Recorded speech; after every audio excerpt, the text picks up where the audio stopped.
you, man. Welcome to the show. If you would not mind, go ahead and find yourself a spot, get comfortable, grab a snack, do all that good stuff that we need to do, and we're about to get started. It's not important who I am. What's important is that you are pulling up to the Iron Lords podcast right now as we speak, and I guess I'm here to keep you entertained until it's time to get this show started. So, look.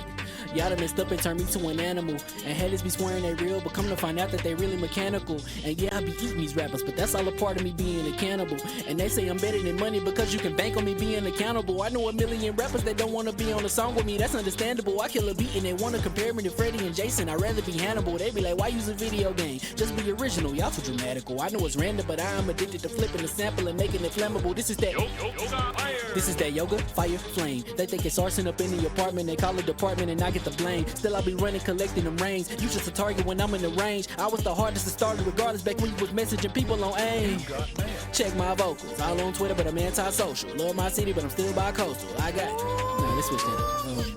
What is you doing? What I want to do. Don't stop. Nah, that was dope. I'm Keep just that super going. Keep that going. Nah, go ahead. Look, I guess you could say that I'm very spoiled. For them to be your dogs, they ain't very loyal. But I ain't gonna hold you, I ain't here to boil you. You ain't gotta say it, I'm embarrassed for you. Always been a nerd, never been a loser. Making Voltron with a gang of cougars. And I'm going places, better tell a Uber. Cause it's pretty hard to sleep on Freddy Krueger. Let's do that again. Hear ye, man. Welcome to the show. If you would not mind, go ahead and find yourself a spot, get comfortable, grab a snack, do all that good stuff that we need to do, and we're about to get started. It's not important who I am. What's important is that you are pulling up to the Iron Lords podcast right now as we speak, and I guess I'm here to keep you entertained until it's time to get this show started. So, look. Y'all done messed up and turned me to an animal. And haters be swearing they real, but come to find out that they really mechanical. And yeah, I be eating these rappers, but that's all a part of me being a cannibal. And they say I'm better than money because you can bank on me being accountable. I know a million rappers that don't want to be on a song with me, that's understandable. I kill a beat and they want to compare me to Freddie and Jason. I'd rather be Hannibal. They be like, why use a video game? Just be original, y'all too dramatical. I know it's random, but I'm addicted to flipping the sample and making it flammable. This is that yoga, fire, flame. They think it's arson up in the apartment, they call it department and I get the blame. Still I be running, collecting them rings. You just a target when I'm in the range. I was the hardest to start regardless back when you was messaging people on AIM. Check my vocals, all on Twitter but I'm anti-social. Love my city but I'm still bi-coastal. I got let's switch that up. What is you doing? What I want to do. Don't stop. Nah, that was dope. I'm just Keep that going. Nah, go ahead. Look, I guess you could say that I'm very spoiled. For them to be your dogs, they ain't very loyal. But I ain't gonna hold you, I ain't here to boil you. You ain't gotta say it, I'm embarrassed for you. Always been a nerd, never been a loser. Making Voltron with a gang of cougars. And I'm going places, better tell a Uber. Cause it's pretty hard to sleep on Freddy Krueger. Let's do that again. Hear ye, man. Welcome to the show. If you would not mind, go ahead and find yourself a spot, get comfortable, grab a snack, do all that good stuff that we need to do, and we're about to get started. It's not important who I am. What's important is that you are pulling up to the Iron Lords podcast right now as we speak, and I guess I'm here to keep you entertained until it's time to get this show started. So, look.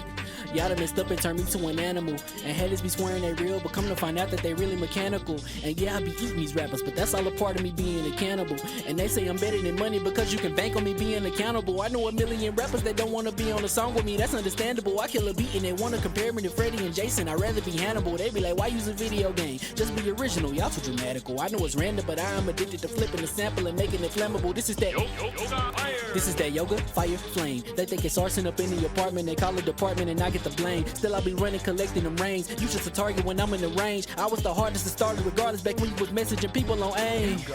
Check my vocals, all on Twitter but I'm anti-social. Love my city but I'm still bi-coastal. I got let's switch that up. What is you doing? What I want to do. Don't stop. Nah, that was dope. I'm just Keep that going. Nah, go ahead. Look, I guess you could say that I'm very spoiled. For them to be your dogs, they ain't very loyal. But I ain't gonna hold you, I ain't here to boil you. You ain't gotta say it, I'm embarrassed for you. Always been a nerd, never been a loser. Making Voltron with a gang of cougars. And I'm going places, better tell a Uber. Cause it's pretty hard to sleep on Freddy Krueger. Let's do that again. Hear ye, man. Welcome to the show. If you would not mind, go ahead and find yourself a spot, get comfortable, grab a snack, do all that good stuff that we need to do, and we're about to get started. It's not important who I am. What's important is that you are pulling up to the Iron Lords podcast right now as we speak, and I guess I'm here to keep you entertained until it's time to get this show started. So look.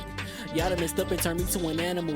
And haters be swearing they real, but come to find out that they really mechanical. And yeah, I be eating these rappers, but that's all a part of me being a cannibal. And they say I'm better than money because you can bank on me being accountable. I know a million rappers that don't want to be on a song with me, that's understandable. I kill a beat and they want to compare me to Freddie and Jason. I'd rather be Hannibal. They be like, why use a video game? Just be original, y'all too dramatical. I know it's random, but I am addicted to flipping the sample and making it flammable. This is that This is that yoga, fire, flame. They think it's arson up in the apartment. They call it department and I get the blame. Still I be running, collecting them rings. You just a target when I'm in the range. I was the hardest to start regardless back when you was messaging people on AIM. Check my vocals, all on Twitter, but I'm anti-social. Love my city, but I'm still bi-coastal. I got... Nah, let's switch that up. What is you doing? What I wanna do? Don't stop. Nah, that was dope. I'm just Keep that going. Keep that going. Nah, go ahead. Look, I guess you could say that I'm very spoiled. For them to be your dogs, they ain't very loyal. But I ain't gonna hold you, I ain't here to boil you. You ain't gotta say it, I'm embarrassed for you. Always been a nerd, never been a loser. Making Voltron with a gang of cougars. And I'm going places, better tell a Uber. Cause it's pretty hard to sleep on Freddy Krueger. That's... Whew. Let's do that again. Hear ye, man. Welcome to the show. If you would not mind, go ahead and find yourself a spot, get comfortable, grab a snack, do all that good stuff that we need to do, and we're about to get started. It's not important who I am. What's important is that you are pulling up to the Iron Lords podcast right now as we speak, and I guess I'm here to keep you entertained until it's time to get this show started. So look. Y'all done messed up and turned me to an animal. And haters be swearing they real, but come to find out that they really mechanical. And yeah, I be eating these rappers, but that's all a part of me being a cannibal. And they say I'm better than money because you can bank on me being accountable. I know a million rappers that don't want to be on a song with me, that's understandable. I kill a beat and they want to compare me to Freddie and Jason. I'd rather be Hannibal. They be like, why use a video game? Just be original, y'all too dramatical. I know it's random, but I am addicted to flipping the sample and making it flammable. This is that This is that yoga, fire, flame. They think it's arson up in the apartment. They call it department and I get the blame. Still I be running, collecting them rings. You just a target when I'm in the range. I was the hardest to start regardless back when you was messaging people on AIM. Check my vocals, all on Twitter, but I'm anti-social. Love my city, but I'm still bi-coastal. I got... Nah, let's switch that up. What is you doing? What I wanna do? Don't stop. Nah, that was dope. I'm just Keep that going. Keep that going. Nah, go ahead. Look, I guess you could say that I'm very spoiled. For them to be your dogs, they ain't very loyal. But I ain't gonna hold you, I ain't here to boil you. You ain't gotta say it, I'm embarrassed for you. Always been a nerd, never been a loser. Making Voltron with a gang of cougars. And I'm going places, better tell a Uber. Cause it's pretty hard to sleep on Freddy Krueger. That's... Whew. Let's do that again. Hear ye, man. Welcome to the show. If you would not mind, go ahead and find yourself a spot, get comfortable, grab a snack, do all that good stuff that we need to do, and we're about to get started. It's not important who I am. What's important is that you are pulling up to the Iron Lords podcast right now as we speak, and I guess I'm here to keep you entertained until it's time to get this show started. So look. Y'all done messed up and turned me to an animal. And haters be swearing they real, but come to find out that they really mechanical. And yeah, I be eating these rappers, but that's all a part of me being a cannibal. And they say I'm better than money because you can bank on me being accountable. I know a million rappers that don't want to be on a song with me, that's understandable. I kill a beat and they want to compare me to Freddie and Jason. I'd rather be Hannibal. They be like, why use a video game? Just be original, y'all too dramatical. I know it's random, but I am addicted to flipping the sample and making it flammable. This is that This is that yoga, fire, flame. They think it's arson up in the apartment. They call it department and I get the blame. Still I be running, collecting them rings. You just a target when I'm in the range. I was the hardest to start regardless back when you was messaging people on AIM. Check my vocals, all on Twitter, but I'm anti-social. Love my city, but I'm still bi-coastal. I got... Nah, let's switch that up. What is you doing? What I wanna do? Don't stop. Nah, that was dope. I'm just Keep that going. Keep that going. Nah, go ahead. Look, I guess you could say that I'm very spoiled. For them to be your dogs, they ain't very loyal. But I ain't gonna hold you, I ain't here to boil you. You ain't gotta say it, I'm embarrassed for you. Always been a nerd, never been a loser. Making Voltron with a gang of cougars. And I'm going places, better tell a Uber. Cause it's pretty hard to sleep on Freddy Krueger. That's... Whew. Let's do that again. Hear ye, man. Welcome to the show. If you would not mind, go ahead and find yourself a spot, get comfortable, grab a snack, do all that good stuff that we need to do, and we're about to get started. It's not important who I What's important is that you are pulling up to the Iron Lords podcast right now as we speak, and I guess I'm here to keep you entertained until it's time to get this show started. So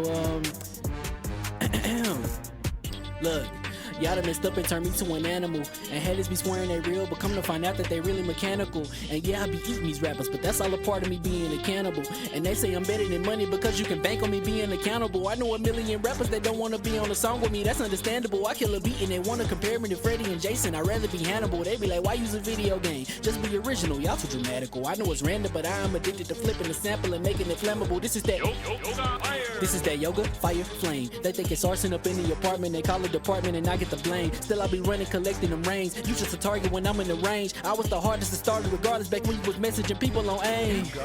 Check my vocals, all on Twitter, but I'm anti-social. Love my city, but I'm still bi-coastal. I got. Nah, let's switch that up.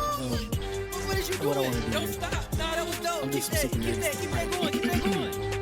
Nah, go ahead. Look, I guess you could say that I'm very spoiled. For them to be your dogs, they ain't very loyal. But I ain't gonna hold you, I ain't here to boil you. You ain't gotta say it, I'm embarrassed for you. Always been a nerd, never been a loser. Making Voltron with a gang of cougars. And I'm going places, better tell a Uber. Cause it's pretty hard to sleep on Freddy Krueger. That's...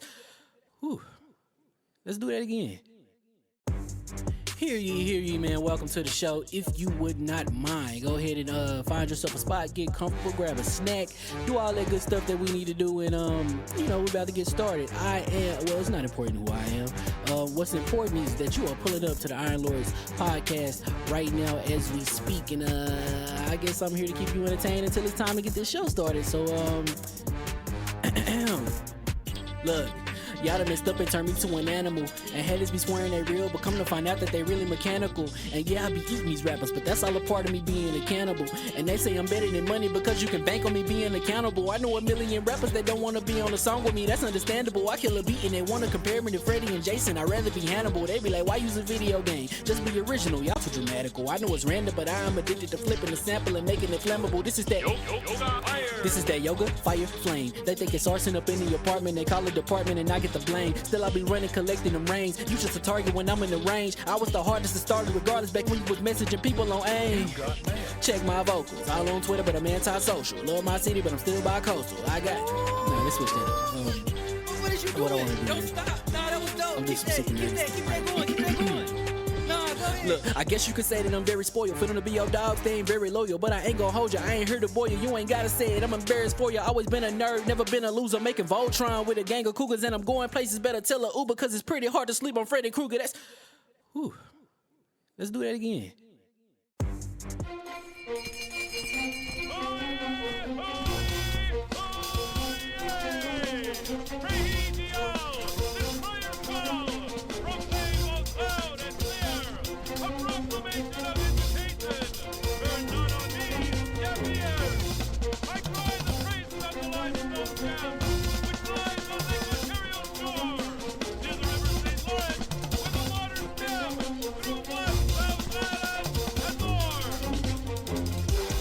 I'ma just chill and watch them and eat snacks in the attic. I wanted to chill with the pack and be like a young wolf, but then they would mistake me for addict. If I can imagine, it's cool to give you some advice, then invite your girl to your squadron. Cause if you don't give her that option, you gon' be single player like Sovereign. You gon' get tossed in the bushes by King David. Royalty and not a pretender. Detrimental to an elemental, what's an avatar to a knee bender? I gotta be me though. I know it's my destiny, word to Carnito. Who cares if you fly, if you still a mosquito? You swear you ain't stunting, but really be Steve-O. You like to collect stuff and that's cool, but I got bad news. Even if you really was that dude, King David still be the king of the statues. Since a juvenile, I've been cursed with a curse to be musical. And if you hate it, we'll meet in the crucible. Other than that, then it's cool and it's beautiful. We let you know that your dreams are pursuable. Whatever you wanna do, then it's doable. If you got work on a Sunday, it's suitable. Cause you can listen to this in your cubicle on the Lord's Day. Woo. If you got work on a Sunday, it's suitable. Cause you can listen to this in your cubicle on the Lord's Day.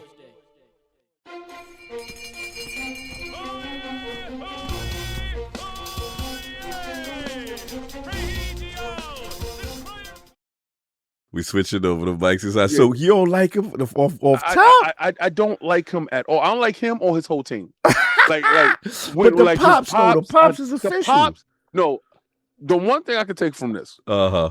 as a dad, Yeah, come on. Being there for your kids. He there for his kid. I love that, and I love that the kids ride with them because sometimes kids ain't shit. Language. Sorry, that's my one. Clearly, that was my one. Jesus, that was my one. we didn't even get through the first 5 minutes before you demonetized. That was my one. Demonetized. That was my one. That was my one. And you know what the algorithm said? The algorithm said you give guys. They gotta hit the like button now because they ain't definitely not pushing this out. they say King is in his feelings. Oh my Lord. But anyway, I can't stand the whole family, right? The whole family suck. Like from the brother on. And I believe they set Ryan up. Be real with you. You said okay. Right. I believe they set Ryan up. Kind of like how Antonio Tarver led to Bernard Hopkins. That was interesting. You saw that one, I peeped right? that. I peeped that. That's interesting. He tried to Zab Judah one too? I'm 75% through the Zab. I like the Zab one so far, but the Tarver joint, he's trying to imply something, and I don't know where he's going with that. All right, I can tell you, I can give you firsthand account when Ryan was going to fight Tank. Bernard tried to touch him. Right at the weigh-in. That's where the fight happened. Okay. So, all right. So, what's this mean? Like he got illegal substance on his hand to make people. Yeah, that part. Stop. That's what we do. That's what Tarver's doing. He got something going on. You know what's crazy? Talk to me. I want to hear this. Bernard has been having allegations surrounding him for a second. Wait, so other boxers are saying that Bernard run around, he touch you, like, he touch you at the weigh-in. Don't let Bernard. You got to go back and see it. It's like somebody had put a timeline to it, and it was a conspiracy against put gallery on because it ain't switching, so you can see both of us. Okay, continue. Yeah, so it's like it's been it's just Bernard got some stuff surrounding. He got some stuff going on. And what I don't want to convict the dude. Yeah. Without evidence. Right. So I'm gonna keep it PG. Okay. I'm just gonna be like this, but I'm like, yo, Bernard, dudes is watching you. Like, so this is what they're saying is happening with the resurgence. Like remember when he had his second half? Oh, when he was an alien. Yeah. So they say this is what contributed. Yeah, quite possibly. That's crazy. For Antonio to come out and say it like that. That was wild. That was wild. But he's like, because listen, defamation is real. Yes. So you without any facts. Yeah. Exactly. Run around here talk about so such. Yeah, that is my legal team will be addressing you shortly. Yes, we're gonna have a cease and desist. Exactly. like back full circle back to what we was talking about. Yes. I think she need to shut up. Yes. Rick Ross came out and said shut up, and we ain't had no problem with Rick Ross making her shut up. Cease and desist needs to happen. All right, we got Solve. All right, Solve. There we go. We finally get some be able to switch cameras because Zoom don't want to switch until a third person joins the fray. Jesus. All right. We're hot. We're hot. We're hot. We're live. You're outside. You're all the way outside. We already got demonetized in 5 minutes because of King. What happened? What did you have playing? So what they said is, so Back from the Dead said Cog is definitely the facts guy, and King is looking at the National Enquirer. But on God and them, every time I tell y'all a conspiracy theory, it turned out to be true. and y'all can sit here and stick your head in the bushes. I'm gonna wait for the factual information. You are the Lord of that. I'm not even gonna hold you. I'm gonna sit back and wait for the factuals. I say, Pompeii is about to blow. Pompeii is about to blow. I'm gonna leave. I'm gonna go to New York. Y'all can stay in Pompeii. Y'all be like, King is just so full of it, and y'all all got burnt to a crisp. So I just want to tell y'all, I said what I said, and it is what it is. Man. No, I did not play Tokon this weekend. I'm gonna get into what I was playing, and I'm gonna tell you why I didn't play Tokon this weekend. Okay. Because Cough put 92 said that we played Tokon. Oh, okay. Shout out to Cough. I'll talk a little bit about it. Oh, you played it? We're gonna talk about okay. Oh, we got Teddy. Let's get Teddy P real quick, so if you got to check. Oh, yeah, log in. Hold on a second. I'm grabbing. All right, give you right now. Give me a second. Give you a second. But we'll handle that, Teddy P. But we'll get started. All right, I got it. Yes. Oh, you got it. Okay. Teddy P, $2 super chat. What happened to Diddy's assistant? Negan's needed. Not sure. Yeah, listen, man. The road to Germany. It's over. It's over. We have achieved our goal, and we will be there in Cologne. Greetings, little monkeys. You know what was crazy about it, Solve? I literally was on unlock before we did this. So I have because Addict hit me. He like, yo, what happened on this day that we got this resurgence in subscribers and viewership? So I was like, oh, that must have been a day I was on live. So I got new people who have never saw me tune in after seeing me there. Seeing me as Diddy's assistant. Talking about this is what it is in the realm. This is what we do. This is what ILP is This is about. what ILP is all about. That's why I said, I had to put a timestamp disclaimer. The reasons for these actions. The pinned message. This is the pinned message at the front. I'm glad that y'all realize this is what we're about. This is what we're about. So if you can see behind me the plethora of costumes that man Sav has had me wear. This man got put it up. I gotta it's double-sided, right? That's crazy. On the other side, it's more costumes. That's crazy, right? So I got to give a shout out to that man, and sending out plushies and ornaments. He got ornaments because Diddy's home. Got ornaments. We trying to get Diddy racing with the new lube oil. We got to shout out the homie 3-Bit, man. I ain't seen him in a minute. He said, "Good to see all the Lords morning watching during gym time." Salute, 3-Bit in the building, man. Salute. And also, don't be lifting while we talking because I might make you. You may need a spot. You may need a spot with this one. Anyway, let's get it going. Hear ye, and we are live. And welcome to the Iron Lords Podcast, LLC, and Lords of Gaming.net. What happened? I'm looking at Aaron PRD. He said Tokon is not a real fighter game. I don't respect. We gotta hug Aaron. Aaron been very angry lately. I don't know what happened to Aaron, man. He's been loving life. I don't know. He just don't like that no more. Shout out to Aaron. Like that sometimes. Yeah, no doubt. And welcome to the Iron Lords Podcast, LLC, lordsofgaming.net, episode number 458. Have another glorious Sunday. We're back at the round table on the Lord's Day. And today, we got Asha Sharma teasing things. Elder Scrolls 6. Kingdom Hearts 4 reveal. That's fresh off the press. Wild. Yeah, that was crazy. I got questions, man. So Addict better hurry up. Get here, wherever you at. I got questions. We got Wolverine PS5. Boy, this guy's there. Madden NFL 27 and the Xbox Elite Series 3 controller leak to discuss. So we're going to get right into it. So let's introduce those gaming night to the realm here at the round table. Hopefully, Addict. I know he's in the bushes. I was up late. He was up. I don't know. He probably in the bushes. We see what's. I'll go check on him, see what's going on. But until then, we got our most technical gaming on the solo game list for the single player selfish experience, and also the Soundstradamus, the Lord of Clarity, Messiah, and Lord Patron of the Iron Bank, PC Master Race's own Lord Sovereign. How we doing, sir? Doing good. Yeah, just chilling.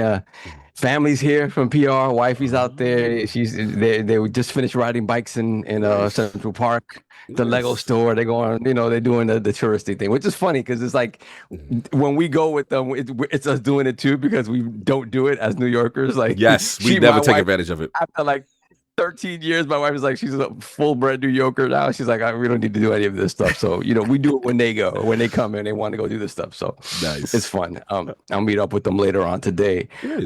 But yeah, man, doing good. Like, just exhausted, getting ready for them to come, getting ready for Cologne. It's been a brother. Oh my God. I'm excited but exhausted. Yeah.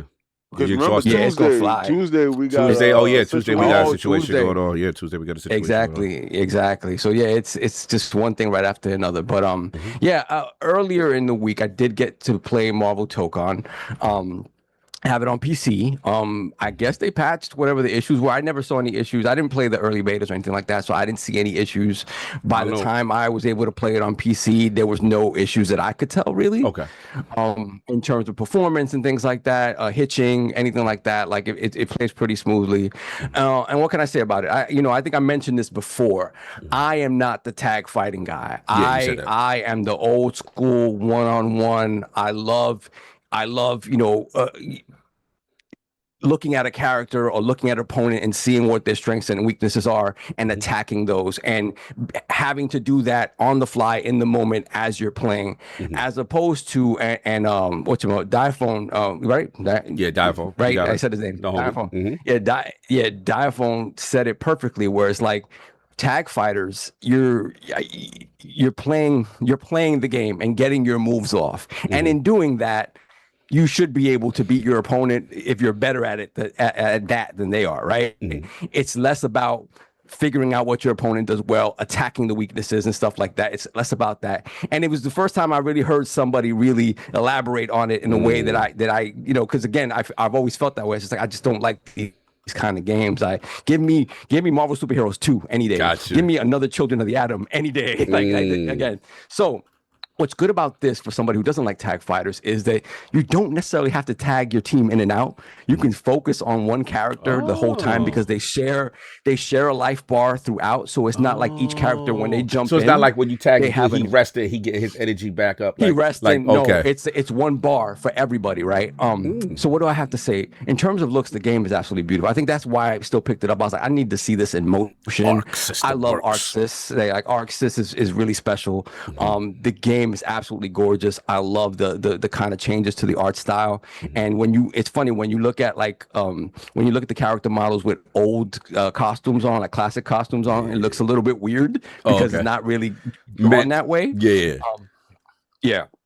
But again, the game, it looks beautiful. It runs beautifully. Animations are fantastic. Movesets, right? When you look at movesets, to me, a lot of it is gleaned from those classic Capcom games. Like a lot of the moves that you expect from a Captain America. The Captain America is going to do a Dragon Punch, right? Yes. Captain America is going to do a charging star and a shield slash, like something that looks very similar to those moves. So I won't say I'm disappointed because it's like, all right, it's a new game. Like, give me something different.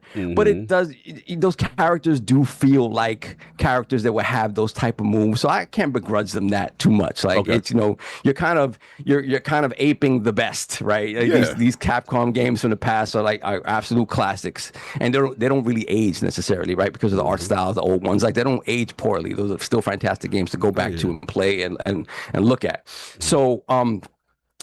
So the one thing, again, with tag fighters like this, the moves are very simple. Like a lot of times you have different moves. If you're like pressing forward, pressing up, pressing down in a button combination, you'll get a different move, right? So that what that does is that the pace of the game is very quick because you're getting off moves kind of quickly. And in that sense, for noobs coming in, you're not doing any crazy quarter circles or full circles forwards and stuff like that. Stuff that I'm used to doing in 2D fighters. You're not really doing that. So it is very much pick up and play, and you could just mash buttons and do something hot is going to happen on the screen, right? So you have fun in that regard. It like all tag fighters is very juggle heavy. It's very combo juggle heavy where you can you lift the guy up into the air, you jump up, hit him with a couple of things, your team member tags in, add some more stuff, add some more stuff, and then you can finish off with a super and things like that. Very flashy, very combo heavy. Again, but within that, it does have its own sort of level of depth, right? It's not like it's a good fighting game in this day and age is a game that can kind of walk that line between being accessible to the casual and also kind of having the depth for the hardcore. And I think it does both of those things. I think it just ultimately for me, the crux of what that game is doesn't appeal to me because again, I'd rather be a heavy grounded fighter. I like doing the quarter circle forwards. I love doing that's just the way I like to play fighting games. And in that regard, I'm never really going to go crazy John deep said into you this could game. still do the motion if you want. That's what Black John said. You know what's funny? You know what's funny? You can when it comes to like a Dragon Punch move or a whatchamacallit, like a charging move, you do the motion. And it kind of does do it. It does do it. So it is weird that it doesn't just do some random stuff. Like an accessibility thing? You think they just made a design honestly, decision to kind of make it easy for everybody? I don't know because I haven't looked at it for casual platform and casual people. How the platform gotta catch smoke?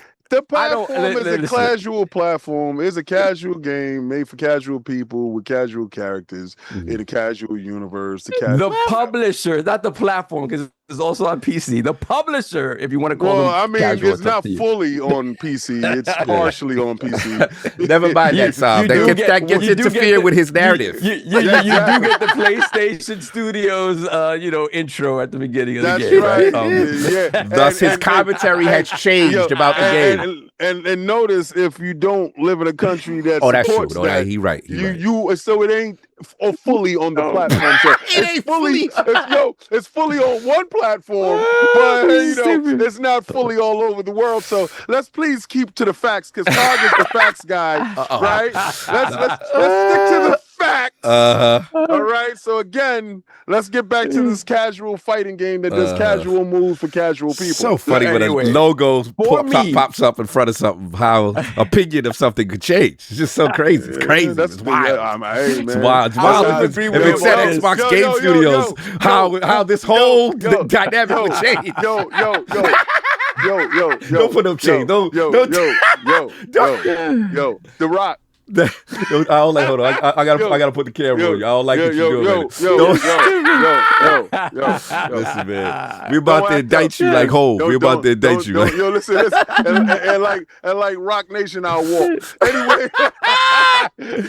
You out here silencing people. You in trouble right now. Charlamagne in trouble. Everybody in trouble. Everybody got to be with that. That's how I be sometimes.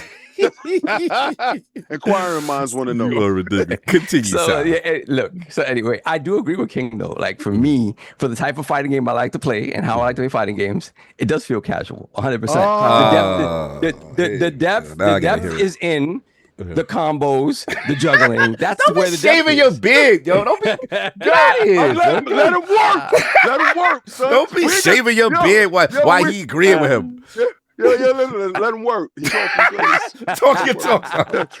You for 5 seconds ago, he thought it was slander, but then my man pulls up and said, "Nah, let's get back to that." Look, he knows that. Like I just can't. Like again, Marvel vs. Capcom 2, people love that, and I love that game aesthetically as the classic that it is.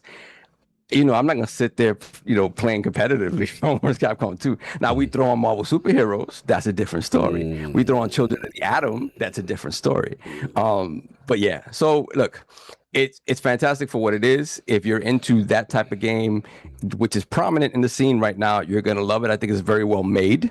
But ultimately, I'm going to go through the story mode with all the different teams. I'm going to see the characters. I want to see the scenarios. The story is foolish and stupid, but I'm always down for a story. Yeah. I'm always down for a story where the boss is like, I'm here for the fight. I'm here for the fight, and that's all I'm here for, right? And the thing is, if you're not good enough, the crazy thing is, right? So the premise is that if whatever team is selected to represent your world, if they lose, first of all, they have to be tested to see if they're even good enough to fight you. Oh, right? they was okay. Yeah. And then if they are, right, and they go against the name is the champion, then if you go against the champion and lose, they give the impression is given that the world is destroyed. Like if you lose, reality is over. Oh, so they also some Secret Wars, some multiverse. Exactly. Exactly. But what he does though, what he actually does, he disappears the world and he has them in some pocket dimension getting their weight up. He's like, nah, y'all need to get, so he enslaves them in order to make them better fighters. Yo, you see everybody in the world doing like gym jailhouse exercises. They out here doing diamond push-ups. Yeah, because they lost to him, so they you gotta get he's a unique character, this champion person. The champion of the universe. Wait, no, he is a real character. No, it's the champion in the universe. They doing my champion. All right, with Power Stone. All right, so you didn't know this? No, I didn't know. All right. So let me. For people that don't know, the whole premise around Tokon Fighting Championship is the fact that the champion goes around challenging worlds. Now, before he never had a consigliere that would go out in front of him and be like, "The champion is here." So they added special stuff to that, like a Silver Surfer type, like a herald, like the herald. Yeah. Right? So he got a little herald, like the champion's here at your world. And she go out and she tell you that he's here to destroy your joint. I gotta stop you for 1 second. It was 1 minute. This is young Cog now. Just getting in the books. This is the greatest thing you ever did. This is where you stamp my man. You don't realize this. So I bought Silver Surfer. This is where they did their Volume 3 rerun. Right. And I bought Silver Surfer. It was with you, and I had a comic book, the plastic in my backboard, right? Yeah. And then I kind of beating it. So I'm like, yo, who's this, D? And you was like, oh, you don't know, that's the champion of the universe. And then Surfer beat him. He was like, "Oh, you don't even realize. Like, you don't know what the champion." I was like, "What did the champion do?" He was like, "He told me he used to come down and terrorize Earth's heroes." Yeah, everybody. And stuff. So I was so proud when you told me that. Like, you made my man Powell. I was like, "Oh, Silver Surfer's ill." Like, yeah. So sorry, he I want to didn't tell you like that was an loss. old throwback. So he didn't like that loss that he had from your man. Yeah, So he went out and sought out the Power Stone. got you. So that'll never happen again. Yeah, right. That part. So, continue. all right. So the champion of the universe. Yeah. The reason why he's a champion of the universe because he goes to different galaxies and different planets, and he fights the best fighter on that planet. Right. Marvel 2 and 1, the thing, had him land on Earth. Mhm. All the champions, all the strongest fighters, got ready to fight him, and he will fight them in a boxing ring. He thought boxing was one of the best pugilistic arts, right? So I was like, oh, this is dope. So this is around the time that Muhammad Ali versus Superman book came out. I remember that. Yeah. Right? So I got that book as a dope book. Marvel needed to find something of that stature. So they invented this character, the champion, like to probably equate Muhammad Ali, right? And he would fight all of them. Well, the thing was fighting him. Well, he was the last guy standing. He beat the hell out of everybody. He beat everybody. And the thing gave him a good one. And he was like, yo, type of thing, good going, whatever. He gave him an honorary championship, but left. Oh, Hollywood Rules is official. Marvel 2 and the thing annual number 7. He got the book ready. He got the book. He got the book everything. ready. Me and him talking in the background. Shout out to Hollywood Rules. Congratulations on your marriage, sir. That's my dude. Your package is on the way this week. So again, this guy is a literal beast. He goes to your planet to whip your best dude. So the fact that they made this game, and I found out that he was the end boss, it made it perfect because it's a fighting game, and he goes to the reason why you have groups. This is the reason why you have groups now, because at first it wasn't making sense to me, but you have groups now because now you have a group to go up against them. Now, if you play Token Fighting Champions, Token Fighting Souls, you get a chance to see that there's a whole storyline to it. What happened? Croft, that better not be true. I might be in. He said the leaks say that Surfer is going to be a DLC character. Yeah, he is. Oh, don't say that. I had to be in there. I done changed my whole narrative about the game. Oh no, he is. I knew you was already in anyway. I wasn't even gonna sit here and wait for you. He's in. Once he's in, I expect to see the runner. I expect to see a whole bunch of people. But all right, continue a second. But at the end of the day, they kept true to comic book law, right? And the characters that they do use is very strategic in how they do it, and the story that they tell is a very good comic booky story. Okay, none of that stuff with the BS in it, that you get in modern crap now, but very sensible to Japanese and early comic book law. Where characters look like characters, play like characters, talk like characters, and be characters, right? Instead of pushing a political narrative to push an agenda, right? God forbid a game be a game, right? But this game actually is probably one of the top narrative games. The only issue that I would have with this game that is so casualized that, from the fighting mechanics to a lot of aspects of the game, it kind of waters it down for the purists. Right. And I get where Sovereign is talking about. I was going to really keep my peace and not really say too much, but until just to expound on the law of the game. Yeah, I'm just curious. He played more than me. Yeah, let's give it back to Sovereign. I'm curious what Diaform, we'll bring Diaform back, because I'm curious to see, from a hardcore perspective, are they satiated enough? Because it seems like this is more of a broader appeal based on what you and Sob saying. But guys, Sob, you were saying.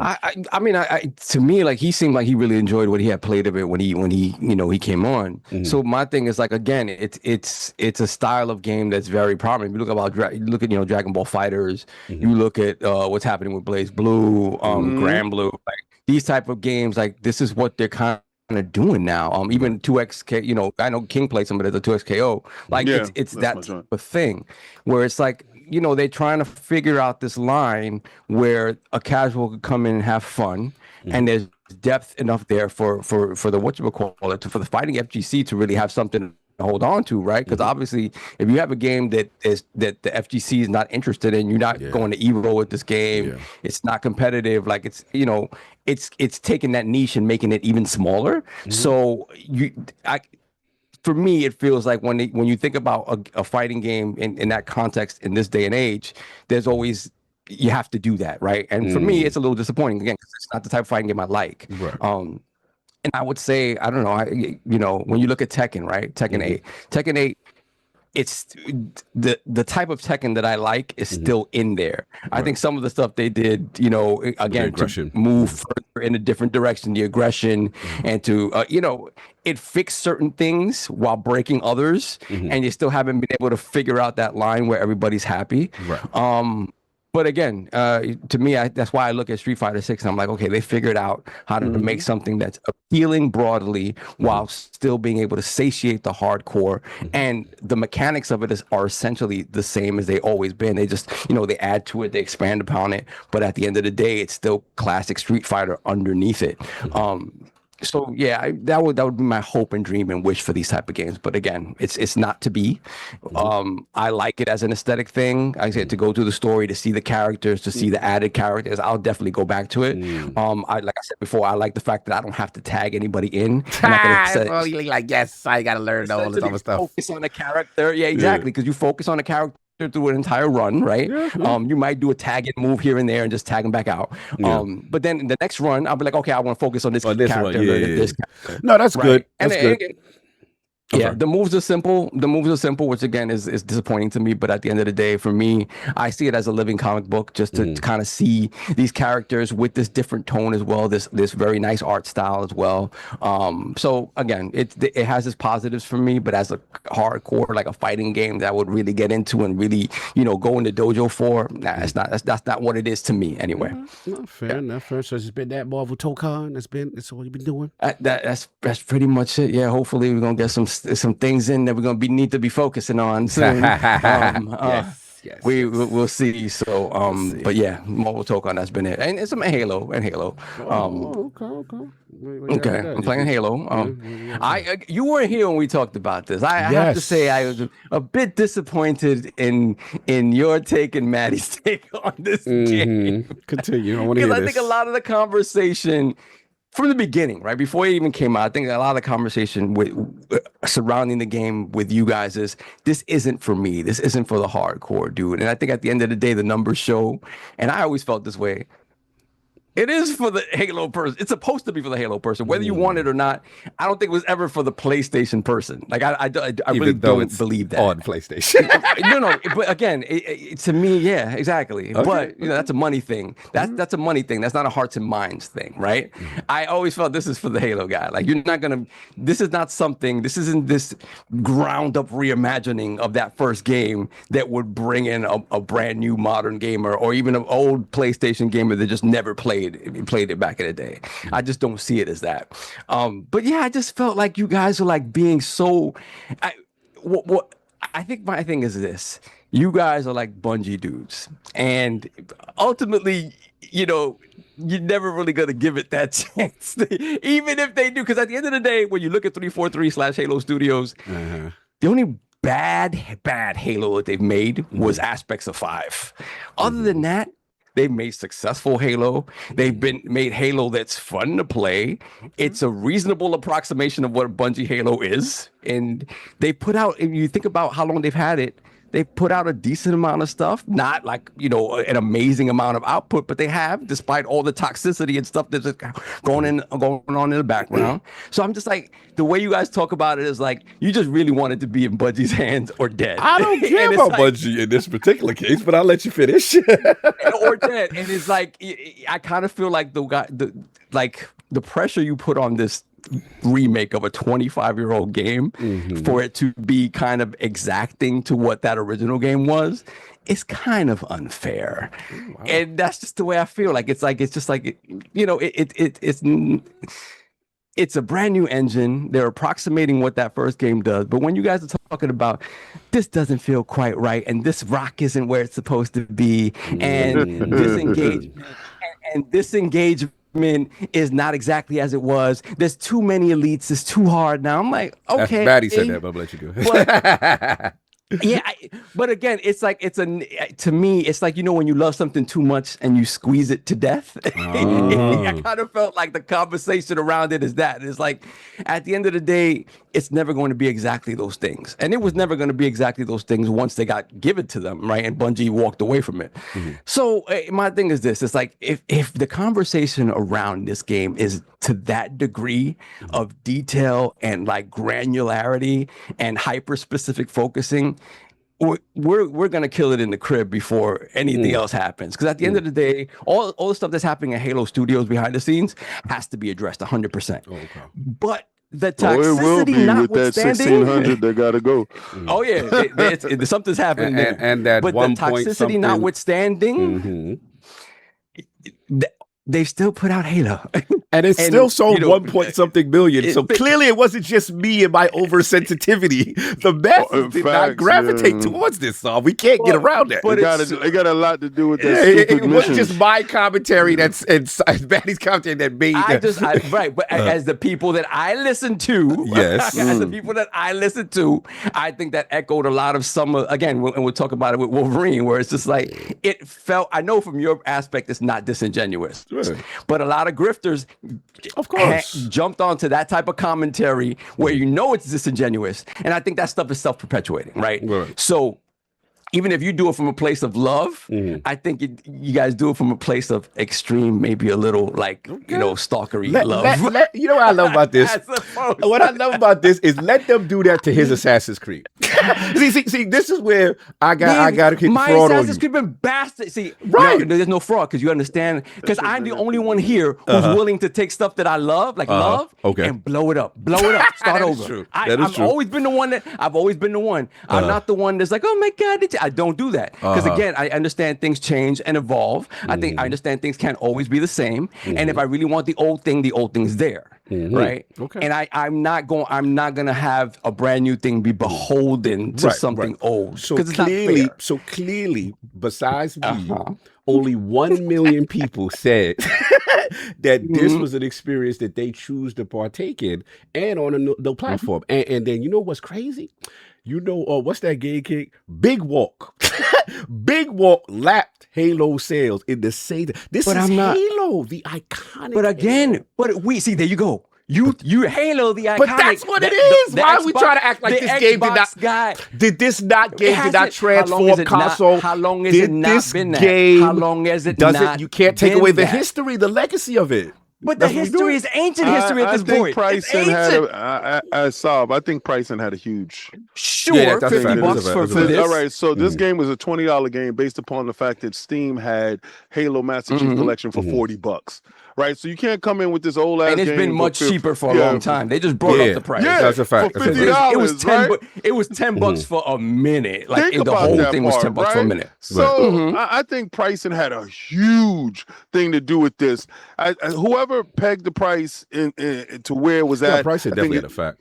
It could have been $39.99 on PlayStation. It could have been, the same price on this, but a PC could have came in at $29.99. You know, if they wanted to aggressively price this game, it could have reached a different audience. I think a lot of people are waiting for a sale for this game, to be honest with you. No, I get you. Yeah, no, but this is what I talk about the extreme. Great Mongo. Saab, I have lost all respect for you. Stop stuck on Halo Studios. You glazing. I'm shown to love the glazing Halo Studios. I love them so much. All I'm saying is that there's a lot of what's the terminology again? We're kind of reframing history when you look at. When you look at how much these games have sold, they objectively have not done poorly, right? So once again, I'm not saying they were great Halo. I will never say these games have reached the heights of a Bungie Halo ever. So what we say? But at the end of the day, I've learned to not have them be beholden to that because they're not them. Even if you have Bungie people that initially were part of 343, it's not them. It was always going to feel different, be somewhat different. It was never going to be exactly the same thing. So at the end of the and what another thing that we've shown is that in general, the arena shooter has taken a backseat to the Fortnites of the world. To the it's just different now. So in order for them to make it relevant, they did what they needed to do to make it relevant. I think the free-to-play thing was the right thing to do. The only thing is, for some reason, they didn't understand that meant that they needed a team 24/7 on that game forever in order to make it really be successful. See, for some reason, they did not understand that fundamental aspect of what a live service game is. I think they understood it. I think at the last second, they switched gears.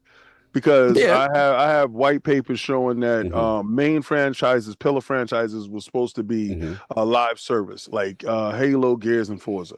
And I think they looked at the money that they was going to sink into that aspect, that idea, and reverse course on that idea, and decided to go full multi-plat when it came to all those pillar IPs, that they can make up the back end of that money without spending exorbitant amounts of money by making them live service. So I don't know. I just feel that the idea was there, and I think they understood it, but the execution was piss poor, and I think that was a change of direction. Continue, so you got some supporters in the chat. You got some supporters in the chat. There you go.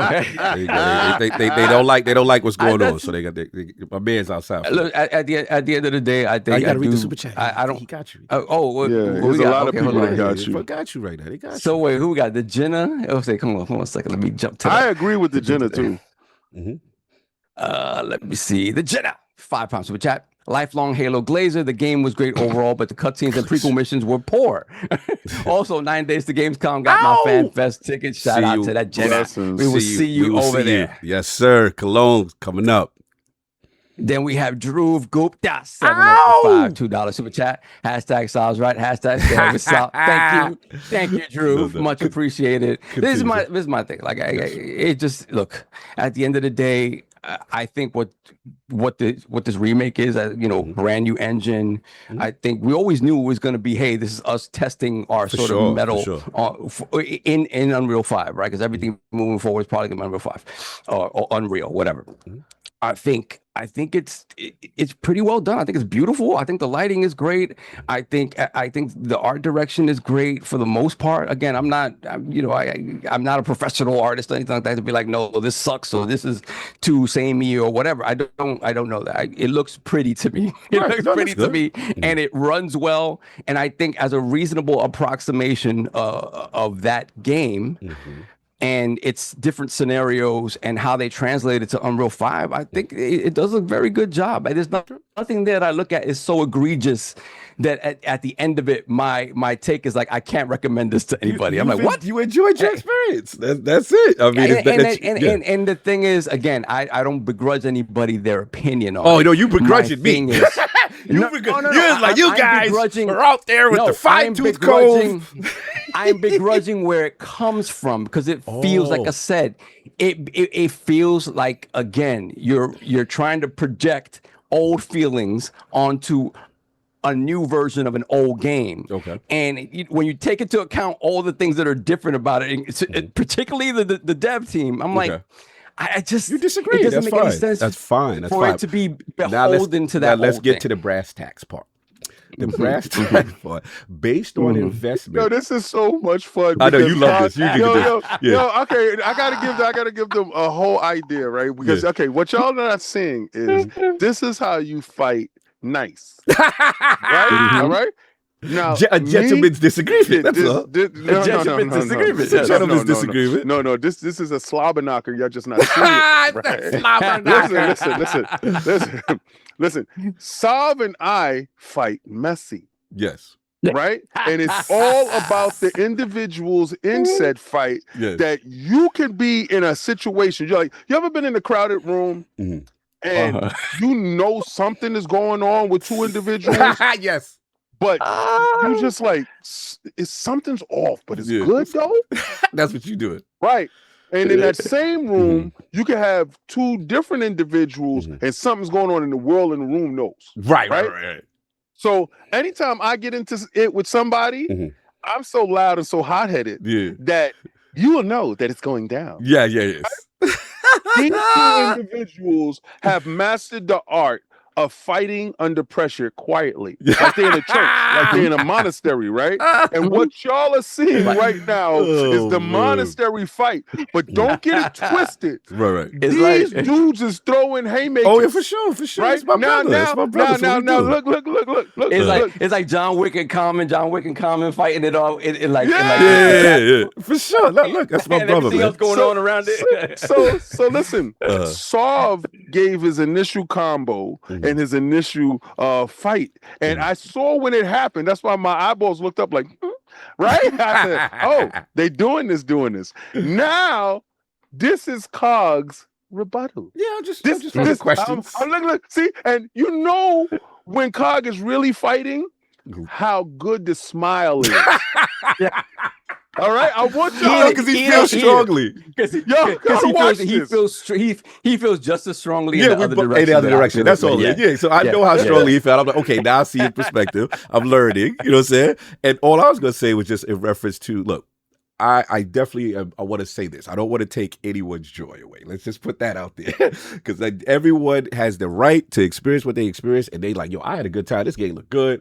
And that's fine. I guess my final brass task question is based on the investment by Xbox and Halo Studios in this game, and then you come back with the 1.2 on a multi-platform release. I was like, I'm curious to see how they feel about it because I do agree with you in this sense that I'm not as hard on Infinite the way everyone else is. See, I want to be clear, like. I like Halo Infinite. I thought Halo Infinite was amazing. I like Halo Infinite too. Thought Halo Infinite was them solving the problem of having both major components actually be good, which is, they can't do a good campaign. They can't. I thought the multiplayer is top 3 probably of all time. I love Halo Infinite. Now, campaign, yeah, it has some issues and they definitely, faked me out, but it wasn't terrible. I wasn't like, this is horrible. Love the grab. And it was different, right? It was more open. It was like, hey, I like Halo Infinite. My issue with them was like, damn. No DLC for the solo campaign for the future to continue this dope story. You gave us Thanos and blue balled me. Like you gave me, you know what I'm saying? Like you did nothing with Atriox after that. Then, with the multiplayer, we saw the battle pass and no content, and we like, no. So it just died. Yeah, they messed that part up. Right. But to be clear, when Halo Infinite jumped out the gate, remember, they took Forza Horizon 5's thunder away. Like it was Halo, so it proved to me the arena shooter could still work if everything was good and it was free to play. It was lit. So that was just my main thing. And I'm just curious, again, not taking it into joy, how does this regime feel about 1.2 million? Because clearly it's not just me. Other people, I guess what surprised me, was like the Forza Horizon, I don't want to say gassed them, but I think they thought, we bring all these games over, bro. Like we go be, we gonna roll with it. Again, no, but I'm so happy it felt measurable. It requires. I think to me, there was a level of depth of thinking that did not happen there. Yeah. Forza, even though Forza is something that they grew right from the ground up, right. Right. At the end of the day, it's a racing game. It's more broadly appealing. It lapped Halo in recent years in terms of popularity. So that coming to that platform, it just worked, right? And that was still a bet that they took because you never know. It could have been if PlayStation had something in that vein, right? If Drive Club was still a thing, or they had something that was not arcadey, but more like a driving game as opposed to a racing game, like a whatchamacallit, like a Gran Turismo, is something that's a little more hardcore. Exactly, a sim. If they had something similar, maybe the numbers would have been different, right? Yeah. But again, it filled the niche. I think the mistaken thinking here was, and that's why I say that ultimately they messed up on thinking that this was going to be for somebody other than somebody who loved Halo already, right?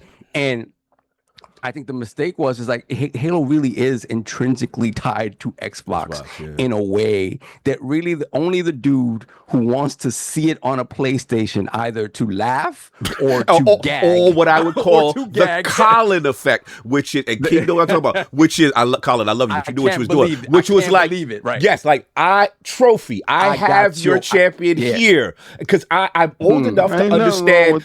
But you know what I'm saying? Older people say that I'm old enough to understand the significance of this, but the reality is maybe it didn't resonate with generations younger or people like you said.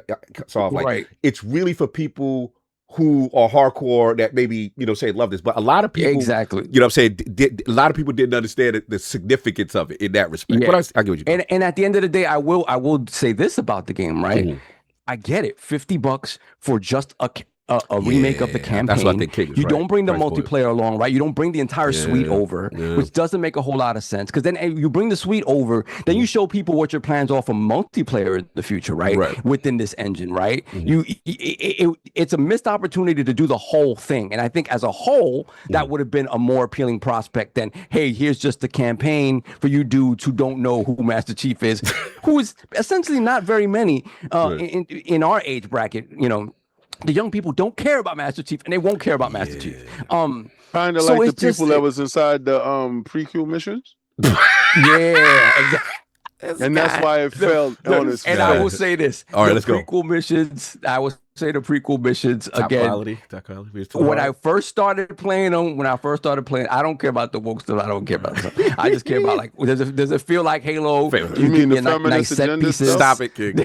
I don't care about the feminist agenda stuff. It's funny, he said, but I don't care. He said woke, and I just don't know what that the means. narrative police will check you, King, and say that the hell people are real smart haters. That's nice. You know what people also tell me? King, the hell jumpers are real. The hell jumpers are real. Would you have liked it more if it was a man saying it? And I was like, I said, and I'm gonna say this to you ignorant individuals. I felt it was dumb, lazy writing. Okay. I felt that they took. I could see that too. 100%. They took Johnson and they made him a caricature of a character. Like, he was a goof. Oftentimes. This man, tap kick. The Master Chief on the shoulder. Yeah. Like it was like so much stupid stuff to it that. If y'all go back and watch original Halo stuff. I gotta turn the AI off. Sorry. It's clear Halo remake was forced on Halo Studios by Phil and the like to introduce to the PS5 audience. Because they read Chris. As a huge Halo fan, I still liked it though. Not I need to feeling download this on this new Pierre's computer. I haven't decision done don't worry, because we got you today. No need for that just yet. Listen. I understand all that other stuff, and that's cool. Shut up. Chris, I'm gonna answer that. What I'm saying is this.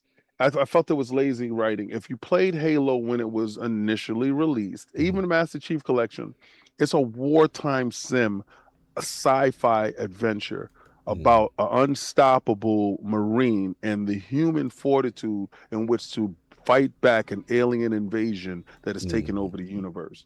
And it's against those odds in which the humanity, our perseverance, sees its way through. It's in all seriousness, if you watch Halo and play Halo, it's a very serious title. You're clowning my whole title. The whole 3 missions was clown show. And I clearly said, it did not resonate. I said, this may work for somebody. Right. But you don't put a clown hat on my man and send him over there to the bamboozle team, right? And say that I'm supposed to be good with it. Like, that's fair. And it's not going to happen. But I also am the same person that gave it a 9. Yes. And you have to realize, in me giving that game a 9, the reasons why is for all the reasons why we love what Halo is. I love how the maps is, and they improved on it. I love the graphics of it. They improved on it. I love some of the story beats. They improved on it. But some things they took the flood was the flood was amazing. Flood was amazing. But they took a step back in certain regards that I'm just not cool with. And that one point stopped it from being a cellular. So I can tell you what I'm not with and what I don't like, but I can also tell you a good game when I see a good game. The source material was dope. They took Ether and they jazzed Ether up, but they also threw in some stupid sidebars to Ether that took it down a notch. No, so that's my opinion. Yeah, fair enough, sir. Yeah. That's been it, so. Yeah, that's pretty much been it. Like I said, what do you mean? Wait, come out. What is Dennis, PC Gaming. Halo is not serious. The enemies literally joke around. The reason why they put that in there so you can hear them saying, "Oh, he's a killer, he's this, to add levity to a serious situation. Yeah, they were always the comic relief, the grunts, right? Like grunts are that's what they are. This is a video game. At the end of the day, they don't want it to feel more like Call of Duty. And even Call of Duty glazes over some of the true aspects of war, right? Nobody really dives deep into really what war really means. And this was galactic war on a galactic scales. So don't tell me that, oh, it was jokey because the grunts were screaming. They put that in there so you can laugh a little bit because everything else was dangerous. Got our Halo bars off. I think we all say shit. let's solve it down. I got more bars. Need to get anything else he's been playing? Or you were good, sir? No, for me, yeah, that's it, man. That's it. Like again, I just worry that my worry with Halo is that like the weight, the pressure and the weight of the past does not allow this to ever like find its footing in like today, right? And it kind of, and again, a lot of that is the stuff that's going on behind the scenes at the end of the day. But even that notwithstanding, I feel like when we think about what they put out and the quality of it, like we said, campaign sometimes great, multiplayer sucks. Right. Multiplayer sucks. Multiplayer is great, campaign sucks. So whatever the case may be, they have an understanding of how to make Halo and how to make good Halo. There's always something going on, right? And that needs to be addressed at the end of the day. The idea that they put this out and they have nothing else in the pipeline. Yeah. For me, again, I want them to figure out what's going on with management and that team. And if Halo really Halo Studios' fault, to be. Because here's the thing, every time Halo Studios decides to do something, they always switch it entirely up depending on what the fan base does. Like I know the original story that Infinite was supposed to be, but they switched it because of Halo 5's feedback. Right. So that's the type of stuff you need to figure out. Like, but ultimately, when the games do come out, okay. I had a funny question. When's the point when Solve gets disgusted? I don't, to be honest, that's the thing. So they can have it forever. There's no, you're good with it. Here's the thing, though, like, and like, in the grand scheme of things, Halo Studios hasn't made a bad Halo game. They just ain't made Bungie versions level Halo games. Yeah. Right. So you're good. Even Halo 5's an 84. I think Halo 4 was like an 87, 88. Like they're being received well by the overall game community. But the problem is we know more about behind the scenes, and that's why we don't like Halo Studios. Like, it's not about what's being released, it's about what's not being released to me. It's about how certain things are going where we could have had 2 games by now, but I know the bad management is that's my issue is that with all that being said, they have not, there's no project still. There's always this like start something. The fact there's nothing going on. There's nothing in the pipeline. That's crazy. And then obviously we can't ignore the reports, which is internally people are saying it is horrible, and we've got had accounts of people. It's like until certain individuals are out, it will never improve, and that part is kind of disheartening. When they actually did make what I consider Infinite was really good. So, but yeah, I'm just curious. Like I say, so you're cool. Just stay with the current team and just like I said, they just have to come together and put a good product. Is where you at? Not necessarily like stay with the current. Like they have to figure things out, right? I think when we have conversations about give it to Activision or give it to id, at the end of the day, that would be fundamentally like if you make like again, you just understand that if you give a mainline game to them, it's going to feel fundamentally different, and you have to be okay with that. Now, if you give them side stories and stuff and side characters, and that'd be cool because the Halo universe. I would like that. I would love to see something like that. I don't understand people say, "Well, I want id to make the next Halo game." And what world does it make games that play like Halo at all? It's not even remotely the same thing. Not even a little bit the same thing. Here we go. Here it come. You got it out? You got it out? No, I don't. About to go into the end. I don't have time to talk about it. Anyway, continue, so. Yeah, so for me, that's just it, man. I want to see them find their footing. I want them to figure out what the hell's going on at that studio, and I want them to have had something in the pipeline already after this came out. But again, not to be, and we will see, like King said, what's going to happen with that other 16 layoffs that are coming, and how much of that affects them, which I imagine would be a number. There'll be a number there for sure, and we'll see. But again, like I said, I don't think it's an egregious showing for the original Halo campaign. I never said egregious. Just for the record. I enjoyed yes. the Halo remake. like me and Kyle are actually different because I think they're going to continue this. The Halo 2 going to get remade, Halo 3 going to get remade because they're going to do the exact thing Capcom's doing. We're going to continue the franchise, but we're also going to remake the franchise because she said she wanted more Halo. How you do that? Like the easiest way of doing that, Capcom have showed you is, but you can't just remake something 1-to-1. People ain't gonna buy that. Like if you give us a 1-to-1 remake of a game 20 years ago, the only people buying that's the people playing it 20 years ago because it's outdated. Like you have to put more money and more resources behind it. It's I always say, when me and Cog did that, when we talked about Halo, I said, look, it's fun, but and to me, there's levels to remakes, and this is on the bottom level. Like it's not a Resident Evil 2 or Resident Evil 4. There's a reason people went out and bought those in droves because it expanded and made the experience different. It was the same game, but it played differently even in modern age. And if they want to do that with Halo 2 and 3, they got to do that. They can't just make it 1-to-1. Yeah, y'all good. I will say this: Halo 2 and 3. There is, I would say, the fervor around those games is considerably. If we thought there was negativity made around this one, if I will say that if people messed up Halo 2 and 3, there's a lot of passion. Messing it up. Yeah, the passionate gamers would be for sure. There'll be a lot of passion there. There'll be a lot of passionate conversations around that.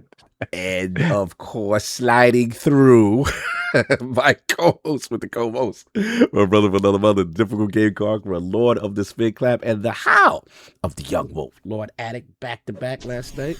Late. Where you at? Yeah, I did a huge mistake, and I hit the snooze button, and it never snoozed after that. I don't know what happened with that, but yeah, ever snooze. Yeah, and normally I don't, but I don't know why. I looked at because I said it earlier than I normally do. I said it like 11:30, 11, and I looked. I was like, I got like another hour, right? And then I woke up and it was 1:30.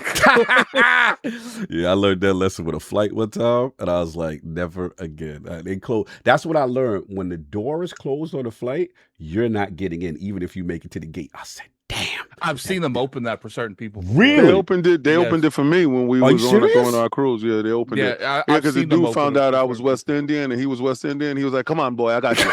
And then he said, "Leave your bags here. Leave your bag. Your bag gonna meet you over at your place." But he said, "I'm only gonna do this one time for you." I said, "Yeah, no." I said, "Thank you, boss. Thank you, boss." Thank you, boss. That's what's up. Oh man. Yeah, I played through all Kingdom Hearts 1 this week. Oh, I wonder why. Yeah, made content because I knew that Halo 4 video was dropping. Yeah. So I was thinking, the best way of making that Halo content is probably pairing it with some some Fable content. Some Kingdom Hearts content. Halo in the mind. Is the best way is to pair it with more Kingdom Hearts content that's coming out. Right. So yeah, but after playing that, I'm going straight to 2. Especially seeing Kingdom Hearts 4 come out in 2027. Yeah, we're gonna talk about that's right around the corner, bro. Yeah, it's a crazy year for Square. We're gonna talk about it. That's been it, sir. Yeah, that's been pretty much. I mean, that's what I'm allowed to talk about.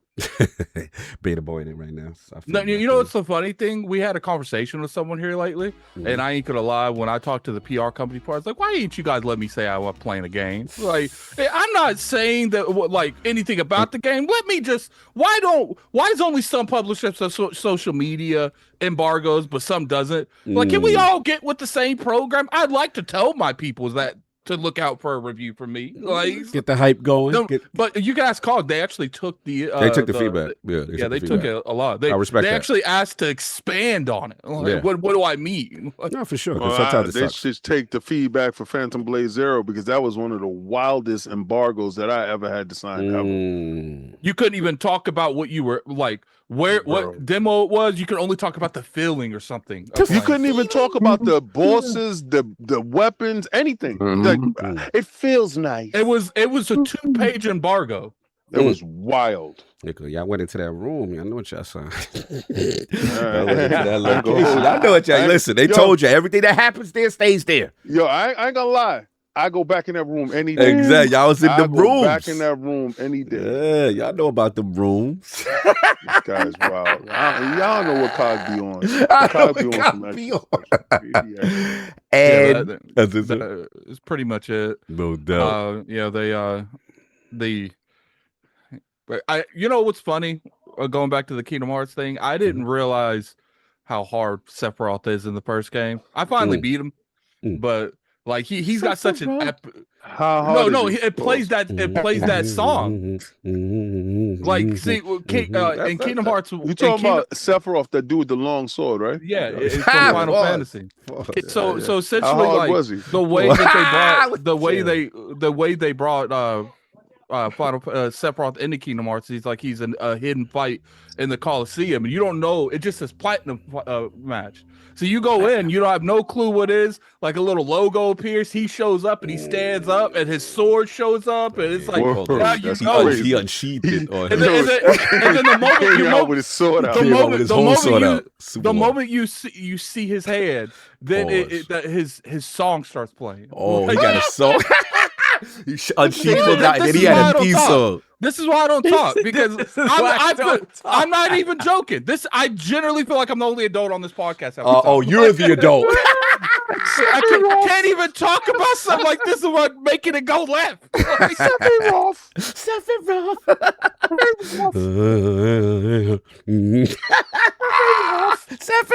That's crazy. That man got a room. He came in his hotel room and he had his song. And the room went dark. And he unsheathed his sword. That's wild. That's crazy. Yo, he the hardest boss. Paul. He was the hardest boss. That's crazy. Man. I think the stranger's probably harder than he is. But who's the stranger? That sounds crazy. Is that character? He's a real character? I don't even know about that. Stranger, that's the stranger is what you call it. That's it's God of War. No, essentially in Kingdom Hearts 1, there's a hidden boss. In Kingdom Hearts 1, there's a hidden boss where you can fight pretty much the main boss from Kingdom Hearts 2 with his cloak over us. You don't know who he is, but you're essentially fighting the boss from Kingdom Hearts 2. They said that was too much bounce for Cog. Easy on the bounce. They don't like me bouncing to the beat. That's wild. He says the stranger harder, Addict. I'm done. Hey, we got to move on. And see, you know what's funny? Me and Cog were talking last week. Like, be acting like we surprised why our chat be acting this way. Because I can't even describe fighting Sephiroth without these two making this slap. Like, they fully involved with our nonsense. That was all me. That was all me. Yes, King started. We can't act like Cog did not jump straight on that. Pause. I don't know if I jumped straight on that, but I participated. You jumped on it twice. I don't know about jumping on it. Business here. Anyway, so that's been it, sir. Don't call for me unless I call for you. I can take it to those shallow waters and drown you. Yeah, you go all the way with it. Because that stuff don't make me uncomfortable. Yeah, you go all the way with it. That's what that whole conversation right there was just a piece of pause. Yes, that was said, definitely. Yo, you go all the way with it. Yo, he goes, you go all the way with it. He said. So it's the king is fire and Cog is the gasoline. Yes. Facts. I'm definitely the gasoline. Facts. Y'all have no idea, son. Facts. You already know. And we are super immature. Oh, is it super immature? Saab is the gasoline and the little spray. He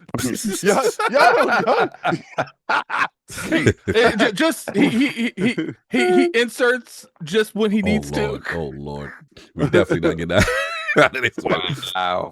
And of course. We have the Incredible Hulk of this, a.k.a. the XS Gamer.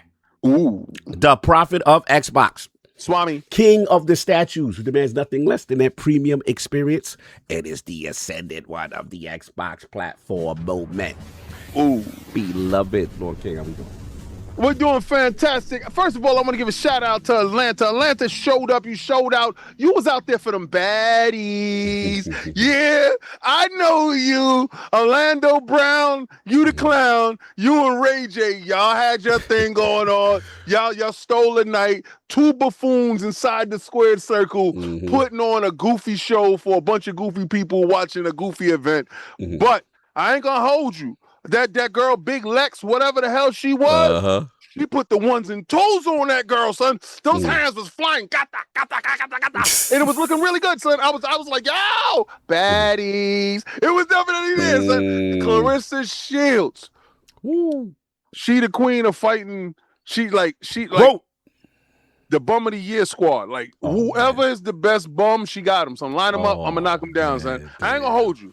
I ain't gonna hold you. She fights whoever's out there. That's what I'm saying. And it's not her fault that women's boxing in the upper weight classes don't have a plethora of individuals that can give her a run for their money. Right. So she came back down for this one, right? Well, she had to, because there's nobody up there. Right? Up there. Yeah. It's a bunch of people up there with records like 5-1. The woman that she fought yesterday was 5-1 with a belt. Like, how the hell you get a belt within your first 5 fights? Well, it's probably like it's just not enough. The competition. It's just not enough, and it's not her fault. So she's out there. She's the greatest of the tomato cans, right? So That's crazy. Until, but she died. It's not really. It's just I ain't gonna hold you. Mm-hmm. There are some amateur fights that are way more entertaining. Like I sent Cog a couple of amateur fights, but as an event, I think Papoose has had a great effect on her. Was it a Win? That's that company that he went? Yeah, the Win Records. Yeah. I was there when UFC started with the women, and me and my friend Tyler always said the women's fights were way more entertaining because they just there we go. That they didn't care. They didn't care if they came out of there with no arms.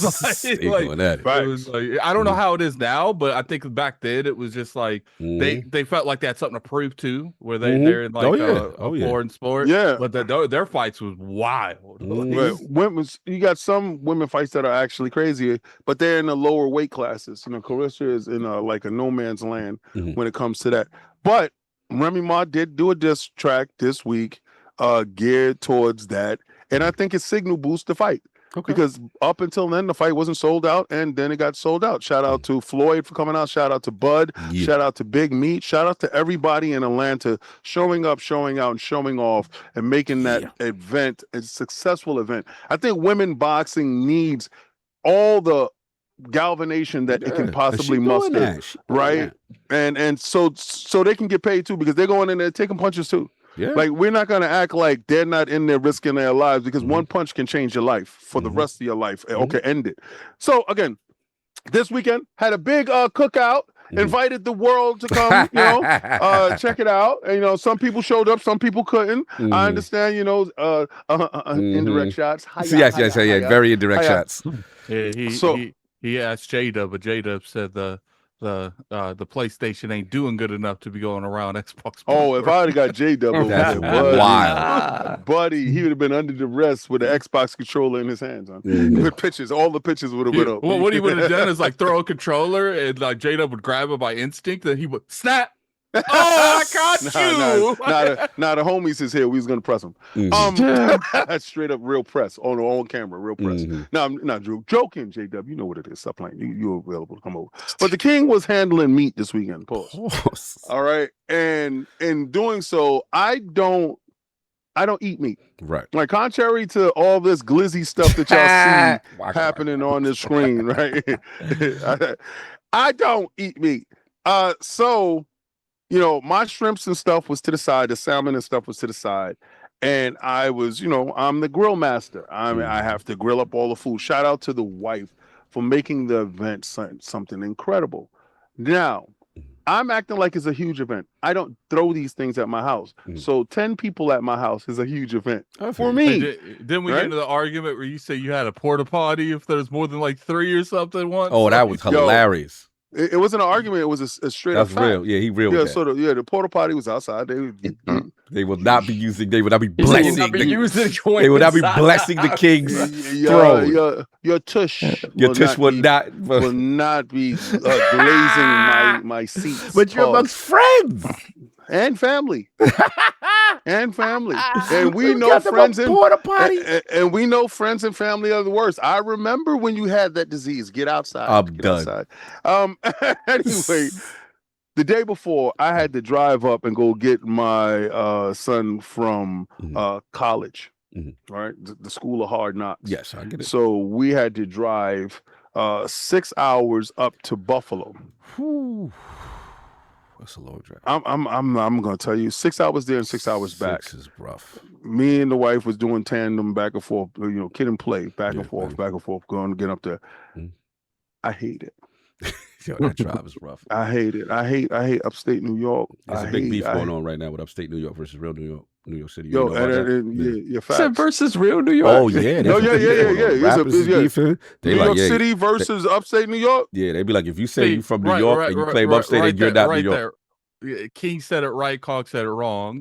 Real New York. See, Cog literally just enforced it. Enforced the beef. Yeah, I like it. Of course. You're supposed to say New York City, not real New York. Yeah, you gotta say real New York. I gotta perpetuate my stand. So you're not even in New York anymore. I'm saying that's why I'm born and raised. I'm born and raised in the South Bronx, Bronx 11. You cannot take that from me. So let's continue. So the problem is this, right? And this is how you know if you are from New York or upstate New York. If Buffalo wins the Super Bowl, New York City is not celebrating that. I saw that. That is so real. We're not celebrating that. That is so real. If Buffalo win, they don't act like. That didn't happen. It's true. Y'all did that. Y'all did that. Good for y'all. Good for you. Yeah, they treat them like foreigners. It's true, Addict. They treat them like foreigners. Yeah, they act like just because you got New York, you from upstate. You the red-headed stepchild. Yeah, it's kind of true. You would say the New Englanders who hate the Patriots. I mean, it's definitely true. Cog just did it. It's true. Yo, it's true. It's so crazy when I'm driving up there, right? And the wife has never seen this.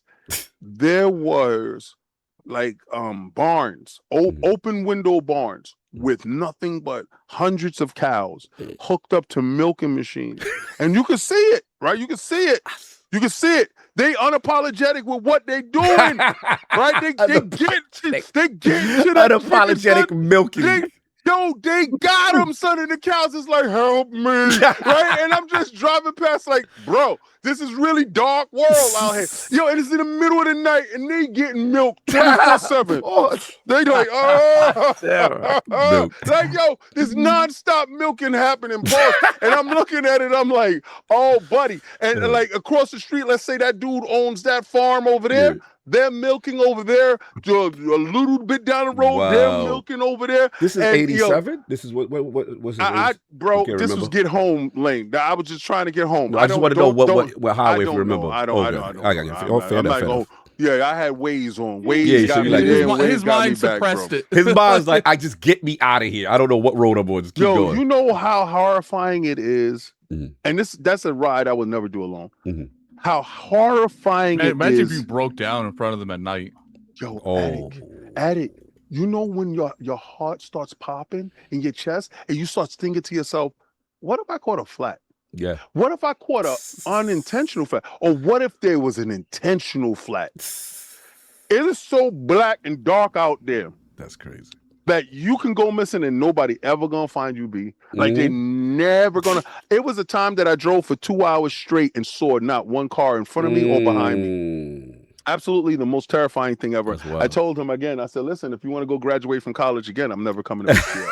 All right, so understand that, son. Understand however you got there, you're going to have to get back, right? So know that part. But he's like, remember this road. Remember it. Yes. Because you driving it next time. There's no driving from college. You don't have nothing but, your state ID. So, he's he's here, he's with us, and he ate and he got a chance to enjoy some benefits of being home and we start talking about battle strategies for being successful and never going back to school again. Facts. All right, so that type of thing. So so that's what was happening this weekend. But what I got a chance to play this weekend is, I guess he thought the old man didn't have it anymore.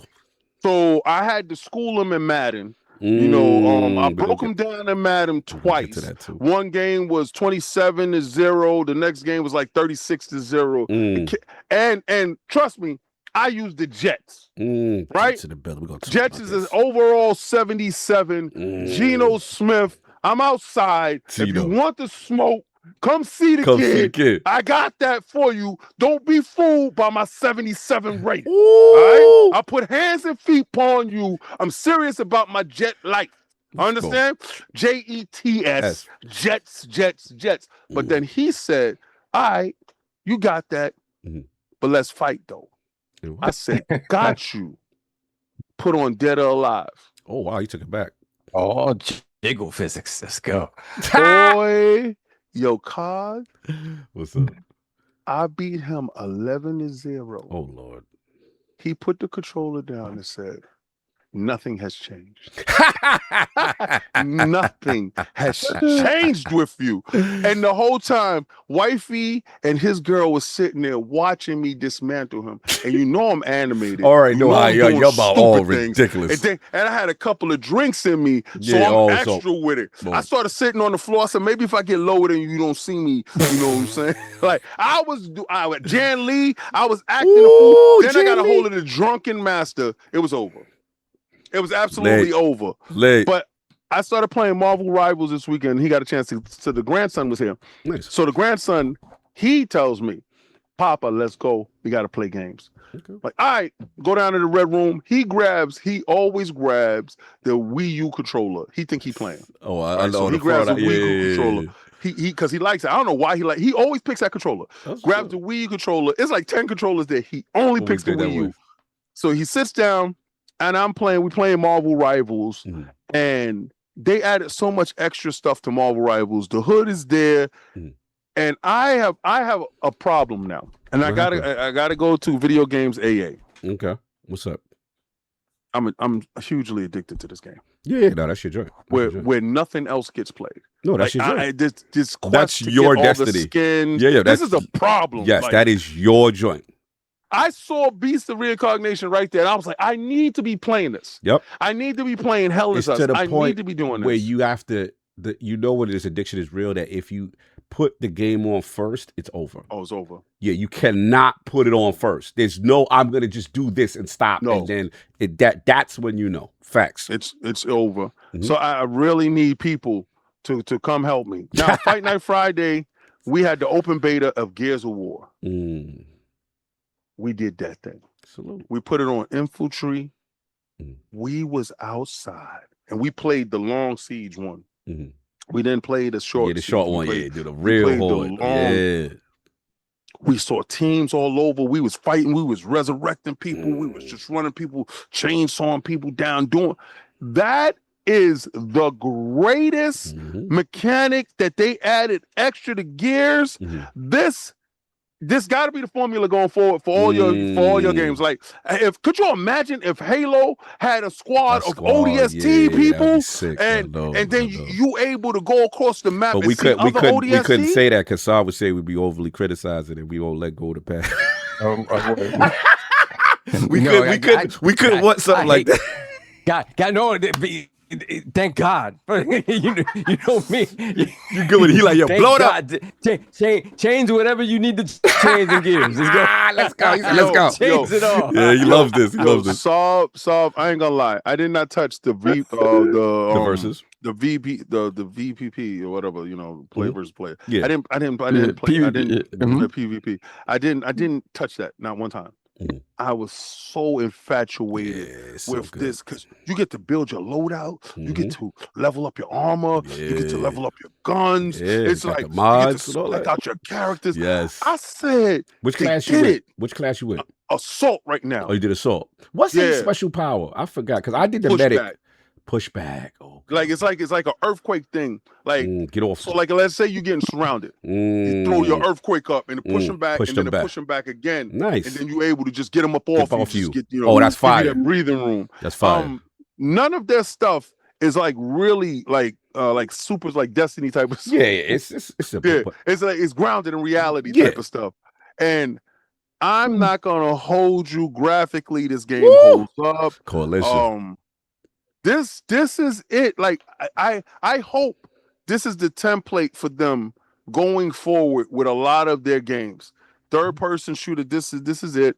I cannot wait for the full game to come out. That's what I've been playing this weekend. And I tried to play other things. I apologize, guys. And if y'all see me on, please don't Hollywood me. Don't say, oh, King's playing that. I don't want to interrupt him. Mm-hmm.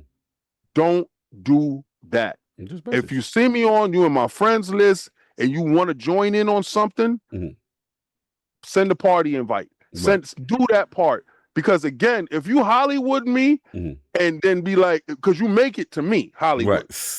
Let me Hollywood you. Right. Let me be like, nah, I can't do that.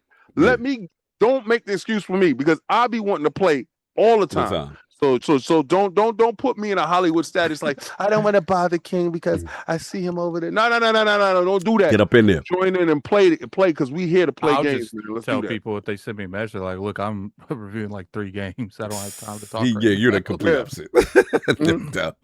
I've messaged mad people back just saying, look, I just don't have time to talk right now. Like, just do what I do, appear offline. I have to appear online because of Fight Night Friday, and by default it just stay on. Yeah, and so we just having a good time. But I appear online because I ain't letting no one bully me to appearing offline. Yeah, funny. So that's been it. That's been it, King. Yeah, that's it, man. Grilled shrimps, rice, salad. Grilling up. This weekend I didn't have to grill up no glizzies, but I was slapping down them burgers. They had the burgers, the steak, the pulled pork. They had all that. Everything was there. The chicken was there. It was, Oh, you was handling all kinds of meat today. Yeah, he definitely facts. My meat demographic was wild and varied. Pause. Wow, you know what I'm saying? Wild. But how much meat shapes and sizes? Yeah. But what type of meat was you handling this weekend? I actually haven't really ate a whole lot of meat this week. Oh, I just said handled. I ain't say eat no meat. You keep trying to, like, you ain't gonna outdo me in that area, okay? But I don't care. He gonna make sure he got more meat than you. Listen. I'm not trying to outdo you in the meat area. Matter of fact, you can't. Listen, by default, you can't beat him handling meat. Wow. In the meat area, you're the king of the meats. I'll eat 2 glizzies in the wide open plain. He played glizzies. He did that at the end. That was wild. He did that at the anime. What is it? Sat next to me like I was part of his. Those glizzies look really sick. I was not about very disgusting glizzies. You can tell the difference of a street glizzy and an indoor glizzy, right? Yeah, he had 2 indoor glizzies. Robert Kelly for the glizzy. He was in there with us that day. Yeah. Hilarious. So that's been it, sir. Yes, sir. No doubt. And of course, still going to get intros. It's the game yourself to Shinobi. Lord Cognito. Yes, we're still introing. I have like an hour left. That's what I'm saying. Like, still going. You guys argued about Halo for like 30 minutes. Yeah, that's true. We went left with a bunch. Blame solve. Let's blame us. And spend that realest to the rub of the ILP. That tell you what you want to hear, what you need to hear. Shout out to my man, Matty Plays, talking them Elder Scrolls rumors, which we will discuss. And then we got a good Lords After Dark. You know what I'm saying? No solve that one, but we had some fun discussions in reference to something else we be talking about, this Wolverine and the whole, comic book stuff and how things are going with narrative. So that's actually a really good one. That should be up Tuesday on the Lords After Dark Insider Gaming app. Go check that out as far as what I'm playing Madden, which we'll discuss later. But yeah, that's been pretty much it, man. It's a very busy week. We're getting ready for Germany. And shout out to everybody that's been reaching out. We are excited. We got things cooking up. But we're going to get into this, y'all, because we got some show to talk about. So actually, let's get to Super Chat. Just make sure we didn't miss anything first if you didn't see anything. Yeah, was it going on its own? No. I cut it off. So we good then. All right, okay. so then we got to read everything then, basically. We haven't read any. Okay. Yeah, let's see. Teddy P, we did already. What happened to Diddy's assistant? Niggas need to know. Then we got Hollywood Rules member for 54 months, Lord Silver. So your NYC cousin did a thing this week. Lady Hollywood is now Mrs. Hollywood. Salute to my new bride. Salute to General for his kind words. Let's go. Congratulations. Congratulations, brother. Congratulations. Welcome to the team. Yeah, he said welcome to the team. We all walk the plank together. That's right. Salute. That's what's up. Then we have Akizi Boo Boo, £2 super chat, sent some love out for Sam. I don't know why. Thank you. Because you wasn't here yet. You wasn't here yet. Mm-hmm. Oh, shout out. Yeah, I was otherwise occupied. Hollywood Rules. Once again, $5 super chat. Happy Sunday to my NYC West Virginia cousins. Wishing my boys a great show before family celebration. COG Fantasy Season Inbound. Yes. Doom. Hell answers to me. Ooh. Bro. Yeah, bro. That trailer. Yeah. And I had basically seen it because I saw a leak that I thought was AI, and it was basically that though. It was that trailer. Yeah, Doom. You got to see the rumor going on with that stuff, man. It's wild. Got more Yeah. What rumor? Well, I don't know if it's a spoiler or not because it's a rumor, so I guess it's not a spoiler. That apparently like Toby Spider-Man's supposed to be in it and all kinds of stuff. Yeah. Like, I heard it's multiverse, so you got to figure. Yeah, he's supposed to fight some people. I Another team. heard if you see other people too, they dying. They're kicking the bucket. Yeah, you've been on that those universes are going kaput. Yeah. God forbid you see your favorite. He does. Supposedly people they're speculating there's 2 Dooms too. Yeah, well, Marvel Rivals led you into that future and past Doom. So, what else we got? Then we have Mofo T-Rex 93 $5 for chat. Where the suits at? Now we're done. Thank you, sir. You not wearing the suits today, Sauce? Not today. So y'all see the suits in the back. Attic has devised this wonderful plan that is going to be a spin wheel. I'm still in the process of doing that. I'll be saying stuff. All right, so never mind. But anyway, the suits are visible for y'all enjoyment. Yeah, and Cog and I need to repurchase these old suits to give you that when we get back. Well, Cog needs his Jigglypuff suit. Let's get to that. We'll be already in Germany. I think at this point, like, don't worry about the old. Well, if you want us to switch, we might as well. We're in Germany. We've hit our goal. We've made it, guys. Thanks to this wonderful community. We get different suits. No, wait, we hit it. We did it. We did it, y'all. Nah, first of all, Jiggly, that was fine. Yeah, That was you fine, outside. Man. Shout out you to the community, man. Jiggly. Shout out to the community. Man. That was awesome. Man. We hit all our goals. No, we did not. We hit them all. So we did. We're going to get to that. And now we're in Germany. So next year, we'll see what we got planned next year. Nah, that's not hit our goal. Make sure you hit the like button. Don't hit. Reverse your like. Reverse your like. This man, take your like back. Hold on, give me 1 second. I just gotta make sure my puppy ain't eating poop. Oh yeah, let's not do that. Let's do that. We'll take over. He was at. Okay, so we did. Puppy eating poop is wild. We got songs right. So I'm gonna read some ones. She's good. She just moved. That's all. She just moved from. She was next to me. Let me see. We read the Jenna. Thank you, Jenna, and Drew. Thank you for agreeing with me. Shout out to Drew. Then we have Robert Kelly. The Halo conversation. I think both of you are right. I don't think either one of you was wrong in that situation. Sov is right that they haven't been making bottom of the tier Halos like a lot of people claim, but Cog's right that they have been dropping the ball on a lot of things behind the scenes. Like, they need to fix that part. Robert Kelly, $5 super chat. Blessed day, Lords. It's wonderful to see Kingdom Hearts 4 as a real game. Can't wait for it next year. See y'all at Anime NYC this week. Yes. Oh, you're heading out there? Okay. I might pop up for one day. You see Cog. Okay. Yeah, me. I might pop up for one day. And Lognet might be in the building. In the building. All right. We have Chris R55, $10 super chat. It's clear Halo remake was forced on Halo Studios by Phil and the like to introduce to the PS5 audience and the like. That's hilarious. Phil and the like. And the like. As a huge Halo fan, I still liked it though. Not feeling Pierre's decision to outsource so much though. Yeah. True. Oh, shout out. That was a $10 glizzy right there. Let's put that up there. Yeah, that we have. Oh, yeah, that's right. Hold up, the glizzies. Where is the Jigglypuff? We got you immortalized. Wobble waka. Then we have the Jenna Gaming once again. £2 super chat. Addict sliding in stealthy like the G in lasagna. Who's the G in the lasagna? I don't know. Cog never brought me into the room. He been chilling the whole time. Hilarious. Then we have Tyson Lewis Art with the $5 to CHF. I forget what that is. $5. Look that up. Continue. Yeah, you should CHF. Yeah, look it up, please.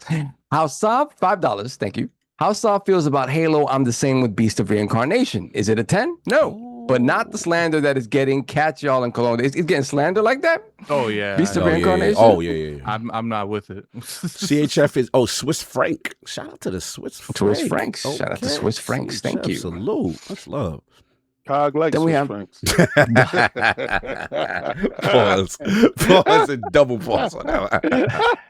Like about francs from regions. Regional francs. Regional francs is wild. Continue. Then we have Donataku, $5 super chat. Unlike RE2, Halo 1 still holds up gameplay wise. That's why RE2 remake works so well and is as popular as it is. Graphics overhaul is all that's needed. See, this is where I disagree, right? When you're taking a 25-year-old game and making it anew, if you tell me the amount of characters on screen is what you want to see in a brand new game, or the amount of enemies on screen, that's not really what it is. So what's going to happen is you're going to add more characters, you're going to add more things around, and that's going to mess with whatever the balance is of that original game, right? And I don't think there's anything wrong with that. That's my thing. It's like, I don't want to see old original Halo beat for beat in Unreal 5 with like 5 elites on screen. Like, give me the 15 elites. Let me fight the 15 elites. Like, that doesn't bother me, right? At that part, it's kind of where I'm coming from, where it's like, fundamentally, it's going to be different in some ways. And, you know, and obviously that's going to affect this perfect balance that people, you know, this love affair they have with like the balancing and stuff in Halo, that it's just like, I get it, but it is 25 years old. So anyway, there's more to the problem is the moment Capcom and Square Enix started like rebringing older games back in a really huge defined way, it changed the metrics to how we perceive those expectation. Yeah, expectation for sure is different. J Ring 383 $5 super chat. A remake should be make the game that we couldn't make because of the hardware limitations at the time. FF7 remake is a perfect example. Although FF7 remake. That's an adaptation. Yeah, it is. And especially with the original still being valid in that world. Yeah, it's different. It's Hollywood the same Rules, concept. It's just they chose a different direction with that game. Right. Let me see. Hollywood Rules again, $2 super chat. Bro had 2 daughters go to college there. Brutal. Yeah. Upstate. Yeah. Real. Yeah. Nuts. Mm-hmm. Your college was different though. Yeah. Yes. Nerf Ninja, $5 super chat. Jiggly Cog, or we ride. We're off to Germany. It's too late for all that. Next year. Yeah. Thank you for your contribution. Tomorrow is another day. Tomorrow and tomorrow and tomorrow. Hilarious. We all set? We good? Yes, sir. We are caught up. All right. There'll be a favor, y'all. First topic. Hit that like button. You got to do the algorithms ain't been algorithms, so we gotta be bullying a little bit with this like, because they've been suppressing us a little bit, Addict. I feel. You know what I'm saying? So yeah, but hit that like button. We're gonna have some fun today. But yeah, we got a reveal. We got two games we want to talk about. Let's start with the first that just kind of happened. Addict, man, Kingdom Hearts 4. So I want to shout them out, man. Shout out to Square Enix.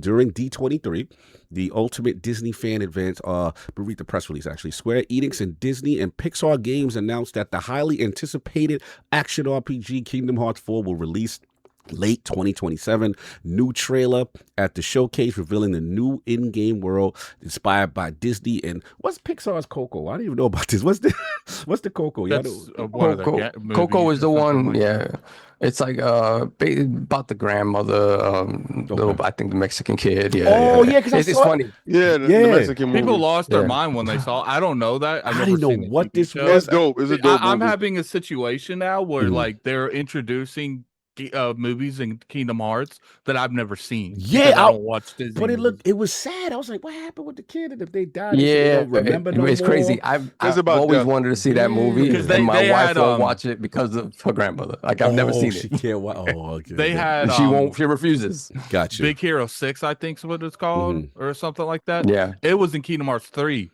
And I have no clue what that movie's about. That movie's dope too. I like that too. Yeah, with Baymax. Yeah. So yeah, alongside this announcement, it was announced that Kingdom Hearts, an original anime series for Disney Channel and Disney Plus, is in development in collaboration with Tetsuya Nomura and the creative team at Square. So they went to the deep dive at the D23 show, commemorated 25 years of the franchise, the voice talent, all that stuff, and then now they talk about actually, what they showed, this extended Kingdom Hearts 4 D23 trailer follows protagonist Sora and some familiar characters as they journey through the mysterious city of how you pronounce this, Addict? Quadratum? Quandritum, where dark creatures known as the Heartless are causing havoc. They look evil. I saw them.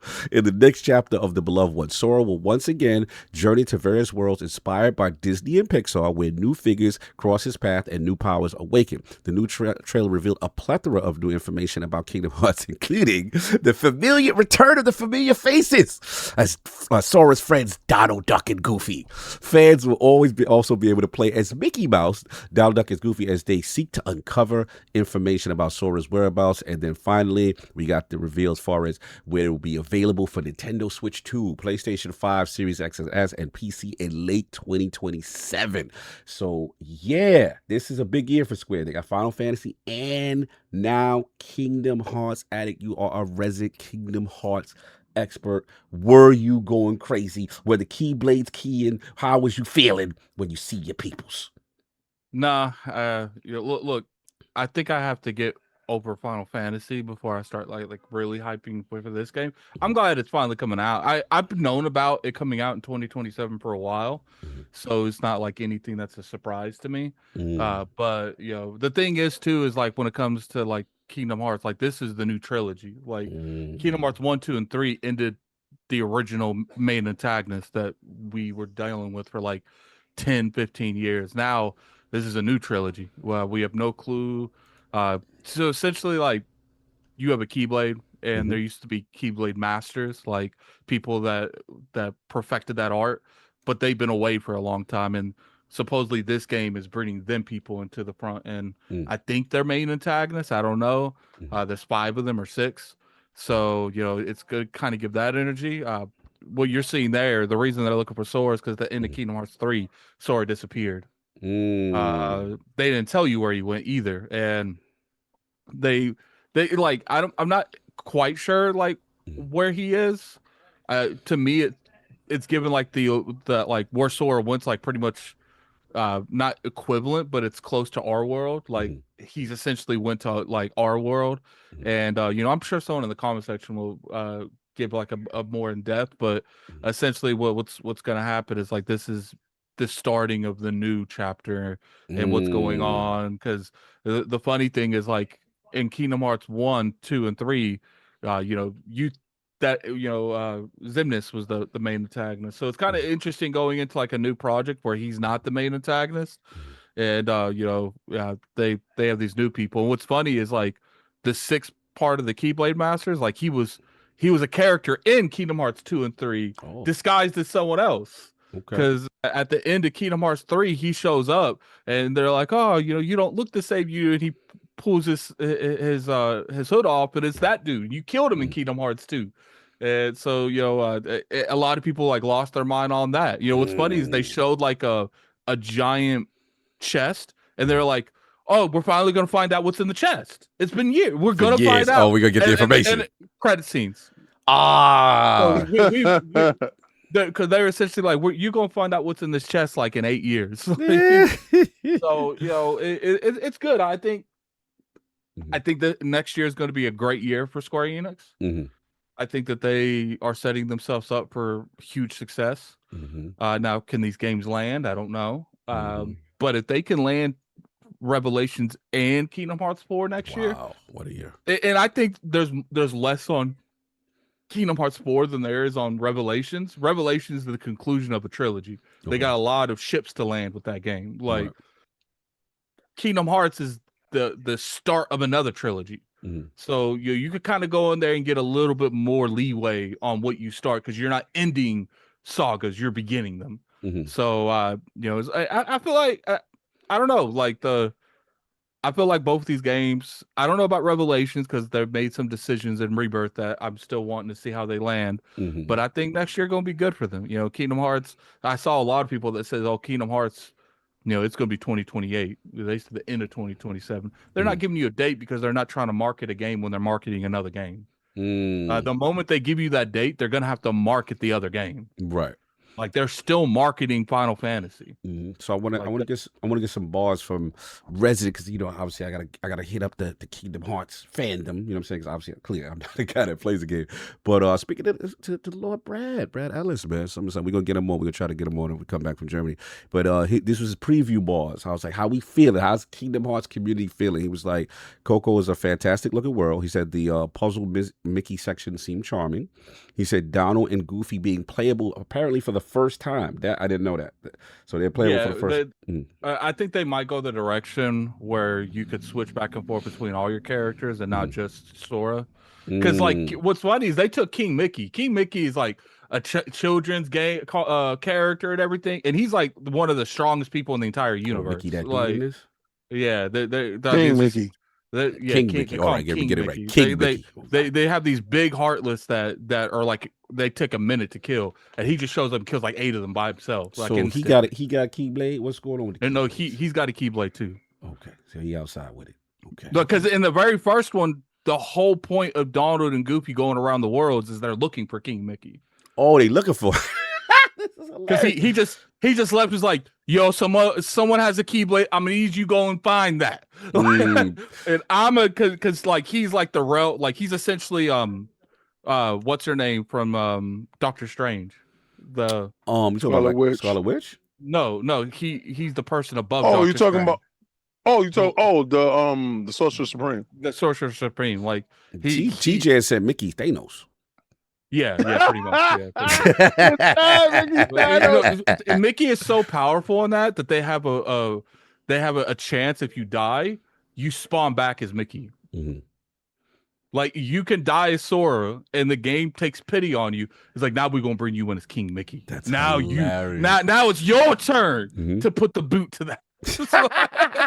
Like and it's ridiculous. Like he's that powerful. Like, oh man, that's what's up. So I gotta speak soft, King. Let's get soft on any Kingdom Hearts love. Did you see the trailer? Where you at with this? I'm glad that they're glad. You're glad. You're happy that they're happy. Okay. I'm happy that they're happy. I've tried, but soft. I never. Oh, you did try though. Kingdom Hearts. I've tried. I got 3 day one. I said, let me try this, man. And I just, it's pretty. There's a lot of, explosions and. Solve, you're the Mickey dude. You're the dude who came over with, I think it was Genesis Mickey Mouse Castle of Illusion. Castle you are of a Illusion king. was amazing. Mickey guy. You supposed to support. Why are you not supporting? I tried to support it. It's not for me. Then you got into the whole lore craziness, like the power of friendship, and I was like, I'm good. Thank you. You not Keyblade down here, man. All right. I'm not. I'm really not. I'll be a fraud, and then the weirdness that. Our around community don't test our community. Yo, they know the outside. I've learned not to slander this game. This game. I would love to see him dressed up as King Mickey. If there is a couple, there's some fan base that I'm generally terrified of in the Kingdom Hearts fan base. They don't play. They do not play. We gotta get a King Mickey costume going on over here. Because when I said I wasn't a fan of Kingdom Hearts 3, they came for me. Let's get that in the chat. Let's get that running up. That's it. I don't like the slander, son. I'm happy for you. They can keep that. It's good for you. Finally, you're gonna get the game out and enjoy. All right, King. What about you, sir? How are you with the Kingdom Hearts fandom? Did you get a chance to see the trailer? Unlike the slanderous one here. Yes. I saw the trailer and I was like, I like the movie Coco. I thought the movie Coco was dope. It looks sad. It's absolutely sad because remember, the Day of the Dead, they gave you an explanation of what the Day of the Dead means. If you're not from Mexican culture, you probably look at it, they dress up and they just like, worshiping dead or whatever. No, it gives you a great insight of rememberings of the dead. And the trailer actually told you the reason why that one guy faded away was when when there's nobody left on the earth to remember your name and sing your praises, then you go to the second death. And the second death is memory death, right? So you die physical death, and the next death is remembrance death, and then you go on to soul death, which is later. But I love that. But when you looked at it, you thought you was watching the Pixar joint. Yeah, I didn't think it was anything to do with Kingdom Hearts. I was like, what is this? Like, I thought this was a They Pixar always joint. make when they because there was a Frozen World and Kingdom Hearts. Let Fred one of chill. the Let Kingdom Fred Hearts chill. He games. want to be part of the Kingdom Hearts. And there was a Frozen World in Kingdom Hearts 2, and they always make the world like in the art style that because they changed Sora, Donald, and Goofy too. Like they changed all their designs. Like, and they make them fit in their. suits. They make them fit in their world. Yeah, that was dope. Continue, King. Yeah, so I just felt that graphically, Kingdom Hearts. I always felt that Square gave Kingdom Hearts the best graphics. Like out of all the franchises, because we waited for the summonses to show up in Final Fantasies, and the summonses was always dope. But then you got back down to the graphics, and then they had little box arms and stuff like that. And, they was going around the world. Like, what's funny is there's summons in Kingdom Hearts, but they're Disney characters. Yo, interesting. Like Simba. Yo, that's crazy. The I can't remember Tinkerbell was in there. Bambi, Tinkerbell, yeah, Tinkerbell's Bambi. Yeah, but wait, Bambi's a summon? Yeah. I actually when I was grinding, I used Bambi like a lot because when you use Bambi, it accelerates the process of getting rare synthesis material, so you have to use them. I love that he knows. So he's a huge fan. Hardcore. I love it. So I'm the huge casual. I played them completely out of order. I listened to Attic, and then he explained which is the actual order of the games or whatever. I never played the mobile games, but I was always supportive of it because I always felt that studios needed to do these like side projects, what I call side projects, and then this turned into a super main project. To show what they're capable of with their main project. I thought they used Kingdom Hearts as a way to do that the active RPG. And once they perfected that, they took that and brought it over to Final Fantasy. I love this stuff. And looking at the trailer, I was like, oh my God, I'm a graphics whore.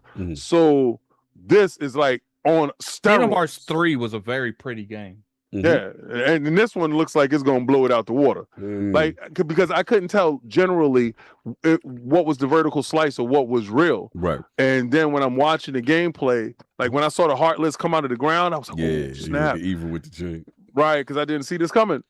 So shout out to D23 and getting these trailers out. But this is by far one of the most anticipated Kingdom Hearts titles play next anywhere. year. I don't know if you guys saw that's that. a big deal. Oh, it's that's on Xbox. That's an Xbox purchase. It's a play anywhere. The funny thing is the only thing I really because they kind of went away from the Disney and Final Fantasy and Kingdom Hearts 3, like bring that back, or I'm gonna go in on this game too. Oh, you want the Final Fantasy characters to make an appearance? So there was a dude that looked like Noctis. That wasn't Noctis in it. Well, see, Noctis that's not Noctis. That's a character that is pretty much like they made with the Noctis in mind. It's not Noctis himself. And my thing is, it's just like, because this is where like an argument in the Kingdom Hearts community is. People don't like a lot of the Kingdom Hearts community don't think that the Final Fantasy and Disney is necessary, and I'm just like, then you guys don't want the game to succeed, like, because that was the whole point of Kingdom Hearts when it was originally encrypted.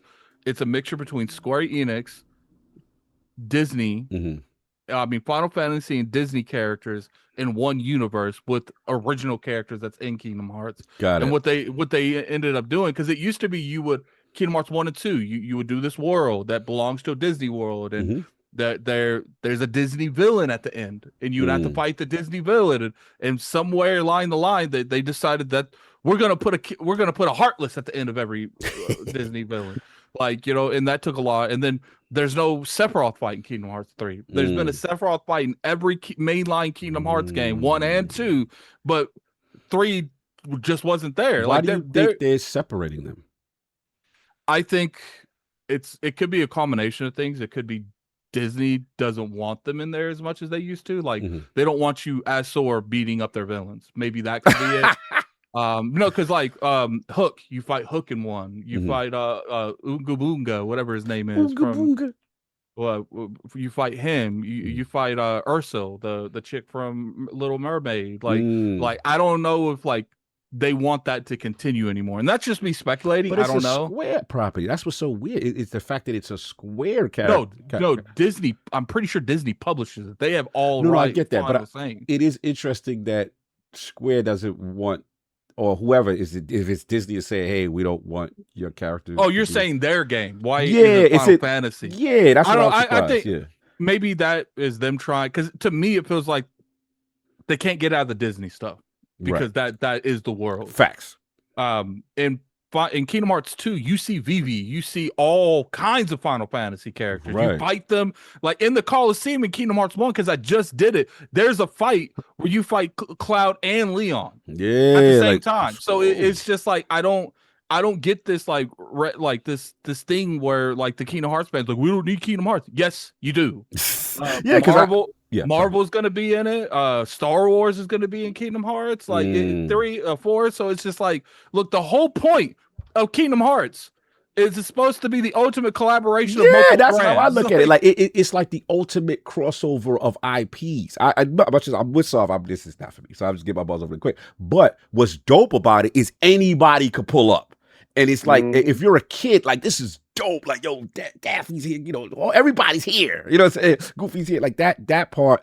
So it is interesting that it's been this slight removal of literally the most popular characters from Square on the Final Fantasy not being part of it anymore. It's like it seems like there's a concerted decision about it. That's what's kind like the first game. You're in the Coliseum world, and the first time you see Cloud, Hades from the Disney franchise paid Cloud to kill you.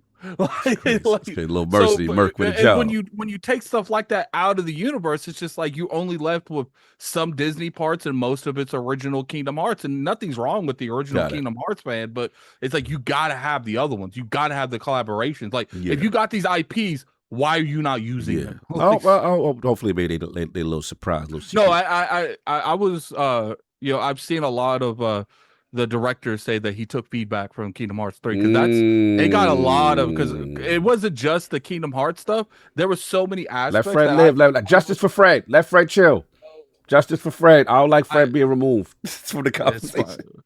So, because I like put my elbow here. Let him chill. He no, he's fine. He's fine. So, like, that's my biggest issue with the situation, where it's like, I just want them to make Kingdom Hearts, not Kingdom, because that's what it feels like. It feels like I don't know why. Maybe it was like a creative choice where they want the Kingdom Hearts franchise to live on its own roots without other IPs, and that's fine. But it's just like first off, Final Fantasies, they've been in story aspects, but I think they've only had like one world in all of Kingdom Hearts. It was Hollow Bastion in the first one. I can't remember that's in the second one. So it's just like, it's not like Final Fantasies, this giant puzzle to Kingdom Hearts, but they utilize them for like secret bosses and like characters that like Squall's the main character in Kingdom Hearts. I'm gonna be real with you, as a Final Fantasy fan, even though I'm not a Kingdom Hearts guy at all, but the fact that they were in it, I was like, okay, I may be interested to see. Like, it's like pull from your old fandom that loves them characters. So I think it would be dope. But I get what you're saying. So hopefully we see. Hopefully, like you said, they take the feedback, they see what it is. But King, I just want to make sure you finish your ball as a reference. Oh no, I'm absolutely finished. I'm just super excited for it, and I can't wait for it to show up next year. Graphically, it looks like what I wanted it to look like. Amazing, and hopefully they can give some more wrinkles to their whole action. Like action base. I like turn base, but for some reason I like it when they do it, when they do their little action thing. So I'm down for it over there. I don't care. Any other things or any other final parts you want to get off? Obviously, Attic in reference to that. Obviously, keyblade surfing. I'm seeing surfing on the keyblades. Yeah, well, that's been in previous Kingdom Hearts. That's why I said my biggest thing is just let Kingdom Hearts be Kingdom Hearts. Stop trying to be a Disney IP, or stop trying to be Kingdom Hearts by itself. Like, the whole point of it was collaborations. You use the collab part of it. Saul, you see what Alvin said? We got to read before we move on. We got to get this album. Let me see. Hold on. He said Let me see. Alvin. Alvin 9033, $5 chat. The control over Kingdom Hearts is crazy. It took Sakurai 10 years to get Sora in Smash because his rights are in 10 places. Disney owns his shoes for instance. Yo, Chill. That's crazy. Yeah, I told you, Disney has a lot of control over that franchise. That's weird. Why would you permit that to happen? Because without Disney, the franchise wouldn't exist. So they probably had to, bend the needle a lot of publishing rights and IP ownership. Because without Disney, there would be no Kingdom Hearts. Yeah, so it's a collab. And I saw some older clips of the original voice actor when he was young with Sakurai, whatever, and I mean not Sakurai, but with the other, I forgot the gentleman's name. It's Haley Joel Osment, right? He's the original. Yeah, so I thought that was pretty cool. That was pretty cool. But now I feel Attic. So overall, you hype. And you're ready to hyped because I know it's coming next year because what's funny is that the director, people are like, oh, it's coming in 2028. He's like, no, that this is coming in 2027. And I think a lot of that is people are like, well, you not really showing a whole lot. It's because all of right now they're in Final Fantasy Revelations mode. Yeah, facts. If I'm willing to bet, Disney made them do this. We want to show this because they announced at this event too that Kingdom Hearts has crossed the threshold of being $1 billion franchise. Ooh, so they that right now Square Enix's priority is we got to get Revelations out the door before we even start to talk about Kingdom Hearts. No doubt, massive year for Square Enix. Now next year you're probably going to see a lot of Kingdom Hearts after Revelations. Oh yeah, for sure. They definitely got. That's what's up. I am definitely more hyped for Fable. Okay, they want to know. They tested your fandom. That's because Fable was sooner. If Kingdom Hearts was sooner, I'd probably be more hyped for that. This year, the year Capcom, look like next year might be the year. Now I'm just very, very, very worried. When that Revelations is coming out next year, because I can't look. I don't think that they needed a move like Fable needed to move because of God of War. But if Revelations comes out in February or close to that, you need a move. No doubt, man. Salute to Square. And maybe move up. Don't move back. Move up if you can. If you can, move up. All right. Let's see what's going on. Shout out to Square, man. Again, Kingdom Hearts 4. We got that breaking news. We had to talk about it. And then me and King, man, we got a chance to talk about Madden. It's been a long time. Man. Shout out to EA. Been a long time. Shout out to EA. You know what I'm saying? Obviously, full disclosure, obviously you guys code for Madden. Obviously, we previewed the game, you know what I'm saying, together. And I just want to get some bars off. Look, I ain't going to sugarcoat it. Y'all know I've been a Madden slanderer for a long time. Been a laps player. You know what I'm saying? Yep. But to give the full history, as King would know, we were the guys that, every Madden would come out. And you get the guys in the house, you're doing the custom teams, we're doing the games, you're playing. The Sovereigns hate. The Sav would be, there's two things Sav discussed with us. It was probably XCOM and Madden. Because we would just be ridiculous. Sav would probably get his get back with a baseball kick. Because I would upset the rest of my friends and play baseball. Yeah, exactly. You know what I'm saying? So that's what Sav got his get back. But Madden was religion. You know what I'm saying? It didn't matter from the Genesis days cartridge with the yellow tab. You know what I'm saying? John, shout out to Mr. Hyde, the Hut. Shout out to the 3DO with King, with Baby Paul. You know what I'm saying? We had those cheesy plays that he would run forever until you stop and he talking to you all up the field. He hitting the speed up, hurry up offense. You can't get set. And King is just running down the field on you. We come from that. You know what I'm saying? So it's just so plays. Yes. The famous halfback pass in Joe Montana. Yeah. Yes, we come from all of these exploits and foolishness, and then it just got. His mic is hot. But anyway, we come from all of that and the competitive, the talking.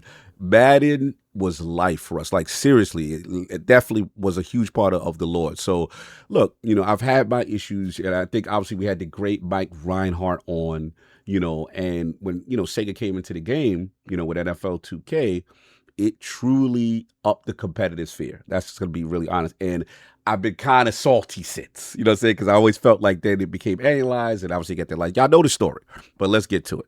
So again, shout out to them. They got us a chance to preview it. We saw both college football, right? And we saw Madden. And needless to say, I can just speak for myself. They sent us Uber Eats. Yes, they definitely kept us Correct. Treated me like a baddie. Yes. Sent me my food. Yes. We was in college course for real. They know how to hook a dude up. Facts. Can't say that. Shout out to the entire team. You know what I'm saying? But I can't be like, okay, it's matter what really, are they going to do, based on what I feel is morally incremental update. I feel like they're in so I would appreciate they were in like a MLB show thing where the game is solid, but it would be always just like these incremental. So first thing off top, no past gen. All right, Solver's mic's hot too. So first thing is everyone's got hot mics. First thing, no past gen. So no PS4, no Xbox One. Thank God. The difference is immediate to me. You know what I'm saying? I saw it on quality mode, 4K 60. It looks good. For me personally, playing on OLED with VRR, I thought on performance, it was even more game-changing to me, just the way they move, the movement. I mean, this is what I'm talking about from a next-gen experience. The faces, the towels, the mouth guards, the stadiums, King. I haven't even seen, I would love to see MetLife because I know that you've been playing with your Jets. I could only speak for my Niners. Let me tell you, when they come through that tunnel, when you see Levi Stadium, not only did they take the graphical accuracy of the stadium, they've learned from college football. They got the atmosphere. So now I got my minor mascot doing this thing. You got people that know if you're not a fan, they got the celebrity comes out, he hits that horn thing, you know what I'm saying? And you hit like, they even got the sounds, the go nights, the fan chants, the Kate, like Brock Purdy, 13. Like, I'm like, that's Brock Purdy. They got his voice. Like, this is it. Like, I was like, the presentation is so good. Then let's get to the weather. The dynamism in the weather, King. It's insane. I played a game in snow. Seeing players slip on the field, seeing the accumulation. It's just beautiful. You sound like you got something to add on to it, right? I was playing in the rain. It is really, I was blown away. Like I said, presentation, graphics, all that. So again, and here's the thing. I played in SoFi Stadium, played against the Rams. The grass, like you can see the difference between the grass and the AstroTurf, the lighting. I'm seeing the scaffolding of the stadiums, King. The shadows reflecting down onto the field. I'm like, bro, this is insane. Like I played again in Seattle. Like I get excited to go to to see what they do. To see what that team do. Right. And that to me is the experience from college football. They learn that atmosphere is important. Then I got to shout out the actual impact of the stadium, like the crowd noise. You see the decibel level, the feel. So, like I'm in Seattle. Like people know if you play the Seahawks, and I give the Seahawks. I'm a Dodgers fan, hate y'all, but I love y'all. Y'all little brother to me. But it's a big brother, little brother rivalry. But like. People know how hard it is to play in Seattle. When the 12s come out and it's a crucial down, the controller shakes. Like you feel like this is a crucial situation, and based on the decibel level, it will affect gameplay. It is amazing the way that is done. So what was you playing on again? I was playing on the Series X. Playing on Series X. It looks fantastic. I want to shout out the audio team. They got like 4 different broadcasters. They got the Mike Tirico and Golick. They got the Sunday night cast. They got the Monday night cast. You could change all of that up. Now to the gameplay. I will admit, like, as a person who has not played in a long time, I have not. I'm like, bro, I can't even remember. It was the iForm single back. I was like, man, I'm old. I can't remember all. They got new stuff. I stood at the coach's suggestion for. Have you done coach's suggestion, kid? I did it probably once or twice. Other than that, I pretty much know like what downs or what plays that I want to run. Right. Yeah. But as my North Star since I've been lapsed, I was leaning on Kyle Shanahan to tell me what to do. And what's dope though, if you do it, so like he said, hey, based on it'll have the analytics. You know what I'm saying? Yeah. Based on the down and distance and who you going against and whatever, right? Then you get out of the field. This is what I knew the AI go for. This is where AI is good. I have to say this. When you get on the field, if the opposing team does a different play that's really set to like counter what you're doing, Shanahan will then give another suggestion. Hey, based on this, let's flip the play to the right. Yep. And then you hold down the X to execute. I was like, bro, this is what I'm talking about. That's how control. They give you so much control over every aspect of the game. Yes. And this is just quick play. Like for me, go ahead. All right, I'm the same with COD. The last one I got, the last I think it was the Titans. Who was the dude from the Titans that running back? Young? No, Oh, no. Oh, you talking about Eddie George? Yeah. Damn. That was the last one. That was the last one I played for physical, I believe. Yes. Because I had them. I still got them. They're all upstairs. Yeah. From every man. And I don't know why I always kept them. Yeah. But, Mike Vick was my dude. Yeah, I kind of started falling back off after Mike Vick, with the situation with him. Yeah. But Madden has always been in my corner of my eye. Mm-hmm. Y'all being tethered to last generation was the biggest mistake that can ever last for as long. Mm-hmm. When Cog and I got down, we sat down with Madden team, and they, they put us to a college course. Facts. They send us the Uber Eats joint, $50. You love this Uber Eats. You keep beating this. Yeah, I'm not gonna hold you. You know why? You know why?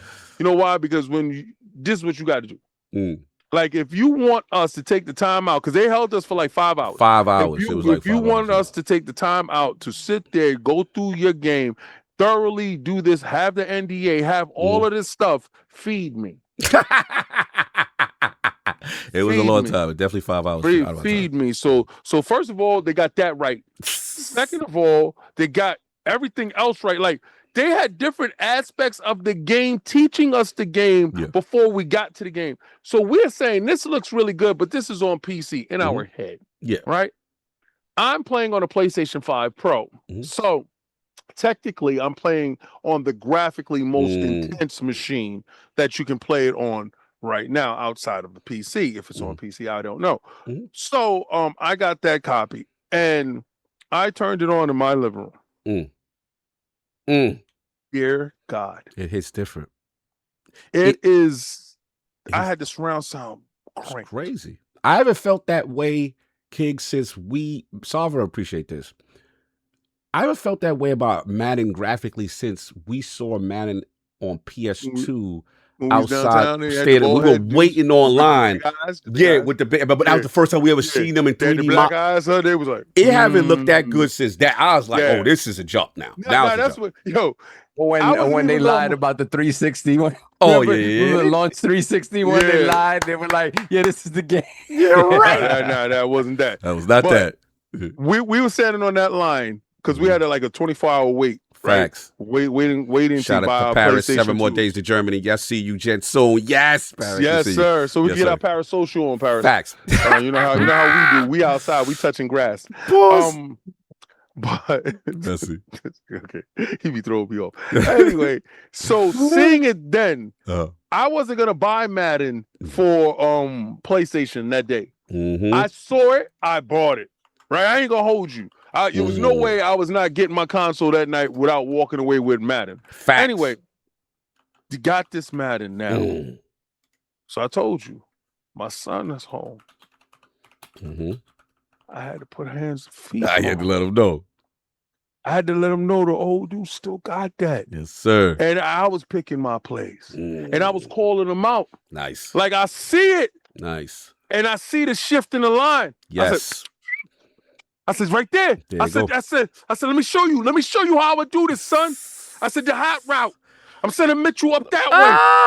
I control the receiver. I made him break off his route and go that way because I know he was laxed in the back. You didn't have the safety covering. Over the top. So your corner was out there isolated. Isolated, get on the island, about to get honey roasted.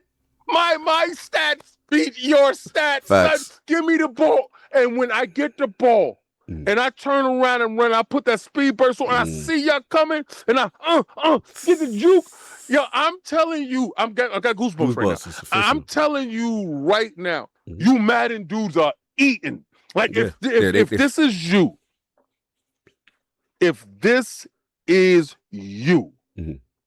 you're doing it. Oh yeah, this is the best Madden in year. And I wanted to make sure it wasn't just because we were lapsed.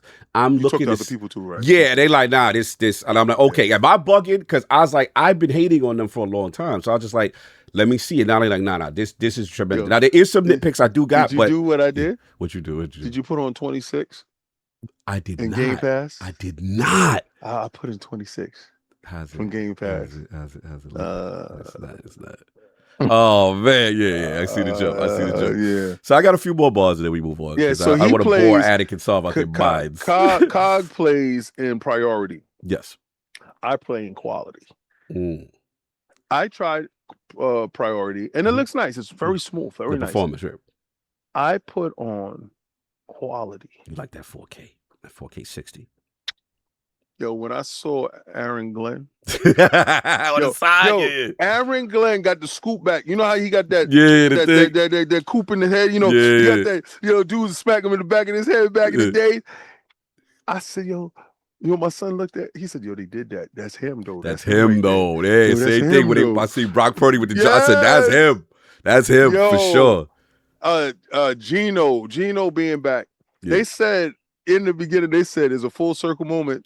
Gino started his career here, and he's back here as the quarterback. Let's see if this is just not us remembering a memory, or if he's going to bring us to the future. And the gameplay, man. Now, there's some graphical glitches on certain parts, because everything is dynamic. Yeah, and some stuff that do happen. I'm waiting for updates. The game just came out. But at the end of the day, I'm not going to hold you. Dynamically, this is the most control I've ever felt when it comes to a football game or sports game in any in this genre. So you're using the timing-based catching? Yes. Oh, I turned off.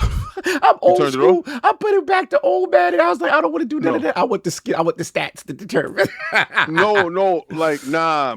I'm playing it how they intended it. I feel you. You leave it at default. I feel you. Yes, and it's bananas. Like sometimes he'll fumble with the ball. Yeah. Like, all right. So what Cog was talking about with the stadium, and the stadium has an effect on you. It does, because if you hike the ball and he catch it, he gonna fumble it a little bit in his hands. Yes. If the moment is too big, and then he gather himself. So sacks do go down, but then it's this one play that my son came and I pushed his linebacker head down, put the leg over him, stepped into the throw, hit Mitchell on the outside, and it was like baby paw.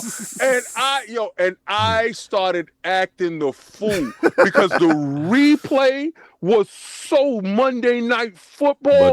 I said, I'm posterizing you. I'm acting the fool. The game, and I'm doing it with 77. The Jacksons are 77. That's respect. But it's beautiful. It's beautiful. And did you sit there and meticulously put their clothes together?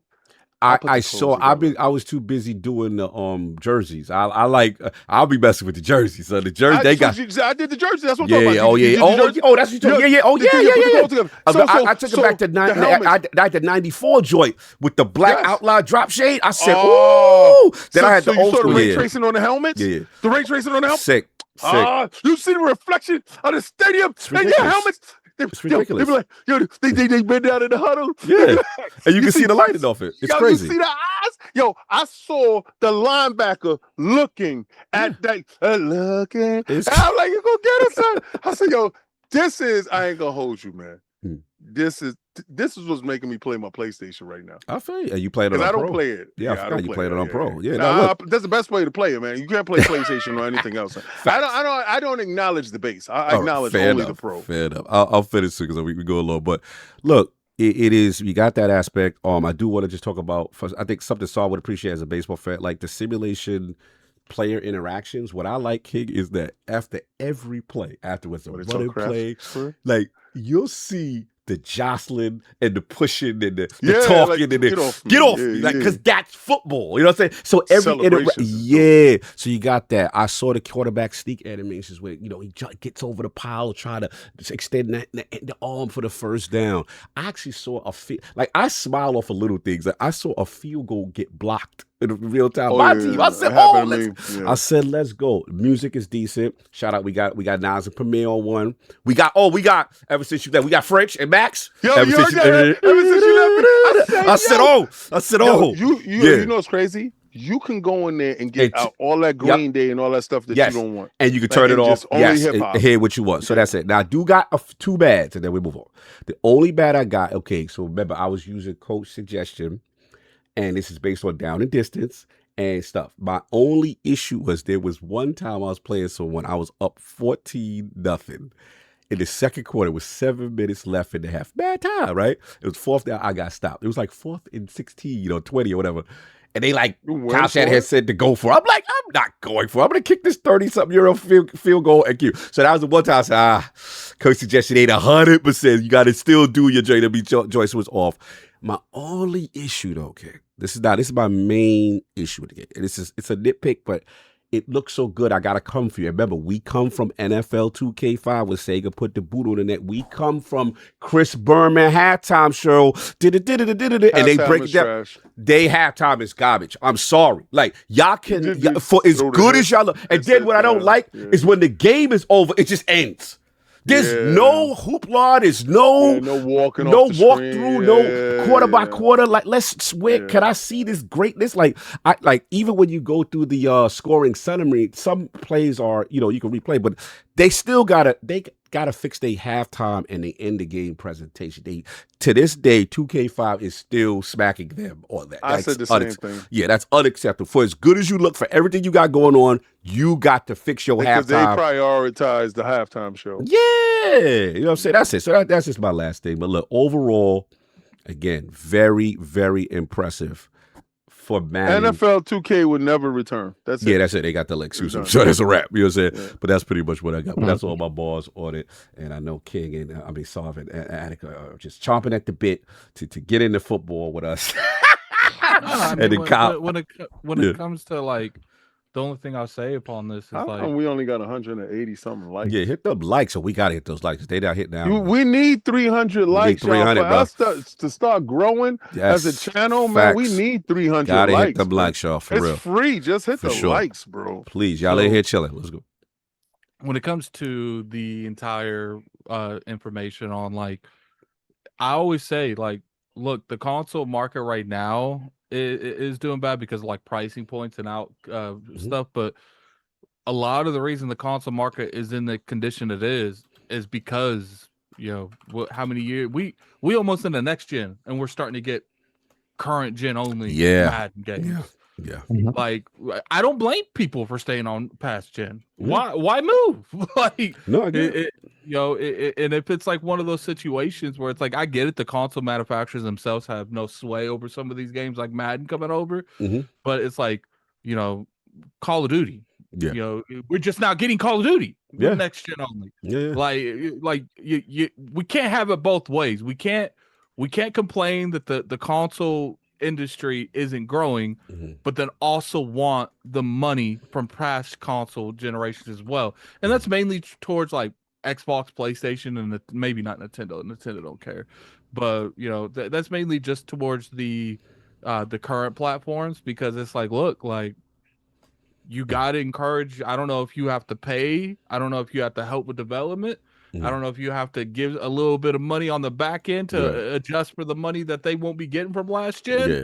But it's like, but you got to strongly try to encourage some of these people to leave last gen, or like we saw. Forte told me when the college football game was brought over to next gen only, he sold more Xboxes and PlayStations in 1 month than he did. It finally forced them. They finally got the nerve to do it. And you see when it's next gen only, it did help encourage sales for sure. Because that's the problem. There's almost no reason to go upgrade. Like, look at PlayStation. Like, we're about to talk about the Wolverine stuff, but PlayStation ain't delivering games like that consistently. Xbox is delivering games, but I wouldn't say that it's games that you absolutely need to go out and buy a console for. It's like the pickings is slimmer than they used to be for next gen only hardware or current gen only hardware. And until that's addressed, because me and Cog were actually talking last night about next gen. Do you guys think that they'll have like a next gen only game, even if it's just one going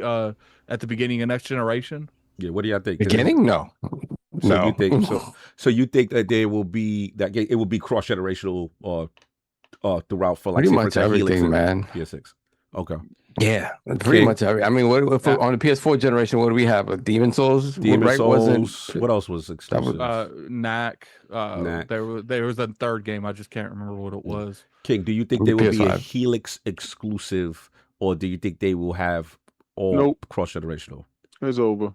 The shareholders run everything now. It's over.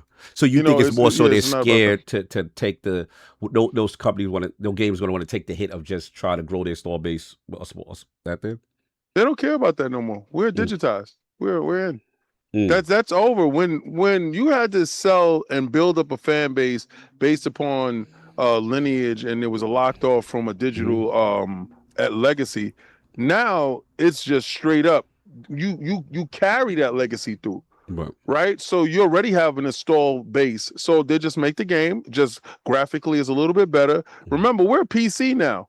PC been doing this. There's no generations with PC. It's just a pool of better looking games, better optimized games based upon the graphics card that's involved. That's it. It's over. All that stuff is over with. It's done. You don't think PlayStation 6 will have one? Well, he don't think PlayStation. Asking the wrong dude. So if PlayStation were to make a PlayStation 6, do you think that would? It's going to be a handheld. Okay, do you think there will be an exclusive on that? No. See, I completely disagree. There'll at least be one on each. Like, because here's the thing. Like, I find it a hard struggle to sell people hardware if you're not going to at least make one title exclusive to that hardware. Yeah, I guess the question comes down to who's the publisher or developer that is willing to take the hit. They've got to be compensated on some level based on a base that doesn't exist, that they hope to exist. But the thing is that they would only be doing their games. So like the developer is irrelevant at that matter. Like they have to be understanding on their point, and that we don't know if that's going to happen. Like, right. Look, that's a big understanding to not make no money. Because like the same thing's going on with the Gears thing now. Like not putting Gears 5 on PlayStation, of course, 5 is a huge hit to it. But there's some things that you have to do for the future of something, and not just here and now for quick money. Yeah. And to me, when it comes to that, it's like, look. You know what's a hard sell is $1,500. You know what else is a hard sell? $1,500 console that you get nothing for. Right, but a hard sell is telling somebody to buy a brand new game for $1,500 and all you can do is play it. That's a hard sell in this economy when people are struggling. You know what I'm saying? Where you could say, hey, you could get it if you're an enthusiast, but if you have a Series X or Series S, you can still get down. It's tough. It's tough. I don't know how they navigate it. I'm not saying it's impossible, because to your point, PlayStation 5 did have exclusives that were not on the old joint. I guess I'm just worried about with Rampocalypse and how expensive these consoles are getting. How is it going to translate? How are they going to navigate that? That's just going to be. It'll be interesting though if they do what you said. We see one that's a whole exclusive. I wouldn't know who the company going to be. So, that's what I wouldn't know who the game going to be if they do it exclusive. So I mean, you remember like the Xbox One? I think they had, because Xbox One had a killer lineup of games. They had Dead Rising 4, Rise Son of Rome. Facts. Like, and my thing is like, even someone myself, if I didn't make content and I saw hardware that was like, yo, buy this, I'm like, okay, what am I playing on it? The same stuff you playing on the other one. I find myself to be a struggle sell to myself, and I can't imagine what it's like to try to sell to someone that isn't in content creation, that kind of needs to get it for like that purpose, where it's like, yeah, you just play stuff better. Like, it's a hard sell. No, I get it. It's gonna be hard sell with $1,500. We gonna see what happens. But look, that's all we got on this joint. We gotta move on. Sorry, you wanna get these super chats? Yes, sir. Hold on a second. Why is this stuff not loading properly? What the hell? Okay. Let me see. Oh yeah, it was Dead Rising 3, wasn't it? Did I say 4? Yeah, it was 3. Yeah, you said 4. Oh yeah, Dead Rising 3. I don't like 4 either. I'm right there with you. Let me see. We have Akizi Boo Boo. £5 super chat. King, do you want me to release the files on COG and Saab? Yes, please release the files. Release the files. Release the Kraken. Then we already got Alvin 9033 with the craziness over Sora and craziness and rights and stuff. That's crazy. And the other thing we have is Cream Puff Coon. Cream Puffkin. Wow, Cream Puffkin. Let me read it this way. Wow, I don't want to say what he first said. What he first said was wild. We would have got up out of here when he first. Wow. Man, you guys gotta stop acting like you don't say suspect stuff 10 minutes ago. That was crazy. Nah, this is suspect for another reason. There's other reasons. That was whole cancelable right there. That's cancelable. That was kind of funny. Saab had his moment. Cream Puffkin. $5 super chat. King said PlayStation is a place to play #some PS6. Messy. Yeah. Listen, if that's where you want to go with it, I said PlayStation 5 Pro is the best way to play anything on PlayStation. Anything less is uncivilized. Yeah. No doubt. So look at my man Coco DeSantis in there, Kyle in the building. I see you, one of the devs in our games industry. Cool to see people pull up in the realm like that. He said he hit that like, so I appreciate that. All right, so we gotta get to it. We're man. up to 220. Yeah, we got to get to 3 at least, man. We got 300 at least, man. And you tell you the YouTube algorithm, it's hating. If we don't get them likes, man, you got to push it out. But here we go. We got the big one, y'all. Insomniac outside. Wolverine, more information. Shout out to the PlayStation blog where they kind of talk about how it's been a big week for Insomniac. They debuted, I don't know if you got a chance to see some of those sharp looking PS5 hardware accessories. I did see that, yes. Yeah, you got your eyes on the little controller, little skins. Nope. You're not gonna rip the wings off, put the claw scratch on, baby. Let's go. I'm good. No adamantium, silver. We ain't doing the yellow and the black Pittsburgh Wolverine. Yeah, well, I will pass on that. Just wait. So, question, give me the game. You've never done those, Joe. You don't really like those. Nah, I don't. I'm not. No, hell no. I'm not down. Wait, do you look at it as defacing your console? You want the only time I'm ever getting a secondary console is if mine breaks or there's an improvement to it. I've never got a secondary console. No, not a secondary. I'm talking about the wings. Like, just rip your old wings off. Oh no, I'm not doing that either. I don't care about that either. The only time I ever launched the Xbox 360, I got a faceplate. That was it. 360 Elite, I bought that. That was it. I'm not buying just there's a new version. No, I'm not doing that. No. I didn't like the only thing I've ever got is the wrap. Not me. Like that's the only thing I've even remotely ever thought about getting. Was what? And like because I don't care about like the aesthetic stuff like that. You know, you like controllers. Yeah, I like controllers, but I rarely use all of them. Like I have all these controllers to use 2 controllers. Damn, King, what happened to the days when people wanted the ice state console? Like, what happened to them, King? Listen, that's us Destiny heads. Yeah, us Destiny heads. We dressed in fashion. Yeah. We care about what we look like. I like when you walk in the living room and you see it and you look at it. I like that. Me and you share that, King. Isolated dudes are weirdos. I don't pay these weirdos no mind. I'm not buying the same thing over again for it to look with some the hell. Well, I listen. I understand what you're saying. I understand you need to hide your console because you're ashamed of your gaming. Not at all. I just don't have. Listen. You guys. We know this. We all do. All 3 of us have different tastes in clothing and like you guys. Don't say it like that when you don't know how to dress. I don't like how you said it. Oh no, you guys have different tastes in clothing. Like you said, like we was the worst. Like we was bums. I ain't like how Sam said that. Nah, yo. I feel judged. I feel seen. I know. Because Sam was the fly. He's the fashionista. I will be the first person to say. Years old. I'll be the first person to say. I dress like a bum. I don't care. Like, Sam. I don't like how Sam prejudged us just now. I don't like how he prejudged. No, it's not that.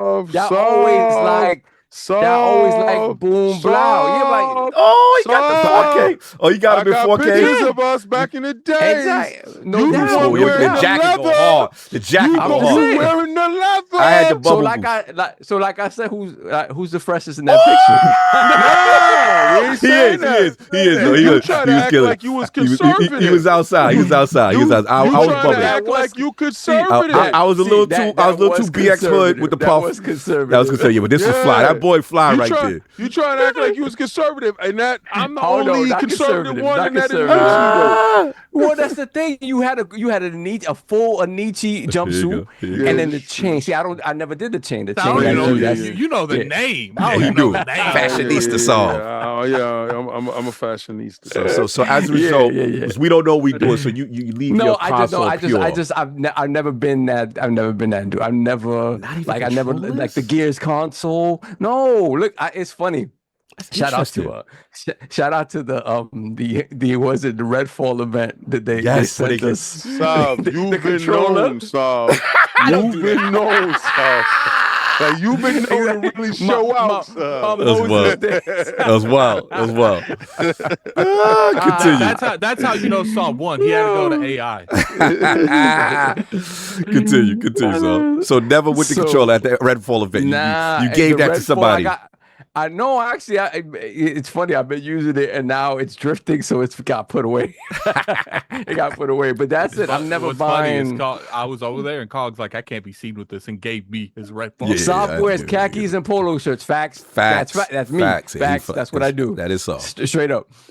So that's just me. So when it comes to my console, same thing. Give me a nice, solid color console. I don't need all this other craziness. And more power to you. If you haven't picked one up, if you want to do that, or you're gonna do the swap, and the Wolverine stuff looks cool, but just no, not me. Like I said, I'm 50. I'm not doing it. I'm 50. He's like, I ain't doing all that. I feel like I just had to get it out there. So shout out to Insomniac and PlayStation Blog talking about, obviously they announced the new hardware stuff, but then they had a 2-hour session kicking off of the game's opening mission, the wilds of, how I pronounce it, King? Telembang. I don't know what this is at, but whatever. Well, Wolverine was reunited with Team X to carry out a critical mission infiltrating the facility of anti-mutant industrialist Bolivar Trask. Bolivar Trask. And I believe Bolivar Trask. What you call it, player? Then we got our man. Yeah, it is. Man. Peter Dinklage. Dinklage Baker? played him. But isn't Baker in this? Is he Bolivar Trask? I don't know if he's Bolivar Trask. He one of the main characters in the joint. But anyway, so your first mission, like I said, you reunite with Team X. He's going over to formed by Nathaniel X to help protect mutants. Wolverine has stepped away from the group, see something that has rankled his teammates. And as again, this is when he's with Mystique and Sabretooth. They kind of was team at this time. And King confirms that this is the real thing. Yeah, this is real. This is a real story. So this is not, because I remember there was a controversy about there's no X-Men, but now they said it's Team X. But Team X is real. And then, their mission takes them to the hidden facility of billionaire Bolivar Trask to the seedy back streets of Madripoor, presenting Wolverine with the grim reality of what mutants in this world are facing. So they go off on that. They showed obviously, Wolverine in his feral state. You got the levels of rage and all that good stuff. You got Troy Baker's playing Mr. Sinister. Oh, thank you for correcting me, because I knew y'all was going to correct. Yeah, shout out. I know Troy Baker was in it. Driver was in the X-Men. Thank y'all for correcting me. I just wanted to shout Troy Baker because I knew he was in it. I just didn't know which character he was. I don't know who Mr. Sinister is. Right, and I think Troy Baker is a very deadly character. Oh, he's deadly. He's a villain. Very deadly villain. Okay. So we got that, and it just said between the storylines and the set pieces, the biggest takeaway with their time with Marvel's Wolverine was that it feels good to sink those claws in. Wolverine doesn't just attack enemies; he catapults himself at them, targeting and launching himself from across the room to stun a barrage. I think of Berserker Barrage. Remember that? And then every combat encounter becomes a furious flurry, and then they talk about simple parry. He's got parries in Barrage in the game. We get the job done. Wolverine can unlock a number of special techniques, skills that can be upgraded and mapped to the directional buttons in for flair. So they go into it. We talked about the tier system. We talk about that. We saw some appearances. Obviously, we saw Jean Grey in there, and she's got a serious role. That's where you have issues at, because Jean Grey wasn't even thought about when they were Team X. Right. So I want to know how they tell this thing. Like, is it going to be from a memory standpoint, and you're piecing together Wolverine's memory? Because there's a lot of different aspects to this that I've seen in the trailers and stuff that lead me to believe that this is going to be a fractoid storytelling based upon like his memory flooding back to him. Yeah, it's interesting because they said in Madripoor, surrounded by allies new and old, they took a moment in his respite in the Princess Bar. I think that was the bar where we saw him in the first trailer with the cowboy hat. They said, here we got to interact with the newly acquired ally, Jean Grey, and the mutant team she has been protecting. Though there's still a mystery to one another, Jean and Wolverine's connection is immediate. It's with her that he can admit that his anger sometimes scares him and he wants to be better. So we got that. We got, stuff with Mystique and Sabretooth. But so we got new gameplay. A lot of people put trailers. Shout out to Blue Thunder. He's been putting out a lot of trailer in reference to this. So we got to talk about it, man. I want to start with songs because no time is limited. But how did you like the trailer? Obviously, you got to start with you too, because we did Laws After Dark. So we got to get your balls off to make this different. Right. So what did you feel about the trailer? How's it looking to you? How we feeling? I saw stealth sections. I mean, but there's also been discourse. Like, this looks a little samey, little formulaic. There's people who are going in, on it as well. So where are you at in this discussion? I think if you have legitimate kind of concerns about whatever, like the PlayStation formula is, or at this point the Insomniac formula, and you want to see something different, like a differentiation in characters, right? Wolverine is like distinct from the Spider-Man, right? And you see something that looks samey in that regard. I think that's a valid argument to have, like, and be like, hey, I don't want this to be a reskin of Spider-Man on top of Wolverine with just more gore, right? So if that's what you see and that's what you genuinely sort of feel, and you like, that's your worry about the game, cool. I think that's a valid opinion. I just seen a lot of grifting and sort of latching on to this, and a lot of people out here making statements like, I refuse, this is trash, or people comparing it to a Ben 10 game from the 360 days or whatever. And I'm just like, come on, man. Like, yeah, this is a funny thing. Like, I'm on a gaming podcast and we hear every single week. I, as a person, generally, I don't like gossip. Like, you know what I'm saying? Like, so when you're out here, when there's grown men out here creating, videos talking about, this is the worst, and, pulling up 15-year-old, Xbox 360 games or whatever, making comparisons. I just think it's disingenuous BS grifting for clicks, and I just, like, I'm done. Like, look, if the game comes out and it is, and all those things we see in those trailers are warranted, cool, whatever. Like, at the end of the day, though, like, it's a Wolverine game. I haven't played a Wolverine game since X-Men Origins, so yeah, I'm gonna play the Wolverine game. You know what I mean? If you're telling me it's gory, it's bloody, I'm gonna play the Wolverine game. Like, and it's from Insomniac. At the very least, I feel that the expectation of quality is there. Whether it's samey, whether it's King screen share. Oh, he's screen sharing the boss fight. Here we go. Here we go. Someone subscribed. Someone felt the way about your commentary about these people talking about this with the Ben 10 fight. So, end of the day, like, look, when the game comes out, if all the fights are this and everything is trash, by all means, have the conversation. As of right now, it's BS grifting. I don't want to hear it. Like, I don't.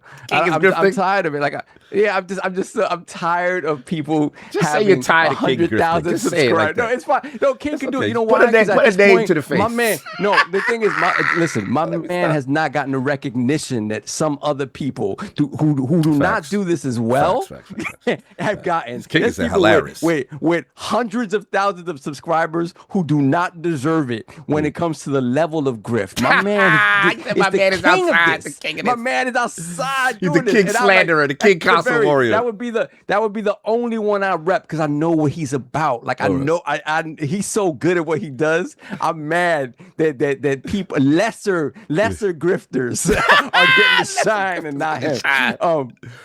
That's funny. But at the end of the day, though, but seriously, like, for me, like, I'm like, the game ain't out yet. When the game is in my hands and I feel that way, I'm gonna say it. Hold on, I gotta say something. What is it that the Blake Pantheon? He said King definitely is a grifter, because if Wolverine was on Xbox, he would glaze it. First of all, sir, I already purchased it. Second of all, I'm playing on a PlayStation 5 Pro. Third of all, I'm buying the wings for it.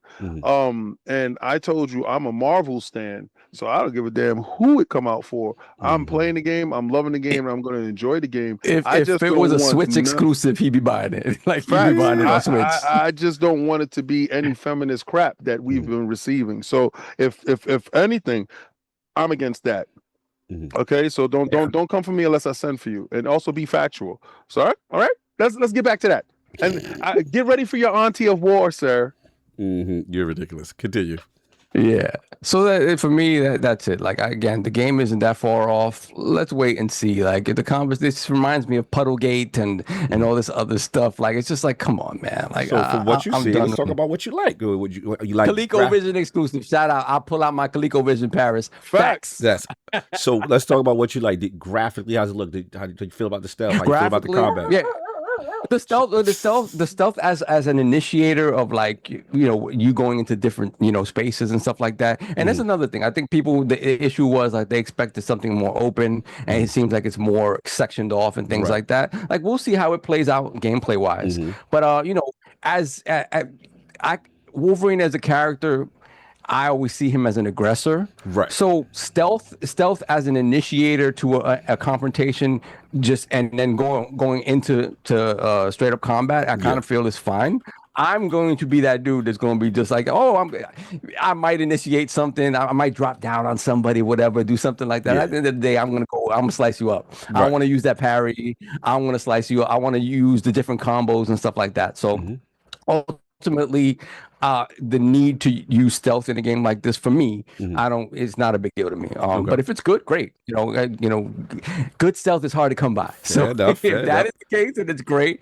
But also the issues with with our man from Spartacus. Oh yeah, with Liam, how we feel, because people have issue with the face, and people have issue with the accessibility chassis. Now some are saying that's it, but first of all, I gotta say something. Cog should be excluded from this. Cog has been known met him in person to be. Oh, why are we doing this? Yeah, Cog has been known. My business out there. Why we put my business out with the Cog with the threshing? I was hanging out with the threshing. So also, I gotta recuse myself as well from this conversation. You are very parasocial. Look at the smiling. The wildest part is y'all don't know how deep this parasocial hole really goes. That was 16 years in the making. We should be giving you praise because you're criticizing despite your parasocial connections. I ain't criticized nothing about this game. Like dead serious. Like I've been even with that Ben 10 stuff. I said, well, we got to see other aspects of the fights. So I'm not going to sit here and do that, especially after I championed the dude in Spartacus and he got the job. Nah, buddy, we ain't doing that. We ain't doing that. I mean, sometimes it's weird sometimes. Sometimes the studio chooses to just use the actor's voice and then have their own whatever physical, facial or physical portrayal of the character as they see fit. With Liam, they decided to basically use his face. It's him. And mold it somewhat to Wolverine's features, but it is Liam under there, right? Yep. So and again, to me, it's crazy because I would have never thought of Liam McIntyre as Wolverine until we saw him, right? And then you hear the voice, and everything. I'm like, whoa, this works, right? Once they cast him as Wolverine and like the next X King of Crash Out, he ain't gonna like that. So what? So the thing is, they actually cast him as Wolverine instead of Hugh Jackman. No, he's not. Yeah, because they got to go young. They have to go young. They can't go too. No, they haven't shown him yet. They can't go too young because remember, Wolverine has been around since the 50s. Right, I keep forgetting. A very long time. Yeah, I forgot. Yeah, you're right. So again, they have to have a character that is old enough but young enough to grow with the franchises. So I think they're going to cast somebody like Adam Driver's age. Okay, Adam Driver's already been casted. I said somebody's like Adam Driver's age. You said the Cavalry, make the Cavalry official.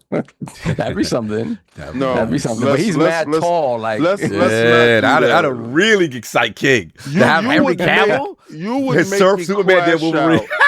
My crash out that day would be legendary. I think I would leave Marvel alone entirely. Cavalry. The Cavalry. Yeah, but at the end of the day, like, again, my thoughts on the game is let's wait and see. If any of this is true, we'll be the first ones to talk about it once we get our hands on the game. But everything else is like, it's just ridiculous. Like, guys are grown men. Like, why are you gossiping? Like, I don't want to go there, but it's just like, you gossiping. Like, my wife laughs sometimes. It's like, y'all really sitting there 5 hours gossiping about video games. I'm like, yeah. Yes, this is true. And again, so just for the record, Saul doesn't have any problem with the boss fight. Saul doesn't have any problem with the chase sequence with the set or the trail, the color trail. Always again. This is the Uncharted formula, right? The Sony formula, right? And again, I've been the one to talk about this, where it's like, well, I'm gonna tell you this, like when we talked about how the PlayStation 4 formula for success and how they sort of they made it so that people's outside people looking in are like, oh, this is what quality means. Equality means a beautiful third person action adventure. Hashtag just one. That's what quality means, right? And that's a part of kind of the whole Rolling Stone concept when it comes to success of PlayStation is they kept rolling with that, and that's the perception of what quality is. And when we in the past, I've seen people argue like, oh, but I love the variety on Xbox. Cool. The variety on Xbox is something that for a long time PlayStation has not really had. At the same time, you can't argue with the success of that formula and adding that formula. I got killed for just saying it. I got killed for just even suggesting they make one. I forget it. They were like, no, don't do that. Exactly. Well, the reason people complained is because they already do make those games. What game that Xbox Gears, was like there's plenty of games they make this third person. It's just not brand new IPs. Yeah, they ever made a new IP. They were running the same IPs out there, like wheelchairing them out. That's what people were saying. So Sony. Yeah, but at least they were making new IPs and new characters to introduce for the console. At least Sony said, let's take our same IPs and feminize them. Oh, there you go. You gonna get dragged for that. They killing you in the chat. They killing you in the chat. Come for me. They're killing you. How that work out for Jin Sakai? In loving memory of Jin Sakai. Sounds like there can't be no female characters for kids. Later, Kratos. It's over. Your franchise. They stole your franchise. It's ridiculous. Continue. So so again, like I'm still excited to play this game. Everything else around it is just noise at this point until any of it holds water. We will see. Again, you guys spending too much time going back in time to try to defend some BS arguments that you have. Like, throw me in it. Throw that man in it. Go touch some grass. Go lick some grass. Go do something. Lick grass. Disgusting. Please. Fair enough, Addict, man. Like I said, got a chance to sit on it. As far as the Wolverine discussion, more information. People are putting out trailers, 2 hours, and some reviews. Obviously, I think even IGN had commented, and they were like, "Looks good." They just actually had some concerns with certain things, but they said other than that, it looks good. But where are you at with the Wolverine discussion? I actually think Wolverine. It's not that it looks bad. It's just they haven't showed me anything yet that makes me excited to try it out. Like. I'm obviously still going to play it, but I will say that like most of the time in my experience covering this industry for this long, they show the best stuff like in these trailers because they want to give you, you're going to play this game, you're going to enjoy it. So like how many times in movies we say, man, you showed us the best parts of the movie in the trailers, and then you play the game. It's like that was literally the best parts. So maybe that's not the point on here. I think it's going to determine the story of this game, like ultimately, because I do think gameplay wise, there's going to be gameplay in the game, but I don't think it's going to be as like huge gameplays like I would particularly want. Like, when we played something like Omniusha at Summer Game Fest this year, like that's the type of gameplay that I like. Like, somewhat difficult gameplay, but it never goes beyond the means to like you want to throw your controller or something, but it feels like a game. What I saw on Marvel felt like an interactive movie that sometimes you do play stuff. Doesn't mean that the whole game's going to be there. I did not like the Sentinel boss. A lot of people don't like the Sentinel boss. And it's not from the aspect of what's what I'm looking for. Just like the upper torso. Like when people, because I didn't play X-Men Origins. Wolverine Origins or whatever it's called. Saul brought it up earlier, and when I saw people like there's a Sentinel fight in that game too, and you're fighting the whole body in that game, and and like essentially you're trying to like it will grab you. Like there's more dynamic than just like the upper torso, because like to me it's like it's okay to do that if this is the only time we do that.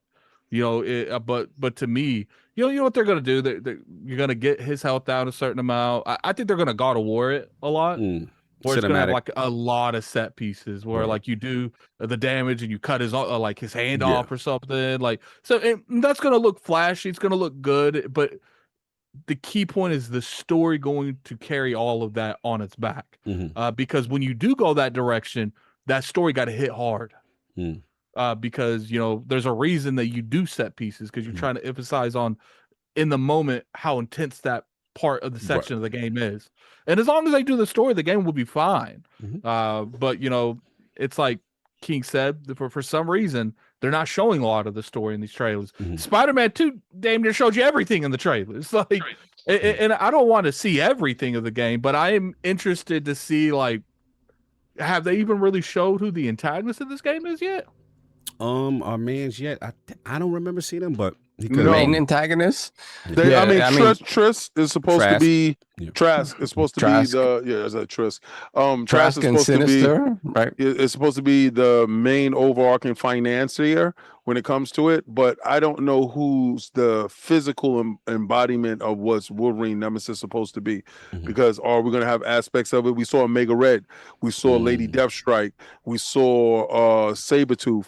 So I don't know how they're going to do this. I every time I think about this game, I think they're going to toilet in spots, in fractoid memory remembrance, right? Because if you have Jean Grey and then you have the Morlocks, then you're talking about X-Men. If you're talking about brown suit Wolverine, and you're talking about other aspects, then you're talking about later aspects of Wolverine's life. Yeah, that is interesting. Right? Yeah, because it's supposed to be before, but then he has suits that are like. And if you're talking about Mystique, then you're talking about other aspects of X-Men lore.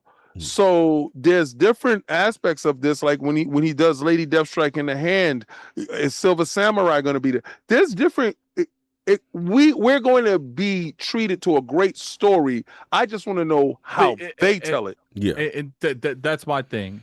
As long as their story hits, you could do games in this direction, because I do feel like this is going to be a very tight in section to section, connected with like a lot of like set pieces, jumping from building to building, car to car, and those are fine if the story makes you want to continue doing that, because the more you do that, the less you get away from the actual gameplay part, and it becomes like more of an interactive movie that has gameplay in between. And those, I love those type of games, but that story got to keep me involved. Yeah, the story got to hit for that. Yeah, for sure. No doubt, King, man. Got a chance more to say that you are the Wolverine expert, lore aficionado, comic book game king. Where we at, man? More time to resonate on this Wolverine footage and story. Oh, well, I made jokes about the Wolverine face looking like Black Myth, Wolverine Kong, and because he looks more That's like funny. the It is true though. It is kind of funny. a little Black Myth on him. Because they shrink up the nose, they do little aspects to it. I just feel that Wolverine has a huge mane of hair. Yeah. I have several Wolverine statues here, like my XM Studio Weapon X Wolverine when he's breaking out of the Vector tank. I'm using Vector tank. I know that's Star Wars. Please, guys, don't come for me. But he's breaking out of the tank, and he has a full head of hair. Right. Wolverine has always had a mane like a lion or a wolf, alpha wolf, and that's because he is feral in nature. So he is more akin to an animal and less akin to a human being. Physiologically, and his animatium is what's keeping him in human check for right now. The game to me has always been intriguing because, again, if they're building a universe in which you're going to have aspects of the Marvel lineage into it with Insomniac, supposedly, that's what the white papers were saying. Then Wolverine introduces a funny dynamic to this world, because with Wolverine, he brings X-Men. Right. I need this game to be great, not good.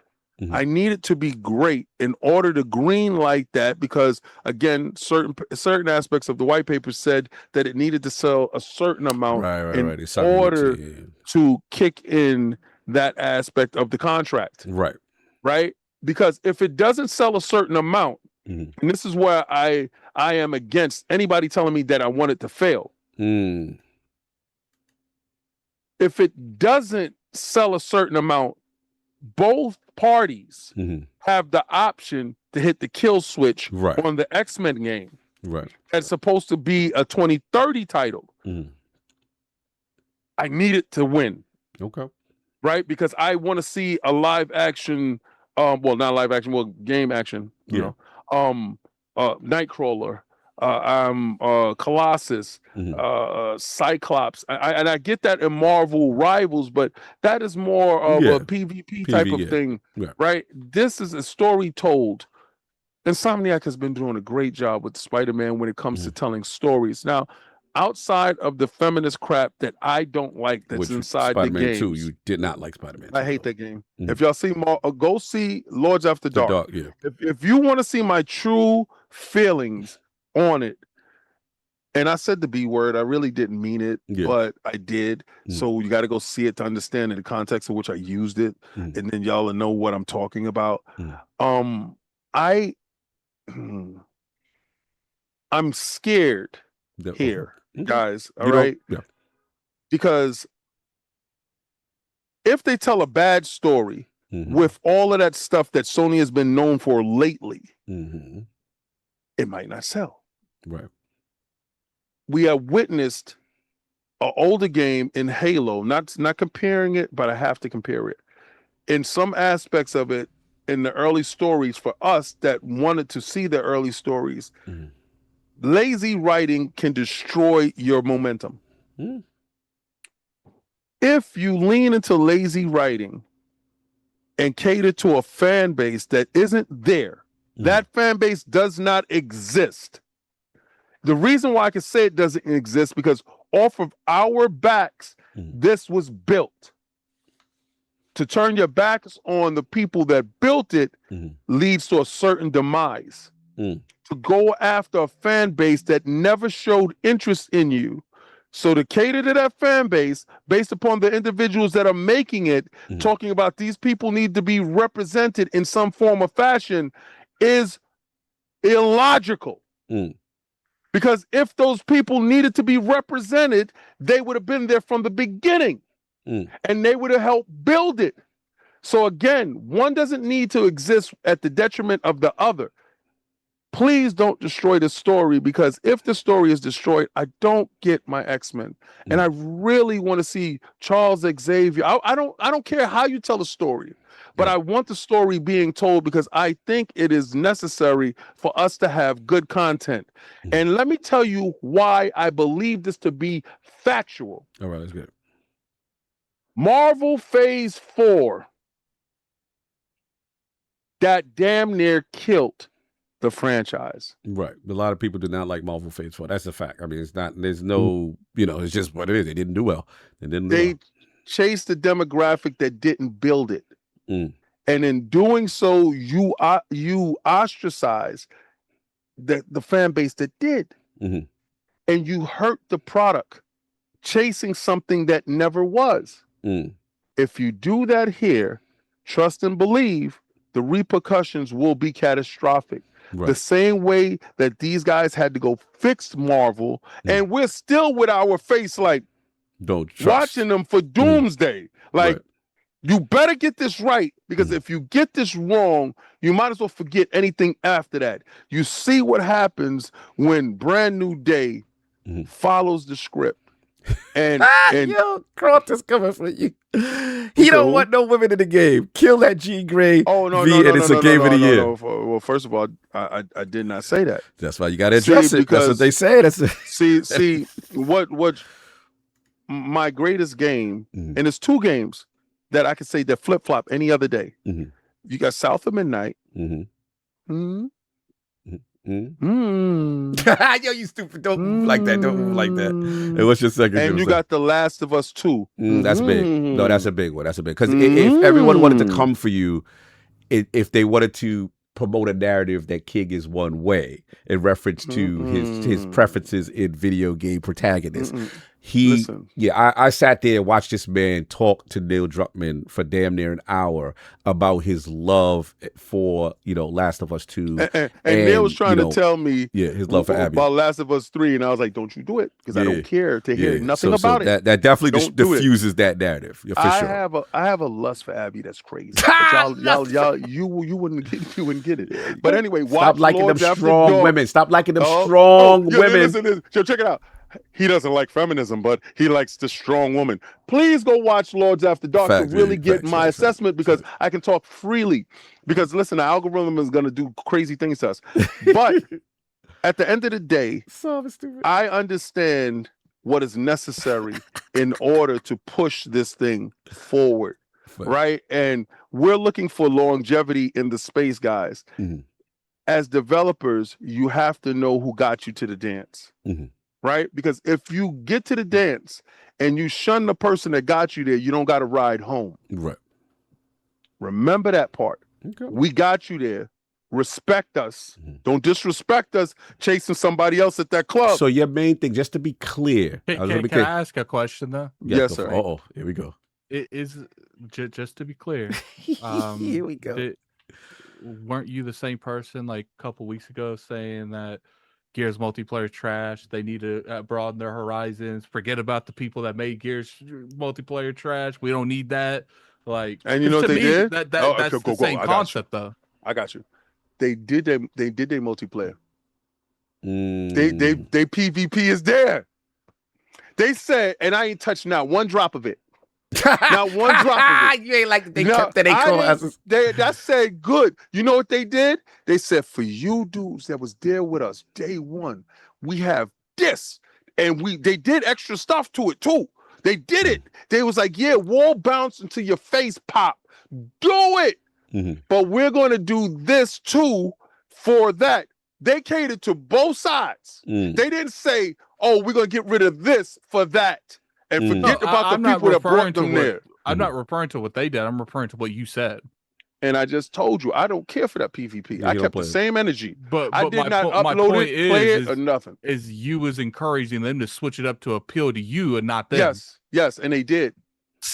And you know what they did, and you know what it is? It's a rounding success. It's a success. I just feel the Inquirer knows. I just feel like it's easy for us because like I have it with like Final Fantasy, how they went, more action based. It's easy for us to want someone to accommodate to us when we know that we're not their targeted fan base, and get lost in like the dialogue to where we don't care about the other fan base. No, like, that's fair. But we also, the only counter I would say to you, because that is a good point, is that we also have to understand this is a results business.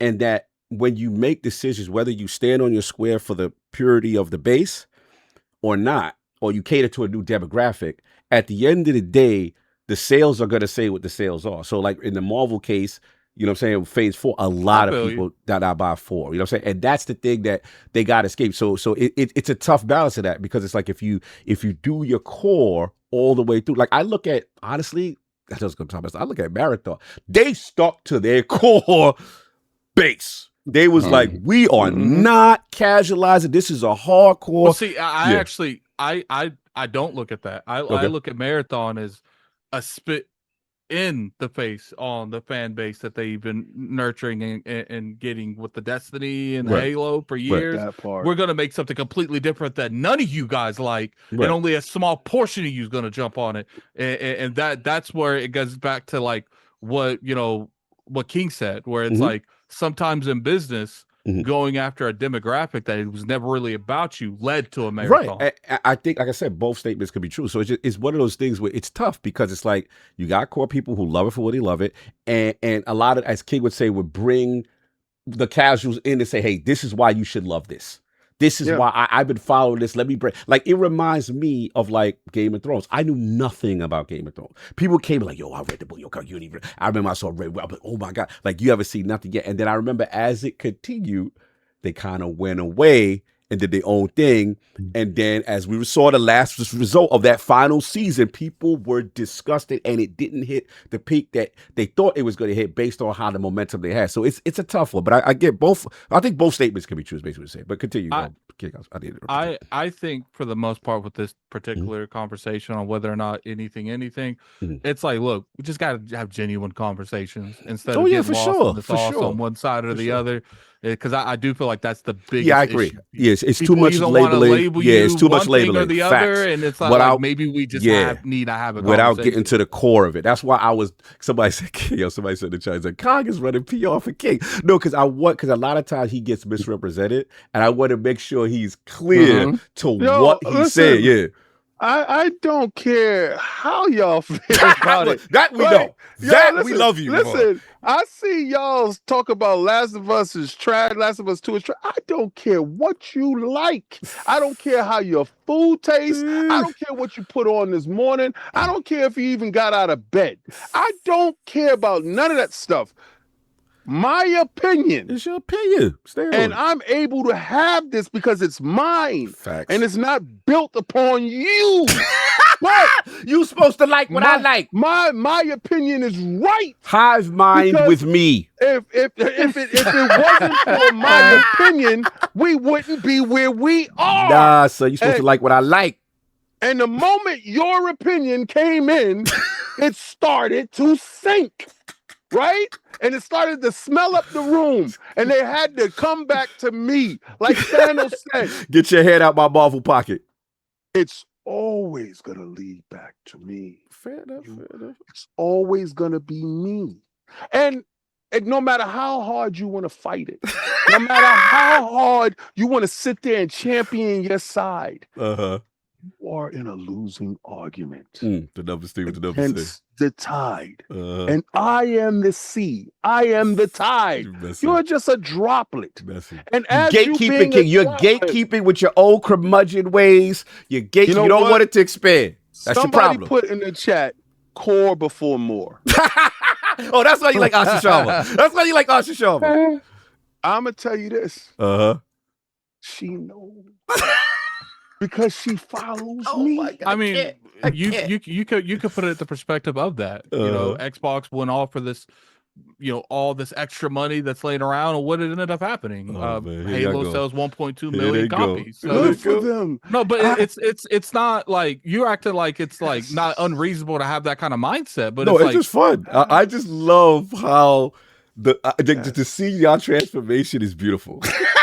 It's beautiful to watch, Tom. I just love to see what it takes to get you guys excited. And it's just fun to watch. You know what I like? Yes. I'm happy that didn't sell.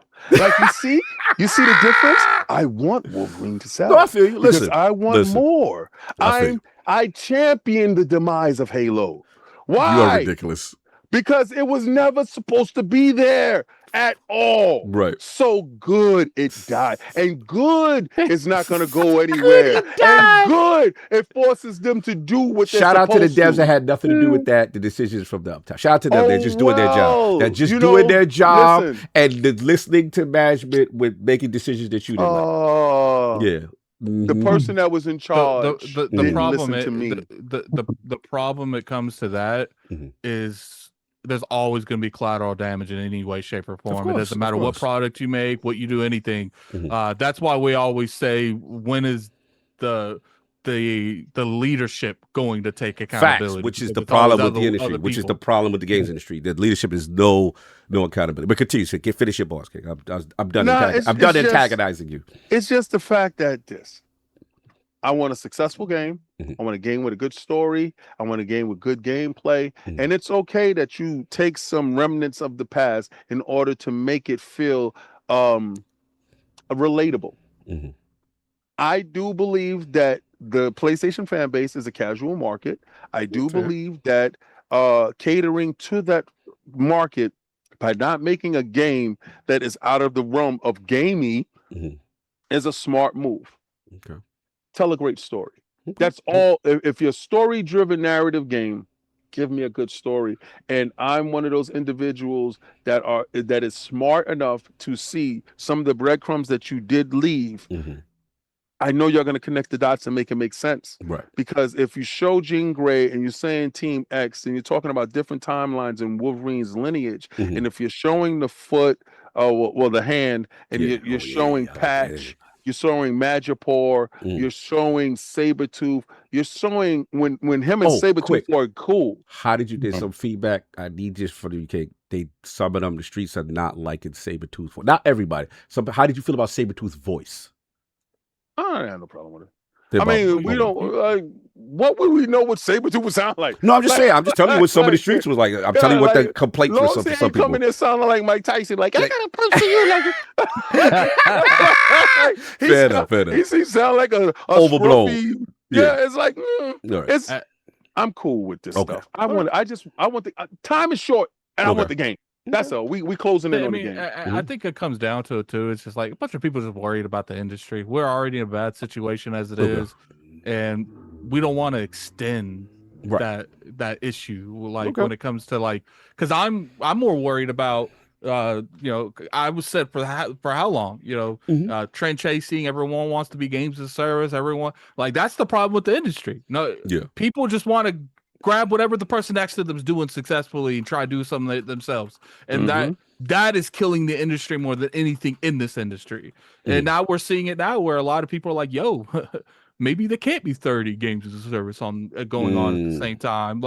And I think a lot of that, because when it comes to like PlayStation continuing to push for that, I'm like, man, guys, don't learn. Like you'd rather waste $300 million to potentially get a game or two like key points of a games as a service and ended up shutting down 3 studios than you would to go do something else. Like look at Capcom. They're a prime example. You don't have to trend chase to be successful in this industry. You choose to trend chase because you have no original ideals to make something better. It is an interesting discussion because, like I said, I know Insomniac has been, tasked with the Marvel games. Some people don't like that because some people feel, that they're a developer that has a little bit more talent to do just that. Other people are like, hey, we're finally getting superhero games that are high quality.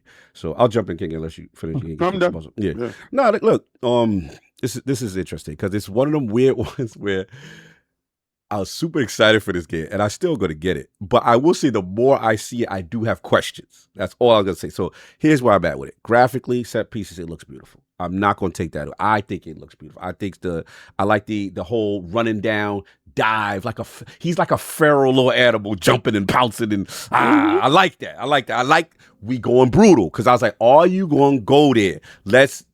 You see this, the claws through the face, through the throat, bloody. I love it. Let's do that. I will say I didn't know we were going to do stealth. I like stealth. I would say so. Obviously, it's light stealth, right? It ain't nothing crazy. But I like the fact that it's in there. You can creep around, get your merc on. I love Rage 3 mechanic where it gets into almost like what they call it with the samurai Berserker mode. Yeah, but it's like a Kurosawa kind of. It look fire. Like the screen turns like different color. You get crazy. I like the way that look. Interesting that they doing this cool story to him and Saber because I'm so used to, again, I'm a casual Wolverine fan. I'm so used to him going at Sabretooth. That is the matchup that we always look. But I was like, oh, this is cool. Like they doing a different take. Before they were all cool, and obviously you got Mystique and stuff like that. And I want to see where they go. Is it true? What you say? Say that again. I said, and that's true. And that's true, right? They was teammates. They was teammates. So it's cool. I get to see that dynamic. Obviously, we got the place where one thing about the X-Men is always cool. It's like, from the standpoint of the oppressed, like these mutants living in these conditions, and they're getting kind of discriminated against. You know what I'm saying? And now they got a town for them. So I like that whole part. I want to see the Mystique part. Now here's the thing. The healing factor is dope. But obviously, I'm going to repeat what I said before as far as the bad. I still don't like healing factor soup. It takes me out. You know what I'm saying? Because it's like, damn, like, is this... Yeah, that is funny. Yeah, like, bro, he's getting... I love that there's a last stand mechanic where he's tore to pieces, he gets shot by helicopters, and you like, all right, and then the healing factor kicked in, and I want him to stay. Let him finish the stage like that. Why is the soup healing factoring up? Like, I don't like it. Takes me out. Me and Attic agree with this one. So I got that part. They got to fix that. Now I know the two big things are the boss fight and the chase scenes. All right, so let's start with the boss fight. I'm with King. You know what it is, Soft? I'm worried about, the reason why I'm bothered by it is when you look at Spider-Man, right? He's the perfect video game character. Swinging around, traversal, movement, spidey sense, right? If you look at Wolverine from a video, he's kind of limiting with his toolbox, right? Because it's just, all right, we going to dive, we going to slash, we going to cut. But I worry about scratch, repeat, scratch, repeat. That's what that boss fight seemed to be. I was just like, okay, and to Addict's point, the only way you can kind of hype that up is if you do these dynamic cinematic parts where phase 2 and then he does something cool. So I'm worried about like what else is there to the tool set. I know they got the parry. I'm just worried that it might get repetitive, and that boss fight kind of reinforced it. Like again, they could be just not showing everything. So I was a little bit worried about that. As far as when he was chasing down the hand with the ninja joint, I didn't feel the need for the trail. I mean, these sequences really can't fail. So I was like, it looked like a straight up like run type of thing. It didn't even look like you could get lost. Right. And I get it. Accessibility community, I'm not coming for y'all, but it just felt like I don't know why we needed to have the trail set. Wolverine tracks. Okay. So break it down. Educate me. All right, educate me. All right. I didn't want to see the other like 14-minute trailer or whatever the hell that they had going on. I did not want to see that. I saw because somebody was like new trailer, and then Wolverine was suited up, and they drop him out of a helicopter, and then he falls into the ground, hits a tank. I don't want to see that. I want to play the game. But I saw the chase scene that everybody is talking about, that everybody's got this problem with. All right, break it down. Wolverine is the ultimate tracker. Right, scent. He can track you through anything. He can track your sweat. He can track your scent. He can track your trails. Everything about him is wolf-like, cane-like, animalistic-like. So what you're seeing, that trail that you're seeing, is he's seeing the trail of the individual that he's chasing. Cool. Like, when are we are complaining about an aspect of the character's powers that shouldn't show up and manifest itself for us that don't have it innately for a visual cue? Like, when are we doing this? Like, what is happening? All right, here? Because in fairness to that crowd, they're going to say that Sony has lately followed this help you out. Trey is telling you what to do. Everyone telling you what to do, and people are like, "Can we just play the game?" Is casual. And to be honest, well, first off, if you have the majority of the market, your fan base is always casual. The 360 fan base is casual. The PS4 fan base is casual. It's not just PlayStation. They dominate the market. That's why the majority of their fan base is casual. Second off, if you look at that trail, the moment they start fighting, that trail just disappears. In my personal opinion, it is there just to tell you where to go. I don't think they had this mindset that it's like, because if it was a sense thing, that trail would have been there a little bit longer. The moment those fights start, it just disappears. Like I said, I'm just telling you what the street said. I didn't need it, but King, according to his lore and who he is, and he's a tracker, and he has tremendous senses, which is true, right? You're saying that's just a visual representation. They also have a casual fan base. Okay, fair. But you got something that they can turn off. Okay, that's what I'm saying. But you got to understand, a lot of people. I hope they can turn it off, and y'all don't finish the mission. I hope all of y'all complaining. I hope when Mystique go invisible or turn into somebody else, you do not know it's Mystique. And I hope that mission takes you 20 days and a month to finish it. I hope so. I hope y'all turn off Wolverine's senses and y'all don't get it done. Because all of y'all acting like y'all hardcore. Y'all not hardcore. Y'all are casuals. Here's the thing, though. Once again, King, are you not the same person that says I'm tired of participation trophies, and now you care? Like, this is something I care about. Addict. So when he care about it, he throws. Yes, he cares about it. He throws his old rules out. Got it. So what? Like yo, it's facts. Like yo, we all sit here. All of y'all, and if any one of you dudes come from me, y'all lose stuff.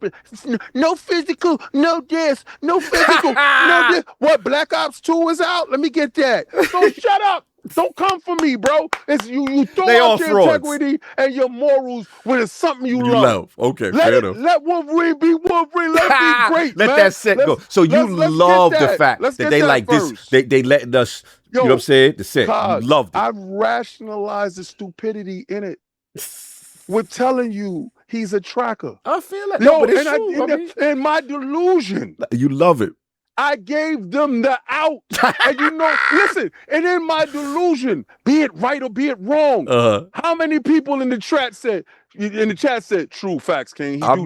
He do. I mean, it is his power. I'll give you that. Like I said, I'm rationalizing the stupidity. Fair enough. Now, if you would have told me that it's a Cyclops game, and Cyclops is running behind somebody with a red trail, then I'm gonna tell you that's not how it goes. That's not how you do that, Playboy.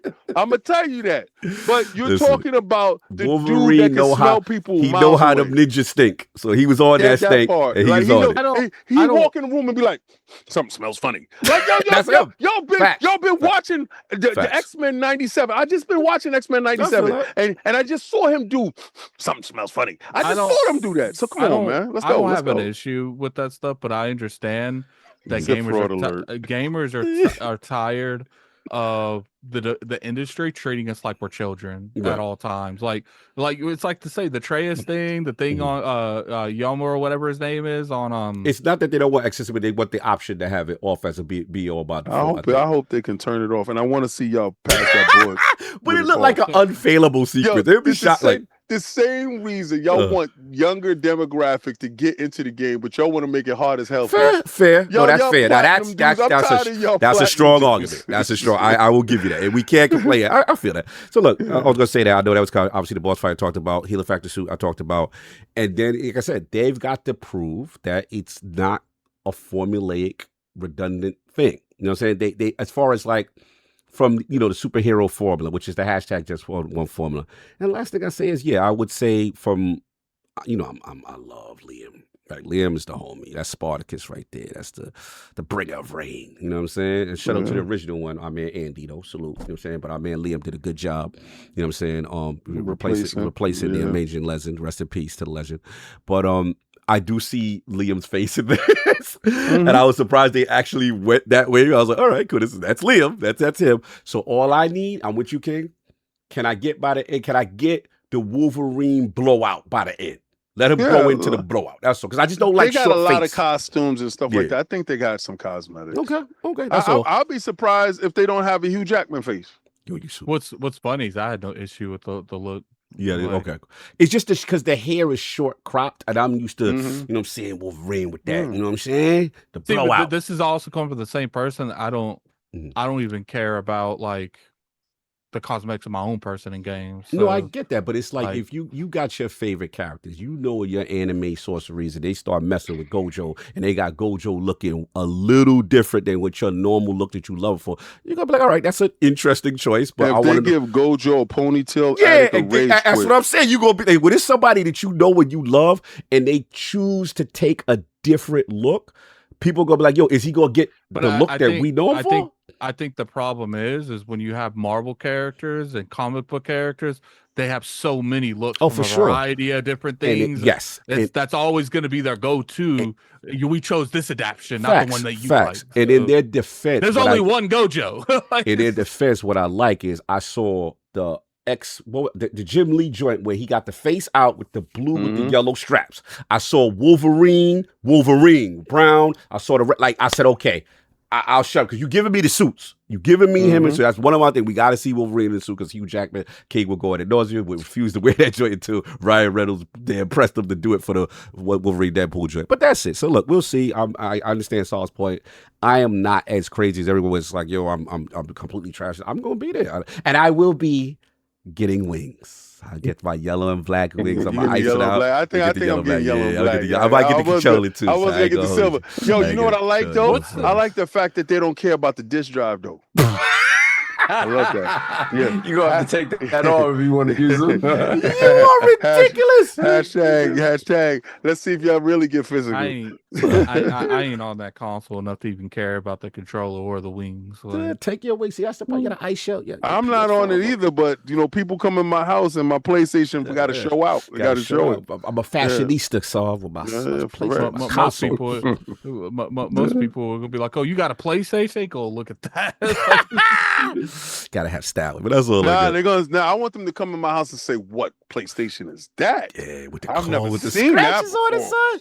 And so is the physical movement over with this? Because I see people going crazy. Okay. So all right. So the physical movement was never a thing. This is the last game that's on disc. They chose a week that no one's playing games. That was already over. But this is the last game that's on disc. Right, so for you physical guys, you can support the disc. Yes, right. So you can buy the disc. True. Let them know. And they do have a day one update. If you saw my last video, the video that I got up right now, and I see this for y'all that be talking about, oh, King wants this game to fail. You stupid! You didn't watch my video. Talk your talk. Right.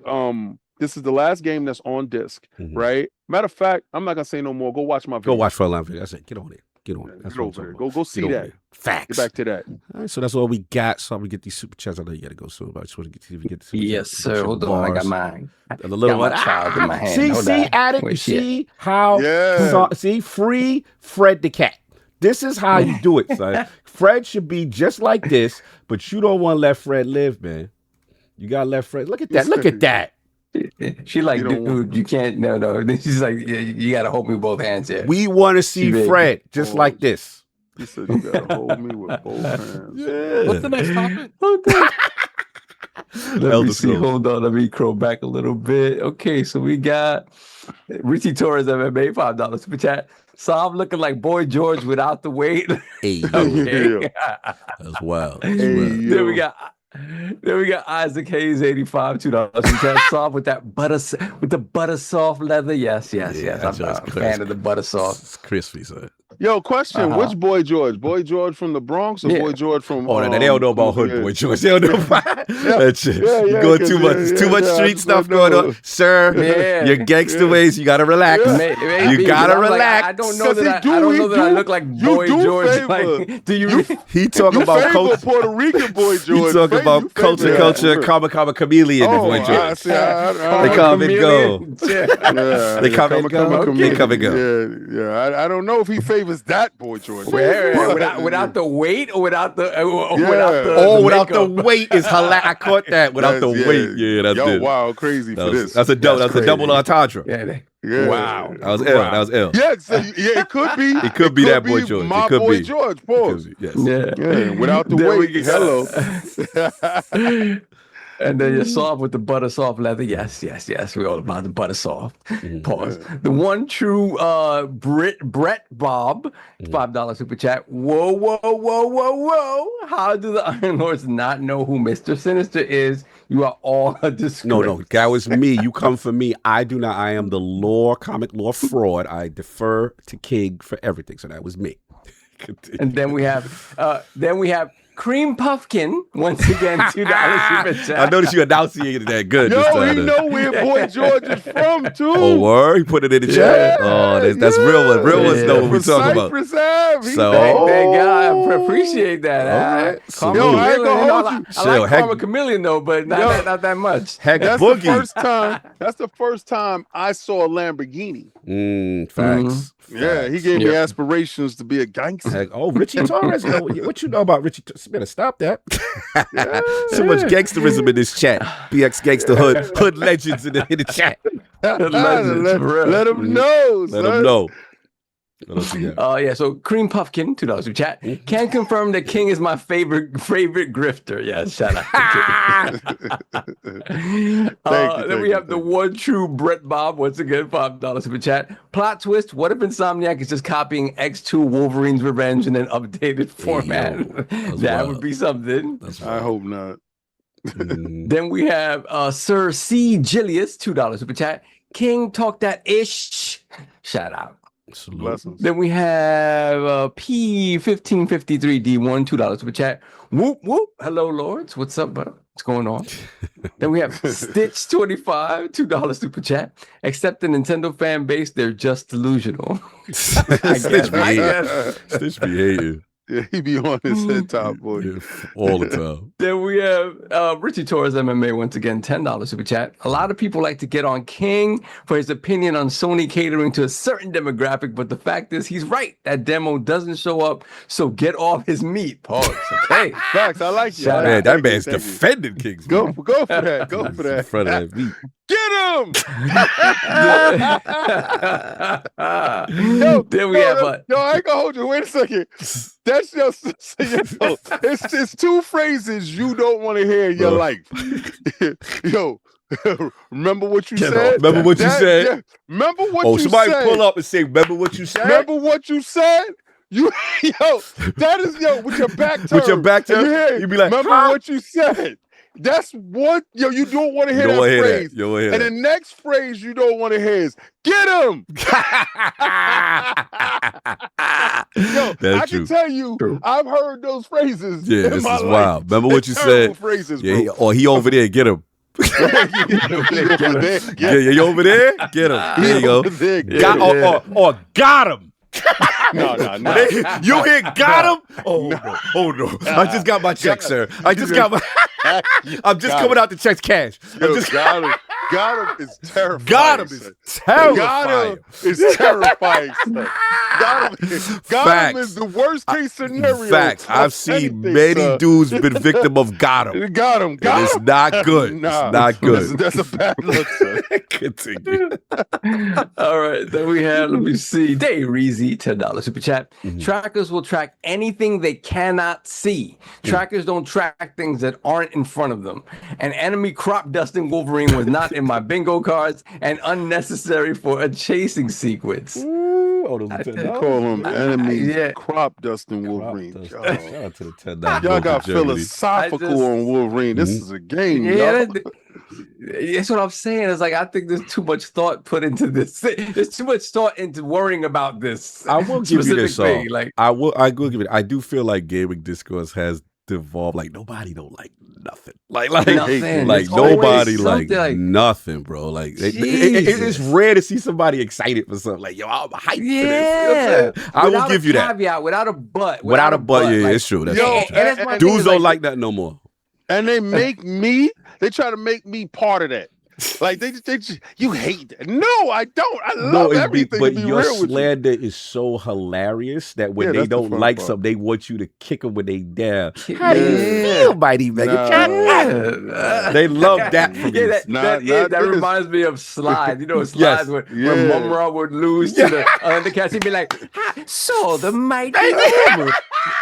Yes, found by the kitties. Yes, and they want to hear King go off when they don't like something that they know they think he might be aligned with. Kick him when he down. Y'all not gonna get the King with this one. Not this one. Not this one. Wolverine need to survive, y'all. Wolverine need to survive. Oh man, he's good for the culture. Good for the culture. This one is for the culture. Then we have 100J with the $5 super chat. Question for King.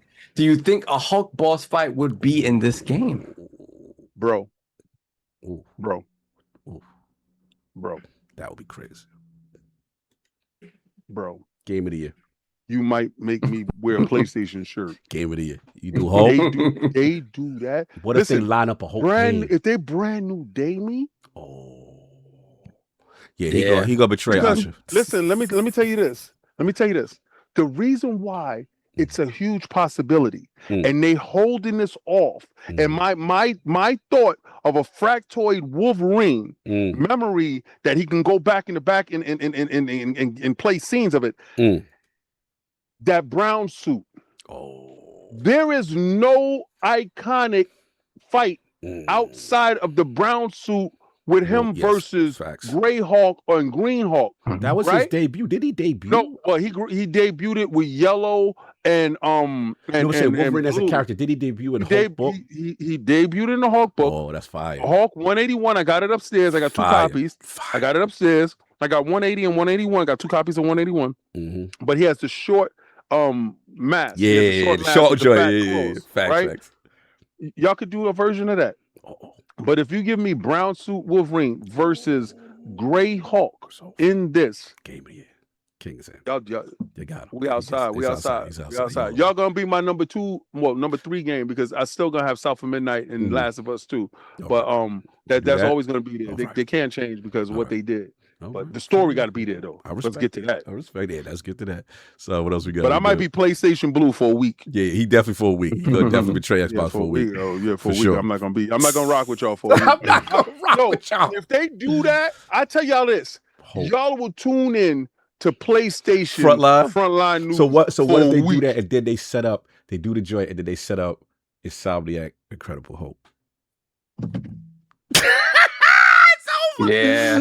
I would wear a Hulk suit for a damn month. Sony, y'all know what to do. I'm giving y'all the blueprint. If y'all do that, Sony PR, I'm giving you the blueprint on what to do. I would wear a Hulk suit with Hulk hands doing the show. I just want some review codes. Send them over. I will pass out. Like, I will pass out. Like, I've been championing a Hulk game forever. I would die. I would die. I would die. I would die. I picked up Ultimate Destruction again like 2 months ago. And thinking that it worked on Xbox 360 back compatible. It doesn't. I need an OG Xbox. I need the OG Xbox to be able to play it. I love that game. That game is so good.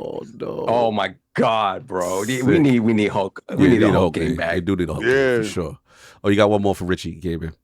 Oh, we got Richie Torres MMA, $5 super chat. Sony got to get that Tokon stench off. Wow. Messy. It sucks because it was a layup. It was a Patrick Ewing layup. Mm-hmm. And I'm sorry, you got to go. I just want your ball before you leave. You got to go. All right, this is the one that. Look. Yeah. Oh, balls on what? Tell me. Just real quick because I did the scrolls. Just got it. This is super quick. Okay. Yeah. So the interwebs were broken.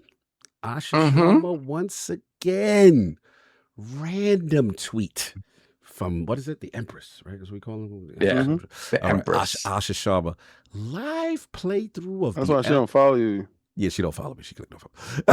I'm not parasocial enough. Live playthrough of the Elder Scrolls 6. ... 8 dots. This morning. The scale and grandeur are incredible.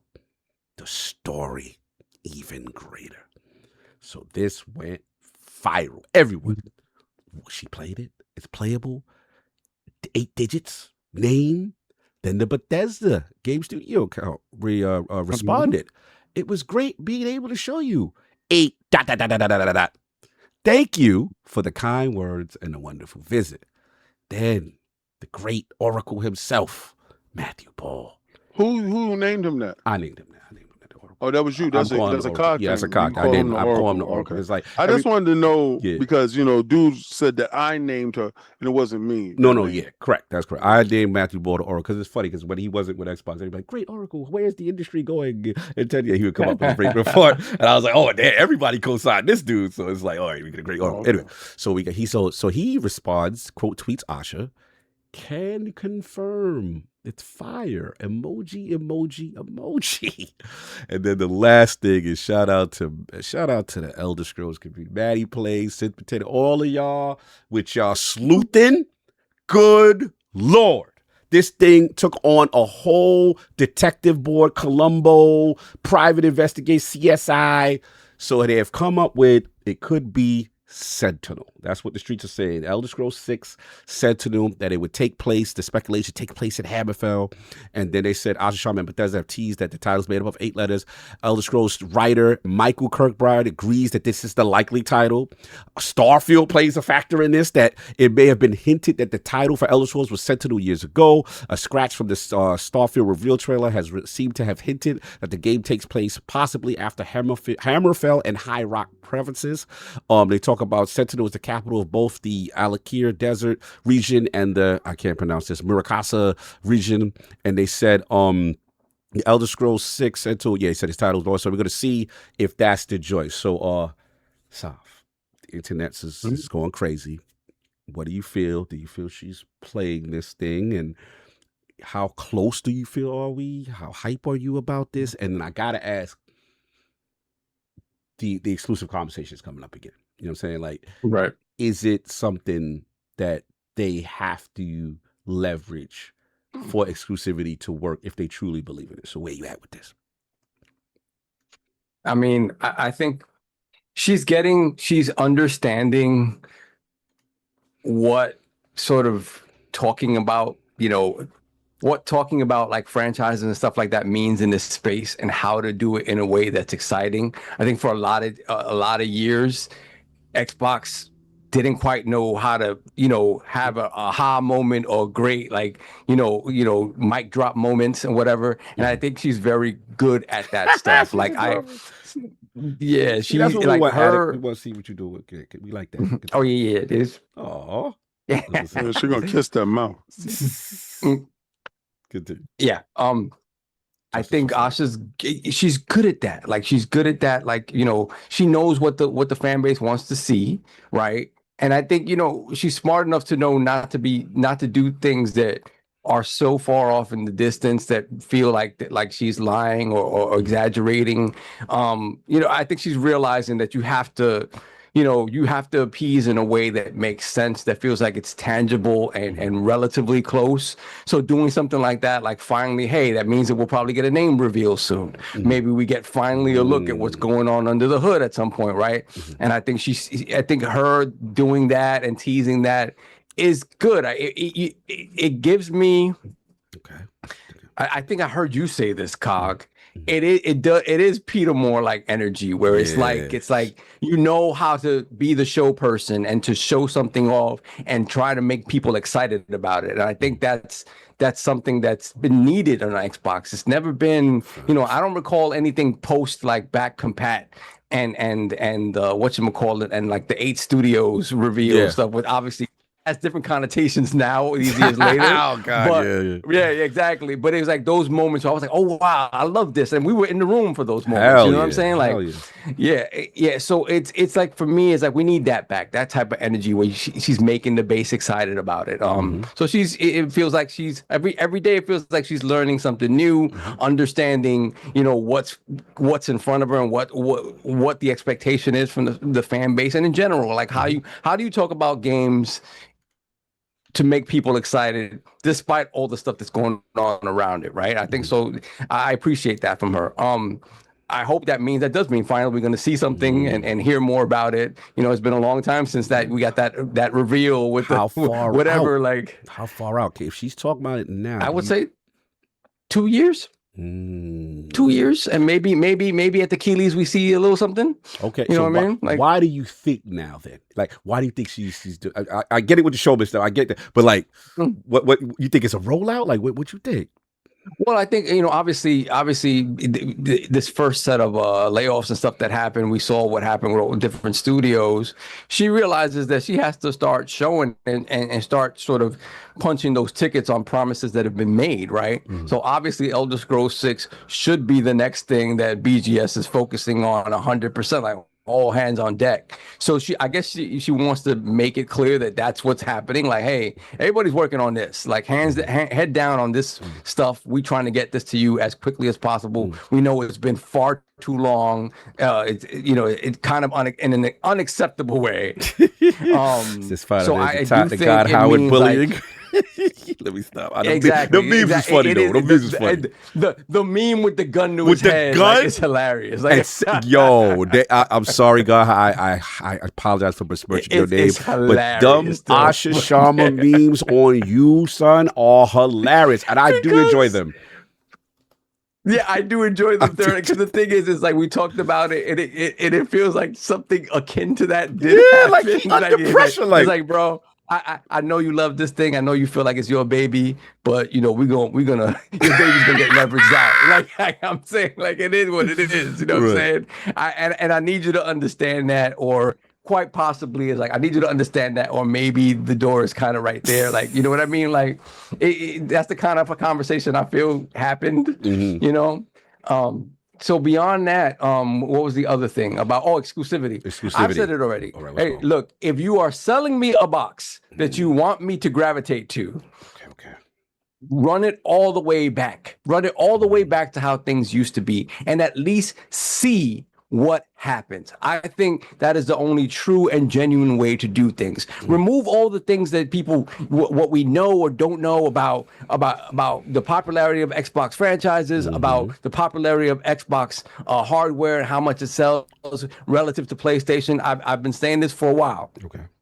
I think in order for Xbox to be successful in this reset, there has to be an acceptance and understanding of the fact that they will not be as quote unquote big as PlayStation in the same ways that PlayStation measures success. They need to be there, but the numbers aren't going to be the same. And it has to be okay, at least at the start, for that to be the case. And in order to do that, if PlayStation is rolling back the playbook and being like, exclusives matter, and we're not going to PC anymore, I think Xbox needs to do the same. And what what more of a 10 toes down move is like, hey, Elder Scrolls, this game that we know will probably sell millions of copies on a PlayStation. Huge numbers on PlayStation. Huge numbers on a PlayStation is exclusive to the Xbox / Helix ecosystem / PC ecosystem. I think again, if you're serious about that box being something that's important, that's what you do. Let's get more. Let's get Addict serious. What about Elder Scrolls exclusive to Helix only? Bro, that is if you really want to roll it back all the way. I can tell he won't go there. I talked about this too. I was like, you know what, bro, I would respect the gangster if they're like, you know what, there's no PC version. There is a Helix version. $1,500 Elder Scrolls Sentinel, bro. Get down and lay down. It's like you guys say all the time. Sometimes you got to play to play. Like sometimes, you got to scorch the earth, and scorching the earth means going back all the way back. Can we give him a PC version? We can't even give him a PC version. Sure, 6 months later, sure, why not? A year later, sure, no, why not? I believe that the PC version will be the Windows version. Yeah, and that's another thing. All right, part of me feels like they're going to build that PC store to a degree where they feel comfortable. It's like, look, you want to play our stuff on PC, you got to come to our Windows. It's going to be, you got to buy it on Windows. Yeah, it does not feel like Asha. Wait, you gonna lock out Steve? Yeah, in my opinion, it does not feel like Asha. Like she wants to build, like she's not like the previous, like, and I even just Phil Spencer even before that, where they're like, oh, we'll go to them. Asha seems like, no, you coming to us. Like, and that's the thing. If you making those moves, and that's really what you're doing, then that is the scorched earth move that you make, and you take that bet. And if you take an L there, I guarantee you, if you take an L there, and you realize that you shouldn't have done it, the fan base will still be with you because at least you gave them what they wanted to see. But the stakeholders ain't gonna be with you. Y'all got your Grand Theft Auto. Y'all got maximized. The stake again. But here we go back to the conversation about it has to be an acceptance that Xbox has to take these risks. Okay. Rockstar don't have a console to have their own version. Like, go ahead. I'm gonna hear and you can, and like everybody and their mother online could bloviate and talk about how it's the stupidest move in the world. Look, I'm a person who I think about the logical thing. Everything that's coming out of my mouth is not logical. Okay, but like cake. Right, 100%. But at the end of the day, again, if you're saying Helix matters, this platform matters, this ecosystem, and let's keep it at Helix / Xbox / PC. Let's say that is the ecosystem. Okay, all right. Yeah, give me a little series. Get a little series. I firmly believe then at the hey, you know what? Steam, maybe a year later, maybe not. But if you want this on a PC at launch, you're getting it through the Windows Store, through the Xbox Windows, or whatever the case. No PC Master Race gonna crash out. No Steam. But no. Here's the thing. We're seeing this now. Obviously, Elder Scrolls is nowhere near the type of brand that like a GTA 6 has, but it's got a lot of clout. It's up there. It's got a lot of clout. Not that kind of clout, but it's got clout. And you see how quick people just. Oh, you know, I don't like this non-physical stuff. That GTA though. That GTA though. But see, that's my point though. Yeah. Like, it's easy to boycott something you don't care about when it's games you care about. Okay. You know, because people are like, oh, you know, that's why I always respect Epic, because they did go out and try to get like big games. Oh yeah. Fortnite made them do it. But the problem is they never got stuff to really captivate that like everyone. Like you know how crazy it would be if they announced that like GTA 6 is only going to be available PC day one with everyone else on Epic. Dude, how many people you think would go? People the same people that's standing on they square with this non-Steam stuff. They are all going to Epic to buy GTA 6. All right. I mean, I'm playing with fire, but go ahead, son. Finish your boss. That's it. I'm done. I gotta go. I'm already getting messages from my wife. But real quick, love everybody. Love y'all again. Appreciate everything you guys have done for us to get to Cologne. Obviously, next week there's no show because we'll be hours away from getting on a plane. Yes. And then post when we get back. I think we probably won't have a show that weekend either. Hopefully, have something pre-recorded for you. Yeah, you will be okay. Yeah, we'll figure it out. We'll figure it out. Again, thank you to all of you guys. You guys really helped make this happen. Essentially made it happen. So love y'all. Appreciate y'all. We'll be sure to put in the work when we get to Cologne for sure. Real quick, when you leave, I'm sending you a message on Facebook because I need you. I need you to answer something like relatively fast. Okay. Okay. All Cool. right. Cool. Bye-bye. All right. So No I'll problem. talk to you. All right. All right. Peace. All right. Peace. All right, peace. Addict. So this is what we got, man. Asha out here teasing. Matthew Ball out here teasing. Elder Scrolls account. People doing theories on what the title is. People going crazy for Elder Scrolls. That's one thing about this community. So where you at, man? How you feeling? How far you think it is out? You know what I mean? And then we got the Helix discussion. I think it's for some reason. I don't know why. You don't come out like, oh, you could go out there and you could say, I played the game, it looks good, but you teasing the title, the screen itself, the title of the game. That is a big thing to tease. And you put the characters. So you wanted them to break that. It kind of reminds me of like the Destiny with the raid, where people had to find all the Easter eggs, where people were like doing math and stuff to try to figure stuff out. So like you clearly want them to figure this out. Part of me feel like this is like an early 2028, beginning of 2027, early 2028 into 2027 type of game. Like, because I think it's going to be a Helix window launch. Maybe not day one. So we're going to do it like how Titanfall was a window launch. Maybe like they did, but it was like Sunset Overdrive, Titanfall, like 6 months, 6 to 9 months after the console comes out. Because I do feel it is weird. With Starfield, how many years have we been since Starfield? What, 2023 is when Starfield came out? So we got like 3 years on that. You got another year before the game would potentially come out. Talking 4 and a half, 5 years. I think they could easily have done something by now. I feel like they've been talking about Elder Scrolls a lot more here lately. The past like 6 months, they've had, because here's the thing: when you have conversations with Todd Howard and stuff, they're knowing already you're going to ask about Elder Scrolls, and they didn't block that question. So to me, PR let it through for a reason, because they one, know that you have to ask it, and two, because even though you have to ask something, from our perspective, we've had PR from companies just straight up said no, you can't ask that. You cannot. Most of the time with these type of situations, they would not let you ask something that they know for a fact they're not going to tell you anything. Well, we have nothing to really talk about, and it does feel like they're letting everyone ask questions about Elder Scrolls 6. Regardless if it's the exclusive aspect, and a lot of the times, like most of the Todd said, well, we're not ready to discuss Elder Scrolls 6. Todd Howard don't really be giving that kind of energy. He be giving a couple bars before he shuts you down. So, part of me feels like right now, they're probably up in the air, but I think they're aiming for the end of 2027, beginning of 2028 launch title. And it most likely, maybe, will be next year's June showcase direct. Oh, wow. We ready. We directed. Okay. Yeah, because I don't know the way that they're pulling this. Like, why did Asha tease that? If she didn't tease that title, I would say it's like a 2028 end, beginning of 2029. Why would you tease that title? You don't tease stuff like that until you have a good understanding of where that game is. So you think it may be further along than they alluding. And if people, like, you're teasing the title, that I don't think people that aren't in the Elder Scrolls fandom, you don't understand the location's more important than the game itself. Oh yeah, people go crazy. And if you can get that title, you can get that location off of a lot of standpoints. They teased the title that led to the location.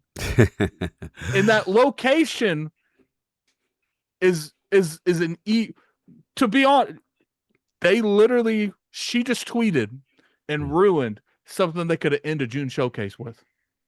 Well, I mean, the title, the trailer, but no, knowing that we know what the title is because someone already leaked it and someone already solved it, and I'm pretty sure a dev kind of like low key confirmed that's what the title is. Some dev was snitching. And on top of that, you can use that information to find out where it's at. That's what you would show at a trailer. Yeah, because that's where the it's my peoples. I'm a Red Guard dude. The brothers is the Red Guards out there. So apparently this is where the area with the Red Guards they be fighting. They heavily involved in this stuff. Continue. In my opinion, either it's the June showcase, either it will be that June direct next year. Full blowout at the direct? Or what they do is they announce it. It's like that one more teaser. That one more game. Yeah. Because here we don't know what next year's June showcase is going to be. I mean, January showcase is going to be. They always but my point is you don't know how they're going to set up this type of. We don't know how far around this game is. They can announce it at that January showcase, and it's in the June showcase is the direct. Like we don't. If that game comes out the end of 2027, and there's been a lot of people that speculated that that's the only way you're going to show that game off. Usually, whoever's the direct following the showcase are never in the development. Like Gears was. No, they're never in the year. They're never in the January. They're usually in January, and then they was not. You know what I'm saying? Like, but here's the unless you show it at the. Let's say now that's speculating. It comes out in 2027. Mm-hmm. Unless you show that at the Video Game Awards, you're not going to be able to show that anywhere else. So you think the Video Game Awards all the way? Because if it is coming out next year, which is a big if, it's got to be in the June show. There's no way they have something bigger than Elder Scrolls if it comes out next year. Okay. There's no way. It's got to be the June Showcase Direct. And if it's the June Showcase Direct, where do you announce that? Are you just going to drop it on a Twitter post? Like what? Because the thing is, you're gonna have to do an official announcement showing the game, showing the name, at least the name and the location to some degree. Where do you announce that? Are you gonna show that on Jeff's show? Which that could be a possibility. Now, in my opinion, what will probably most likely happen is they announce that at the June showcase. It'll be like a one more game type of thing. Okay, I like this. And then it will eventually be announced afterwards as the next January in that. Like see you next year. You know, you talk about see you in January. Okay, like of 2028. It'll be in January develop 2027. Okay, I see what you're saying. They'll say coming out in 2028. We'll see you in January. I thought you were saying. I agree with you. I thought you were saying like how Gears had the spot this year that we was gonna get the full blowout in 2027. Look, I'm saying that's a possibility if the game's coming out the end of 2027. Because if it's coming out the end of 2027, that Gears thing that we saw last year was Outer Worlds. That's usually the biggest game of the year they put in that spot. That, in my opinion, what's a bigger game than Elder Scrolls if it's coming out in 2027? But 2027, they lit. They got Fable and they got But Fable's already out. And they Clockwork by then's already out. We don't know. We Clockwork we got a date on. But do you think if Elder Scrolls 6 is coming out next year, do you think Clockwork Revolution is a bigger title? I think that's than Elder Scrolls 6? Of course not. Of course not. That's what I'm saying. No, the only difference I have with you is that I think you're a little ahead of me, but I'm not saying you're wrong because I don't know when it's going to come out. But I don't have them I think their 2027 is stacked. So I will be shocked. I can see a tease. I'm with you on the tease. I just don't see like a developer direct. No, I'm saying if the game comes out in 2027, right? That's the only layout of PR that makes sense, right? If it's coming out, yeah. That's what I said. In my opinion, it's going to get announced in June, and they're going to do a direct in January. It'll come out like March or like May or March or something that in 2028. Right, that's how I would feel. But there's been a lot of people that speculate it is coming out next year, and it's supposed to be launching around the time of Helix. And if that's the case, it would have to be at that direct because there's nothing bigger than Elder Scrolls 6 that Microsoft currently has in development that could be bigger than that next year. But that's under the assumption it is coming out next year. No, I got you. And then the last thing is what we talked about before itself, which is the Helix collection. And obviously Helix maybe announced, should be maybe around the corner. We don't know 2027, we don't know 2028. But a lot of people are saying like what title to kind of jump off with Helix, unlike the series console, which didn't have this big title around at launch. Even Halo Infinite wasn't ready, stuff like that. So one, you think they're gonna try to align it?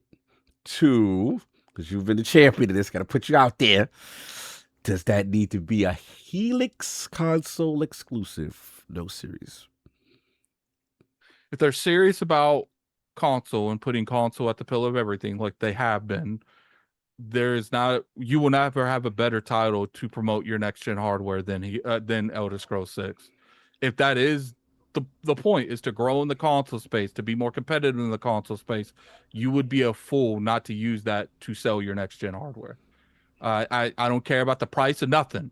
Like, because in that point, just go third party. Like, everyone having issues with console right now because you're going to go into next gen, and I'm personally opinion that PlayStation will drop next gen only exclusives, and if you're going to have, people are going to be choosing between maybe $300 to $500 difference or the same, and you're the only one that don't have next gen exclusives, you're gonna get 8 before you get out the gate. So it's just like, in my opinion, if you are taking consoles serious and you want people to go to the Helix, that's the only thing that makes sense. So you got the series console guys gonna watch the trailer. They gonna see a Helix only. They gonna be like, damn, I can't play it on my Series X or my Series S. And you gonna have to go on some layaway program. At that point. Man, we got a console for you. No, because at the end of the day, this is how every generation has went. Like, sure, the circumstances are different. No, they're not. This one isn't the same that happened. The Series console didn't have an exclusive. No. PlayStation 5 did. The Series console didn't have one. Cross generation. But PlayStation 5 had only PlayStation 5 games. And we've always talked about Xbox being in the situation now from decisions like that. Because if you want to get technical, that was supposed to launch with Halo as an exclusive, but it missed the window. So they had every intention Infinite being an exclusive at the beginning of that window. That is true. But they lost it. They lost the development cycle, and they had to delay. So they wanted Halo to be an exclusive on the series consoles. Obviously that didn't work, but but this is one of the situations. It's like if they know for a fact PlayStation's not doing it, they'll have a little bit more window to not do it. Right. But I highly doubt, because PlayStation's extremely into the hardware business, PlayStation will have at least one exclusive only on the PlayStation 6. They've never had a generation where they ain't done it, and I don't see them changing it now. Right. So you think Xbox should follow suit? If PlayStation's doing it, you do it, and I've always been that dude. With Elder Scrolls, the biggest IP that they have, crushing a lot of your sales that you could potentially get on series consoles and PC. King, would you buy Marvel? Would you buy Marvel Wolverine on Xbox? Yeah, and they could easily publish that everywhere. So at $1,500 a pop for the premium joint, everybody's got $1,500 a pop. Do you think that's going to matter if they make PS6 and X-Men's exclusive on that? We'll see. Do you think just because of those situations they're going to make X-Men everywhere? But it's not a fair 1-to-1 because they're the more popular brand. Everyone there's a reason that they're at that. But position. A lot of but the circumstances have changed. We are in a rampocalypse. People are not spending all that money for no console, especially no $1,500 console. I don't care what game it is. These dudes are playing mobile in what you call it. They're free to play. They not. They don't care about that. So you wouldn't buy it. Me, but remember, it's conflating who is the hardcore, versus the casual who is looking to get into the ecosystem. On how many percentage you think that buy a console day one of its generation? I would say bulk of it is hardcore.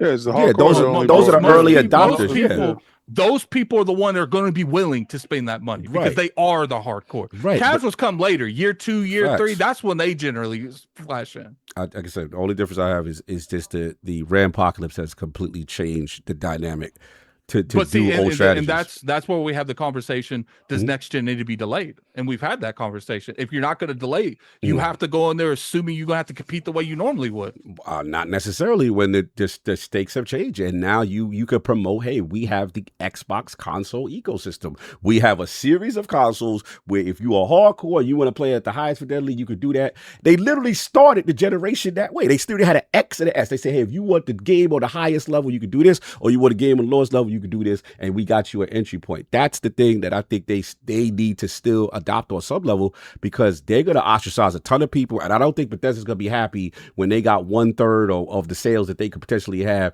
and this is eliminating PlayStation. That's a huge, you're telling stakeholders to miss out on wild money just because some hardcore console dude could say he got a Helix version of it? I don't know, fam. I don't know that's going to play in the boardroom, because they going to care about the hardcore dude feelings when they trying to make money. At the end of the day, this is about making money. And I don't see how that equation work out for them. But hey, we'll see. We'll see. I mean, we could disagree. It's fine. I don't care. No, for sure. I don't care. I'm going to get it regardless. I'm the hardcore. I'm gonna get it regardless. I'm with you on that point. And that's my point. The bulk of people that's getting that day one, they are the hardcore. Right. The bulk of the people that's now, once you get to like 6 months, a year and a half into it, that's when you start have to like really competing with the casual place where you have to start doing clever marketing, clever pushing towards like FIFA, Madden, well, not FIFA anymore. Yeah. That's when you're trying to get those people in the back end. The bulk of hardcore gamers will find a way, because a lot of us are horrible with finances. We'll have we'll have like $200. We'll spend 60 of it on a game that we should not be buying. Like, shout out to it's Huggy. just like, because at the end of the day, a lot of people are like, look, this is my only outlet. If I have to eat ramen noodles for 6 months to make sure I got my only outlet, a lot of people do stupid stuff like that. So shout out to Huggy, including myself. I'm not out of it. Morrowind, Xbox console exclusive. Oblivion, timed Xbox exclusive. At launch, Skyrim sold highest on Xbox. Elder Scrolls 6 should be console exclusive on 6/Helix. SX. Oh, he said SX. Actually. Okay, got you. Yeah, we see. But 2 Medic agrees with Addict. He's like, nope, I wanted to be on the joint. So, King, man, I'm going to provided you got Bone your Slave balls off remembers. Addict. Well, King, he's been patient. You know what I'm saying? In reference to this whole tease. Yeah, and then you got to keep in mind that, too. I said console exclusive to the Helix. It's still, in my opinion, they should still put it on Steam. So. Oh, okay. So you down with the Steam? Okay. So, well, I mean, at this point, until I feel like that store on the Windows Store is good enough, I don't think they should take games off Steam. Okay. Until that store is competed with so Steam. You are Steam and Helix only. That's where you at. Steam and Helix only. Now, once they get if they can get that Windows Store actually functioning correctly, because I have a lot of issues with it, then I'll be more okay with them. But I don't think you should sacrifice those Steam sales unless you actually have a good alternative. All right. King, where you at? First the tease. Everybody got their Columbo hat on. Private investigation, forensics, Sentinel. Asha's outside. Matthew Ball is outside. Bethesda playing in everybody's face saying, yeah, Asha was great for you to come by and see ... 8. I got a poll in the chat, guys. All right, go. So, yeah, man, where you at with all of this? See what happens when the exclusive conversation starts? You always come back to me. Let's get it. You see what happens when they stop doing here, you get a cookie, you get a cookie, you get a cookie? You see what happens when everything is not always equal? You see the language what a tweet will do? Speculation Nation, look at y'all now. Right. Y'all outside looking at dots. She got you looking at dots. She said, yo, it was dope, ... Y'all counted dots. Yeah, she out there. They knew what they was doing, too. They knew what they was doing. I love the situation. Now, the fact that y'all don't want me to be parasocial, y'all don't want me to ask her that question, what those dots mean? Do y'all want me to talk to her and ask her the question? Or do you want me to just don't say nothing? You want me to just, don't be parasocial? You stupid. What do you want me to do in Cologne, y'all? Huh? Y'all want the answers to your questions? Or y'all want to still speculate on dots? Look at you. Y'all are so locked away, so used to corporations not talking to y'all, that y'all looking at dots trying to figure it out. Y'all are so conditioned to not talking to people that dots got a meaning to you. Like free PlayStation in this. I don't know where this went. Yo, hold on, man. I gotta get my grift on something. Get his grift on. And let me show you how this means something to PlayStation. Come on, man. Let me set this up. Go ahead. Let me set this up because they ain't getting it. They ain't getting it. The same way y'all not getting E-Day. Exclusive. And you see how much fun we having? How much fun we having? Yo, you see how much fun we having without you? Like, yo, could you imagine this? Imagine this world where you thought you was the center of it. Right? Imagine this world that you thought that it ain't no party like a Diddy party because the Diddy party don't stop. And they locked you away and people are still having parties. Imagine that. Imagine that you not as special as you thought, Waterbug. Like, you are not essential. You are no longer the essential necessity. Like, people can literally have fun without you being in the house.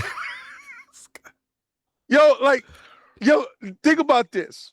When they talk about the Steam numbers and the Xbox numbers on Gears, There's no PlayStation numbers in there. You enjoy and this. Gears has done the most it has ever done. Mm. Yo, without you. You love this part. Yo, the part of without you means It is crazy more impressive than anything. So let's do this. Mm-hmm. Halo with you. Mm. Didn't go well. We heard that Project Latitude was an unmitigated failure. Mm-hmm. This is right. This is the truth. This came out of the Empress mouth. She said, this hasn't been working for us. She did say that. So what we're going to do is go back to exclusivity. Mm. Matt Booty came out and said, with the exception. Could get the paperwork out with that Fable and the Halo in time. Of live service games and this and the third. Yeah. But we did hear she was so dead on set on exclusivity. She was trying to rip what you had and writing out of your soul. So what makes me think that something ain't in writing ain't yours? Mm. You know why? I don't like this. Because you're not necessary. For us to have a party, we don't need you. That's all this is about for you. We don't. You're enjoying the exclusion of this space. Yes. Lock the doors. PlayStation's outside. Oh my God. I don't blame King because guess what? PlayStation loves to lock Xbox out of all types of experiences. Even when it has nothing to do with their title. No, it's just being realistic as a consumer. That's why I don't agree with demon everything console. Now you get on my side. Thank you for saying that. Y'all throw it on me. Now I threw that on your jacket. You ain't like that on your jacket. I've always said that. I'm a console warrior through and through. Continue, sir. And anything that bothers and hurts you makes me elated. I am so happy that you will be looking outside the window at us playing a new console next year.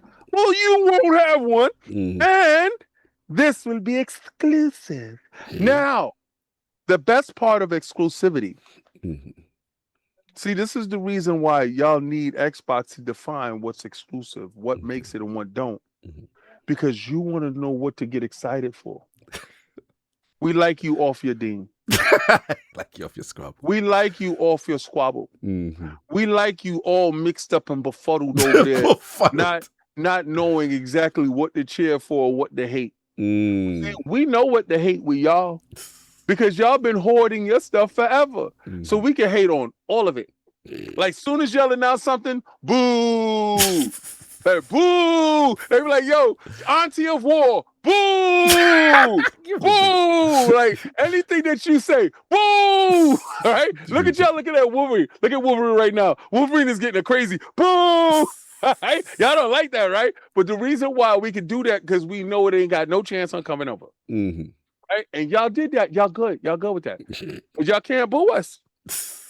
Because you don't know what's going to make it over or not. I will agree with them. A lot of these people that I wouldn't say hate the Xbox brand, that just got nothing invested in and they don't care whether or not it lives or dies. They're like, I can't just trash talk something because it's not on my platform because it might show up on my platform. I'm going to look mad sus when it does. Yes. See, I'm a grifter that know how to grift. I'm done with you. I know you. I've been learning you forever. They laughing with your auntie of war stuff. They're laughing. Facts, McCoy, my dude. Shout out to McCoy in the building, the homie. The facts that I can look at you and I can hate unapologetic. Unapologetic hate. Yo, I can look anything you announce, I can hate on it. Arr, arr, right? Arr. I can do that to anything that you say. Doing that, arr, arr, right? Doing that. Arr. But like anything that we announce, I need someone to make a meme of King as Pirate King. Yeah. But anything we announce, you got to be like, hold up, wait a minute. You don't know.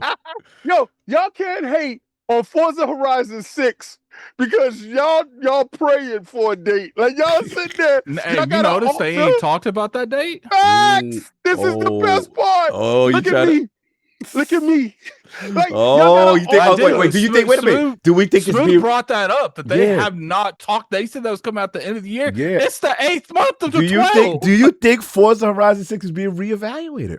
I think it was already ripped. Ooh. I don't know about rip. I think it was already ripped. I feel like I think you could pre-order it, right? Can't you pre-order it? No, I don't know. I don't know. I don't buy games on that platform. I know this. I know somewhere, someplace in this world, there's somebody praying to the PlayStation gods. Please, I think it's still going to come to PlayStation. Give me a Horizon 6. I need pre-orders for Forza Horizon 6. Are they not? Yeah, they're not live yet. I still think I think Forza's coming. But you can add it to your wish list. You can add it to your wish list on the PlayStation Wish list don't mean nothing. They, you can wish it to happen. It's announced. It's on their storefront. I think it's going to happen, but I do think it's going to be one of those things. Asha ain't promoting that. It's going to just shadow drop. Oh, PlayStation go and let you know though. PlayStation will promote for you. I said, I'm wishing on a star. It's still on the list. Okay, continue with your messiness. Yo, the best part of this is y'all don't got a console next year. We do. Sorry, so you feel like Helix is already next year as opposed to 2020? Yeah, it's next year. Okay, next year. It's not 28. It's next year. No, I'm just don't get all the attack. I'm just asking you a question. No, it's next year. That's a next year thing. Okay. Surprise. Next year. Yay! New console, new games. And is it going to be Helix exclusive? No. Right. Okay, so that's where you are different from that. So you feel it will have Helix exclusive features. Okay, so you feel we're still gonna have a Xbox Series X. Okay, and why so? That thing is $1,500. That thing is $1,500, but I don't believe it's going to Steam. Ooh. See, I don't think or not think it's coming to Helix exclusive. I said if they're serious about a console push, right. No, is what you said, but because I can see both. You want it to be scenarios. No, I want it to be. Yeah, I can see both scenarios happening though. But I'm looking at this, right? I think it's going to be Xbox Play Anywhere. But all the stuff, the integration that we're seeing with the synergy with Xbox in their stores is building up that store. That store is supposed to be a release, right? I talked with Sarah Bond, and me and her talk exclusively about the store. From all intents and purposes, all the words that she said, we was talking, the store was right around the corner. They were still going through testing phases in that July. And she said, look for it around in August. Well, August came and went, and it didn't show up. And then I heard some language about it, that they still had some kinks and some stuff that they was working on. And then at the same time, I heard that Project Helix is going through a revision. Right. Now, hear me out, guys. Y'all also heard at the same time that Steam won't be on the platform. Yeah, I don't think it's on the platform. I tend so we're going back to traditional box. No. They're going to. No, they're going to have Windows. Like they're going to have Windows Store. But if you have Windows, you mean Windows Store or Windows? No, Windows Store. The store. I think they're gonna have the Windows Store, and I think every game that you purchase through the Windows Store will be cross-play, cross-progression, all that stuff. I just don't think that. I think their system is going to be. I think Helix is not going to be a PC. For that, you just release a PC, right? I think it's going to have aspects of the PC lineage that you're able to leverage, like the Windows Store. All those games. I think this is how they skirt around some of those licenses and stuff like that. That the game is released on the Windows Store, but not released on console. I agree, King. I think they're going to be the same. Like going forward, you're going to be playing the same copy because we've seen this already. I'm pretty sure Final Fantasy remakes. They're the Windows version released on Xbox, and they're getting better at doing that type of practice. Yep. So because 16 is too, if I so remember. You feel correctly. Steam is out, so we not ROG allying. No.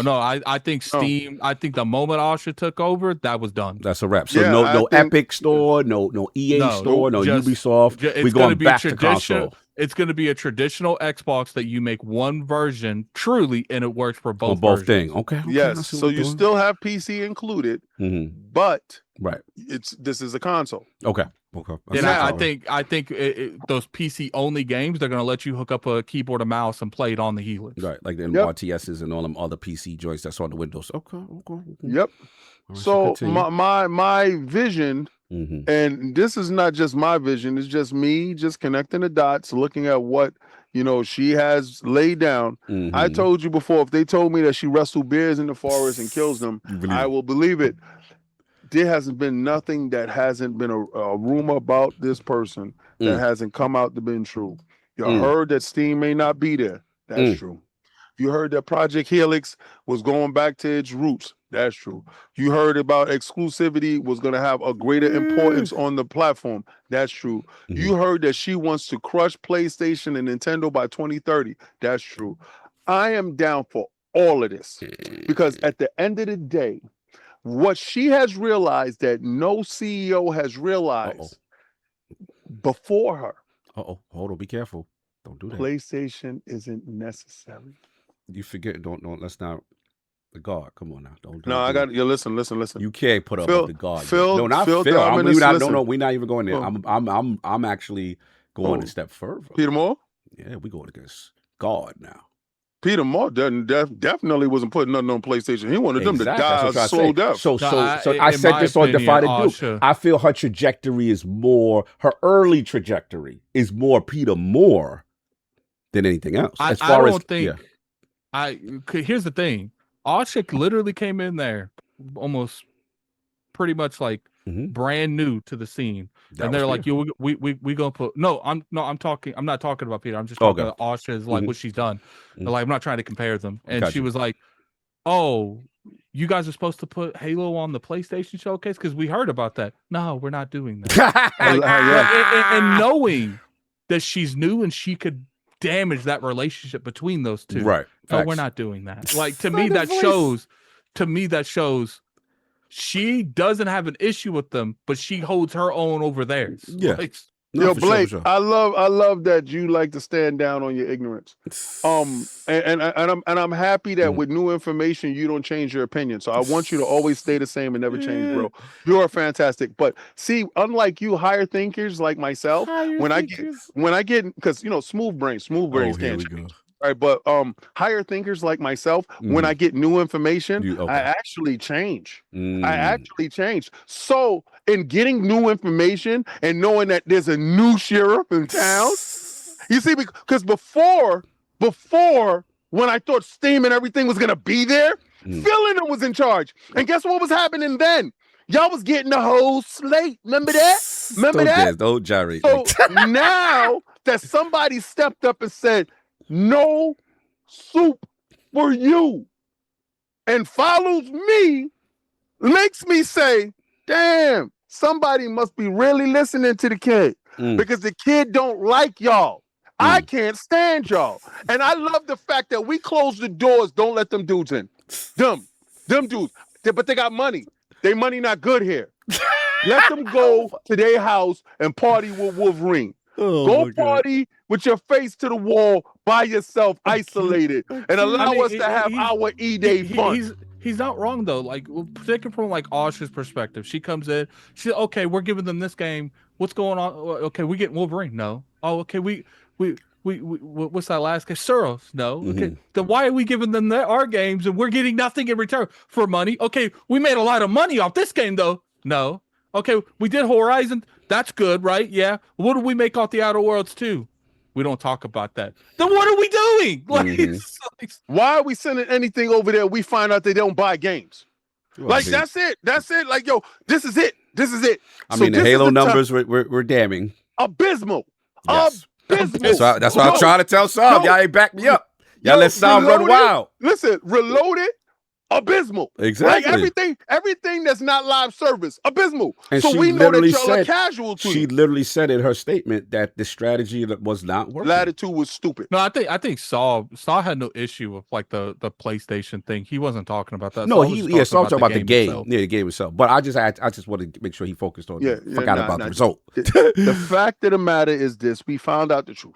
We found out the truth about y'all guys. Y'all not about that. Y'all a bunch of casuals that like to play free-to-play games. Y'all are not really it. Y'all not worth the squeeze. The juice ain't worth the squeeze. So, getting back to us, because we believe in physicals and generations. Like, we believe in that, son. So now we know that the sword of Damocles is over your head. I think y'all got bigger things to worry about. Y'all got bigger fish to fry, you heard? Because over here, we're eating good, right? So what we feel can like do... saltfish is good. Saltfish and Aki, son. Aki's coming right now. Swordfish, Aki. Hey, let me, please, man, please put some oregano on that. I like that. I like my oregano on that. Yo, make sure my fish is tender. And we got recipes from OG Xbox that still work upon our new machine. We got new machine coming. I don't want to see this commercial from Xbox. Yo, the new machine coming. Fix your face. They can play all the stuff that we like, you know. Right? So you guys don't believe in the old recipe, right? We believe in the original recipe too, right? So all across the board, Xbox, they're cooking, you know. They're cooking. We chef it up in the pot, and it tastes good. So you can bring your own disc, and we got some new thing called disc to digital. You understand? So the hood representation. Right? If you happen to have a Yardy disc, box.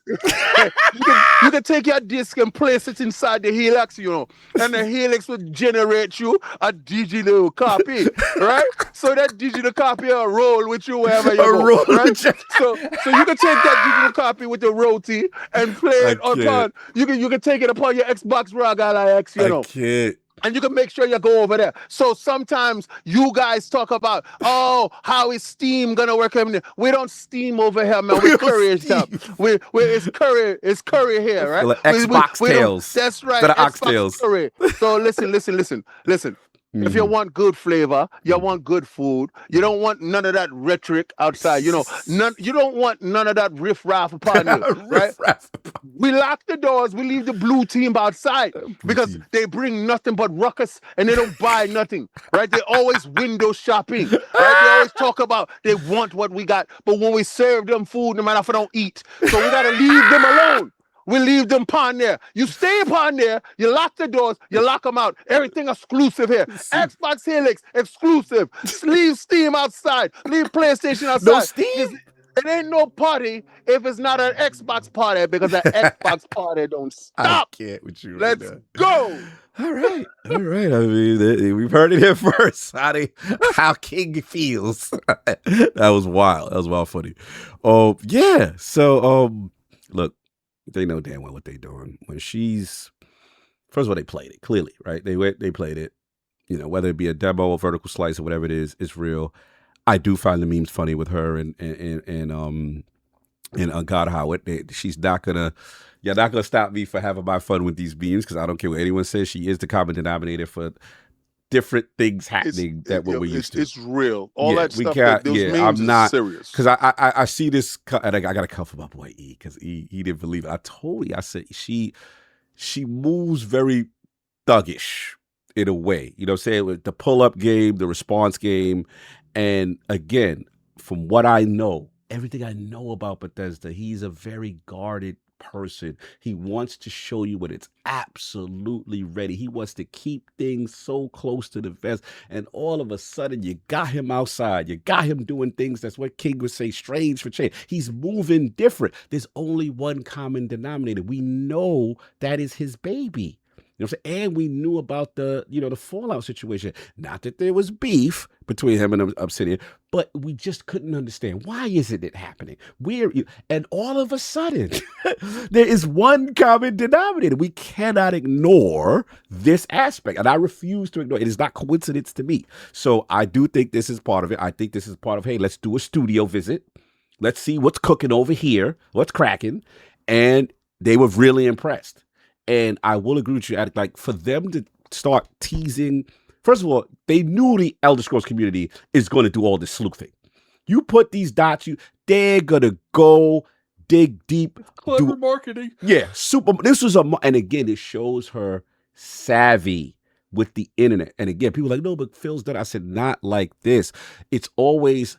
Phil just said, I went to a studio. You interview him, and he'd be like, he's never went out and be like, yo, I just, da-da-da-da-da-da. Like, he didn't do it to that extent. He would get him on an interview, and then he'll tell you, like, hey, I did a studio visit. Hey, these guys got something, whatever, they can't, He always say, like, I don't want to spoil it. They'll let you know. This is a rollout. This is her tweeting, the studio tweeting back like, yeah, you went and played dot. You know what I'm saying? Like, this is a coordinated role. It's like she went in there and she's okay, I've seen it.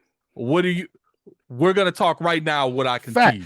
We're gonna come up with it together. When I knew they was compromised by her, when she had them come out and give their whole rollout for Bethesda or what everything they're doing. Bethesda has not done that in so long. And we have heard it early. This stuff was planned, but they didn't want to talk about that. So what they do, you know what I consider a kid? This is bread and circuses. This is bread and feed them. I was told Bethesda, after announcing Elder Scrolls so soon, they didn't want to come out there and say anything about anything. Exactly. So they understand that there is unrest after all the layoffs. There's unrest with certain Bethesda employees. I don't know if you see King is talking real loose about they don't know this and Xbox doesn't know this and art. There's a lot of unrest.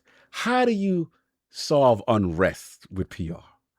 You tease the morsel. You give them the thing they desire the most. Oh, that's going to quell a lot. Because let's be honest, the common folk don't care about that. The common folk is, Elder Scrolls is coming. It's the same thing with movements. Soon as dudes saw GTA is coming, forget the movement. We here for this. You know what I'm saying? That's what gamers are. It's shiny thing. This what it is. So yeah, come on. We know gamers, and one thing you said honestly. Well, we can't change our opinion, but they can change their mind. Fact. One thing I will give you, gamers, is like it's all. Both of y'all said this. It's all good to stand on business when it's not something you truly care about or have investment in. But when you have investment in it and you care about it, you're gonna be tested. You're gonna be tested really quickly to see how much you gonna stand on business or not. And this was a play for sure. I do think it is probably closer than I thought it was. It looks like all hands are on deck for it. So if I had to guess, I'm probably with you, Addict, like 2027 tease. Give us like some form of a little trailer, kind of similar to the way we first revealed Fable, and then see you next year, 2020. I'm a year behind you, King, but you could be right. I mean, if it's 2027 with the console, I'm not gonna be mad. If it's 2027 with Helix, I'm not gonna be mad. Oh no, you mean? Oh, you talking about the console? I thought you were talking about the game. Or the console? The game, I'm thinking is 2028, right? Potentially. Yeah, I believe the game is 2028. Right. Now, the only difference being you're like Helix 2027. I think maybe we'll see. I don't know if pretend to come. My guess right now, I'm gonna say 2028 for both of them. For right now, let's just see where I'm at. I think it would be dope to have this during a window. That's tremendous. Like that was the Achilles heel to start off Series console. They didn't have that killer app. They didn't have anything around that launch window to get you again. Even if it's 6 months. Could you imagine the PlayStation dudes dying? It ain't gonna be no 6 months. It's forever. It's forever exclusive. No. I'm not talking about 6 month time. I'm talking about 6 months. Remember how I think it was like Titanfall was within 6 months of release. That's what I'm talking about, the launch of a console. Yeah, I'm just about launch window, not 6 month time. No, because I'm with y'all. This is where I want to. Do not.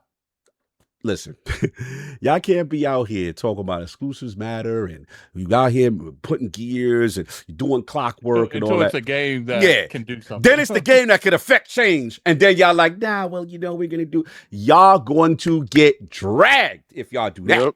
Yep. Your whole regime will look like a fraud because they'd be like, y'all pump faking. Y'all, as soon as it was time to do it, y'all got the real hammer, the real gun that could affect change. Matters. Yeah. Yes, you got to use it. So that I agree. I think purposely they know it, and that's why she's teasing it. Because if you see what it's doing right now, and you say, okay, look how much zeitgeist moment we got just by teasing the name.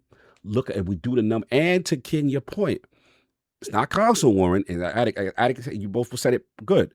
It's not console warring when they got the data to say we put it over there, and that doesn't work.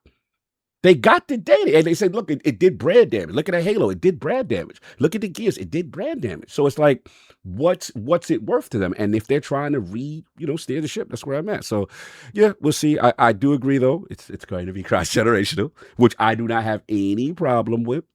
But what they need to do is really show the distinctness of what it is on Helix and how different it is and how much of a jump it is.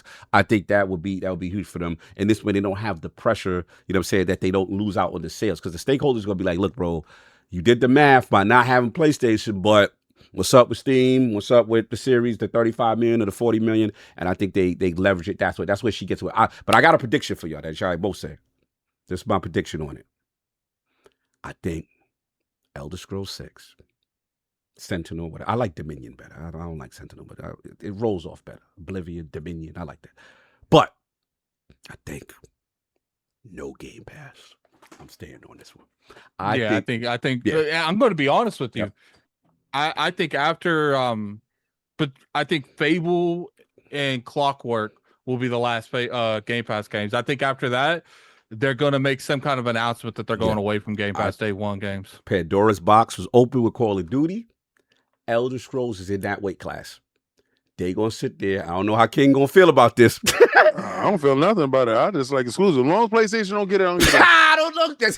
Yeah, as long as they don't get it, I don't care. As long if they would tell me tomorrow that they would delist everything from you, like everything. Why you gotta rip children away from homes? If they would delist it, give refund money. I don't care what they got to do to stop you, dude. Like really put you all away, like get rid of you.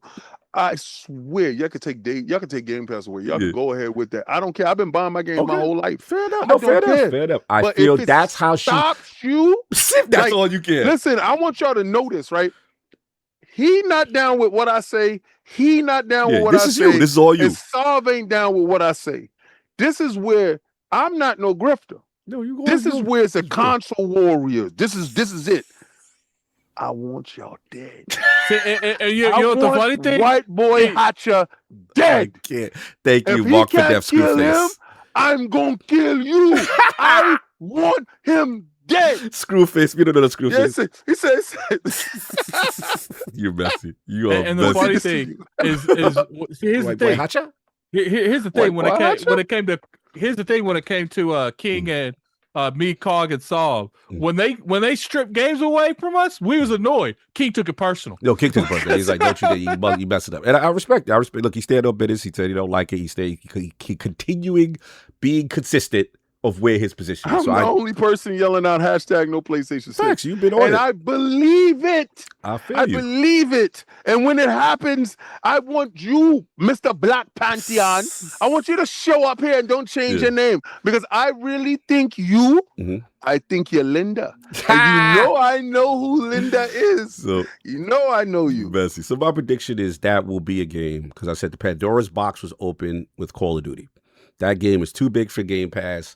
They got to get this. That's how you satiate exclusivity, get stakeholders to get off her back. I thought that was a genius move because we were all caught up with the shell game. We was like, oh, wow, look how cheaper it is. And look how they brought the price down. No, the move was that game was too big for game. And I think there's going to be a heavyweight class of certain games. Elder Scrolls is going to be one of them. And they're going to be like, okay, you going to get it. It's going to be Helix. It's going to be series only. You know what I'm saying? PC. But you going to pay that for, and we're going to get hand over fist retail sale on this. And that's how we say shit. I think what they're going to do is they're going to start out with a couple more games. And then sooner or later, they're going to roll out more and more games that come into it.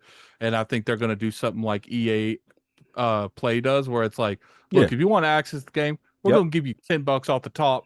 If you're a Game Pass subscriber, some little discount, whatever. Some minor. We're gonna give you like a little bit of a like a demo for certain games. If you want to play, you got to pay. And at least, you know what I'm saying. At minimum, if it do, you might not see you 2 years later, if at that. So that's how I see it. You know what I'm saying. And even because 6 months to a year, depending on the title, and it might not even be because the other thing is Call of Duty is different because it's annualized, so you could get away with giving them the old one and then the new one come out. But with Skyrim, now kind of, and then I'm thinking about they could make this. Is why I don't think they get rid of PC though.